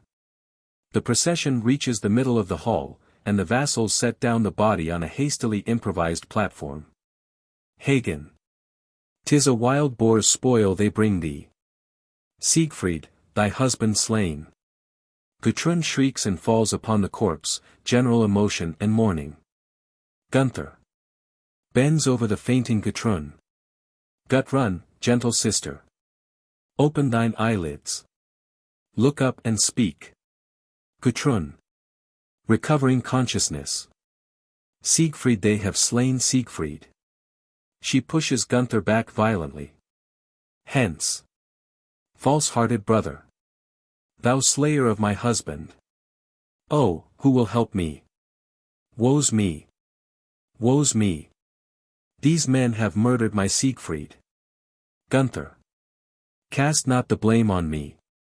'Tis Hagen who must bear it. He is the accursed wild boar. That did the hero to death. Hagen. With me art wroth for that?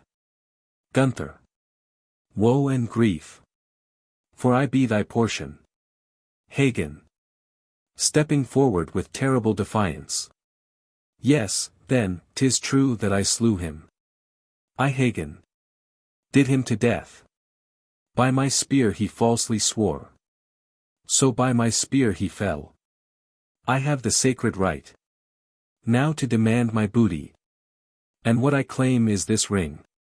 Gunther. Away. Thou shalt not have.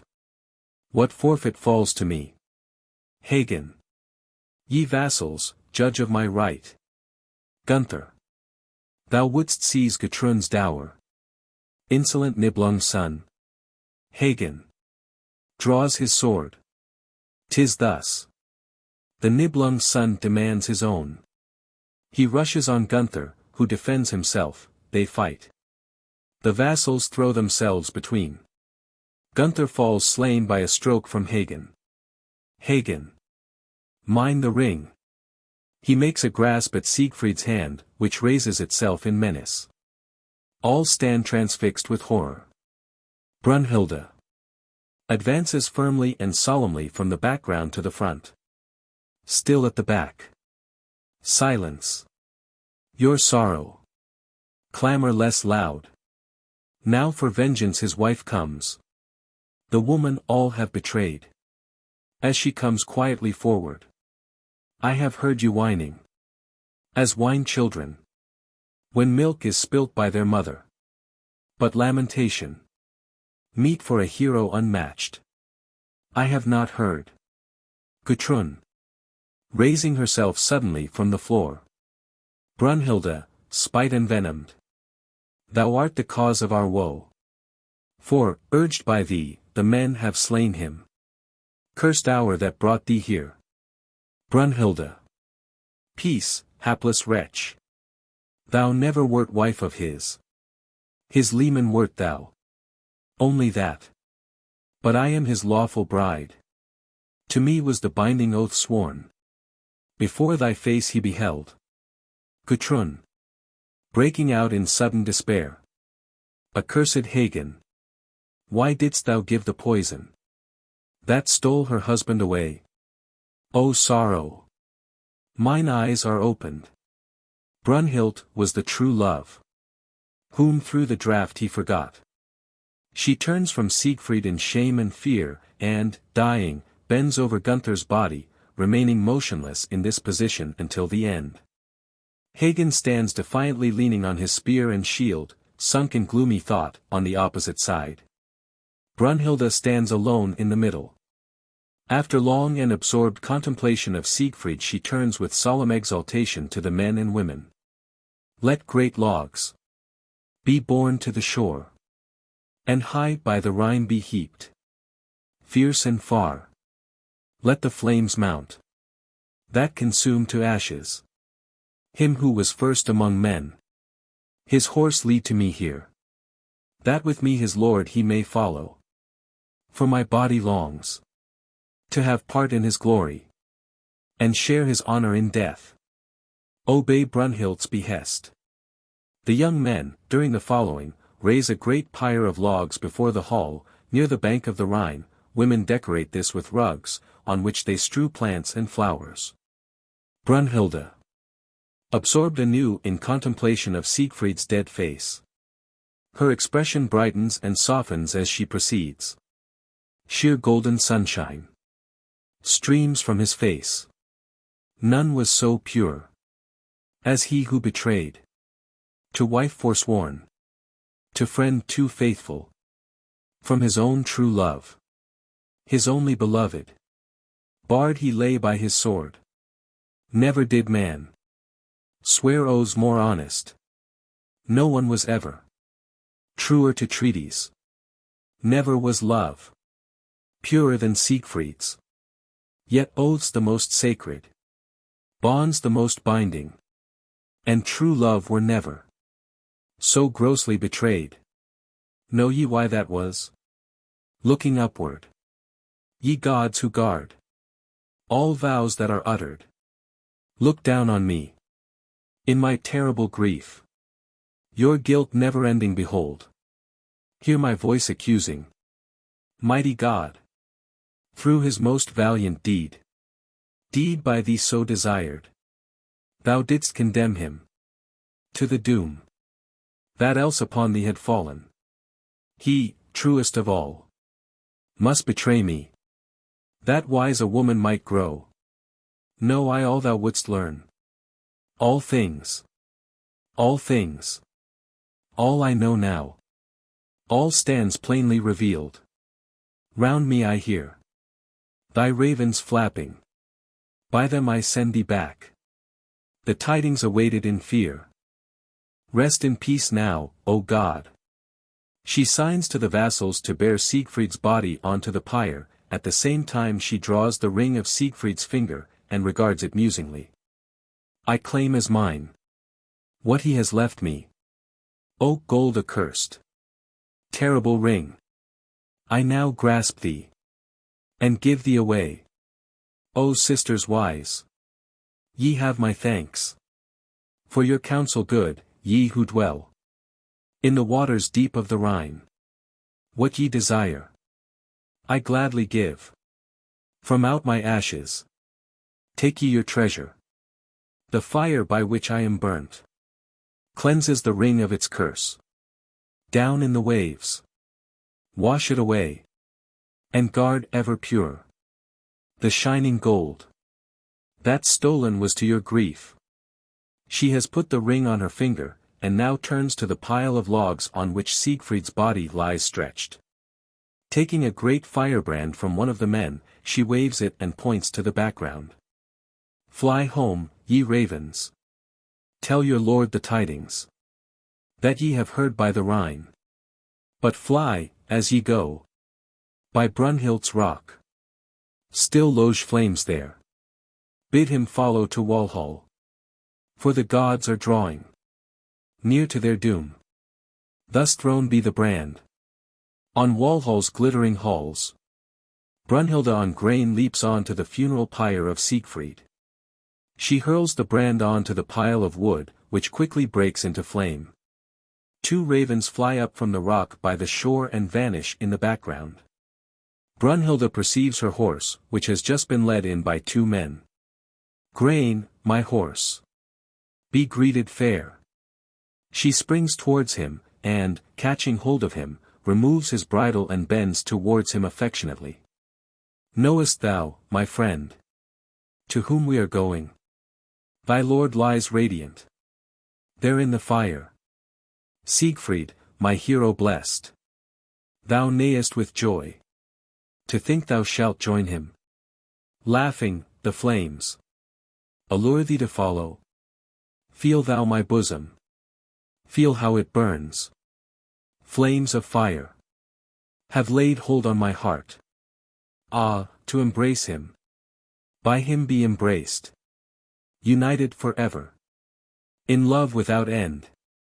Hyajoho. Grain.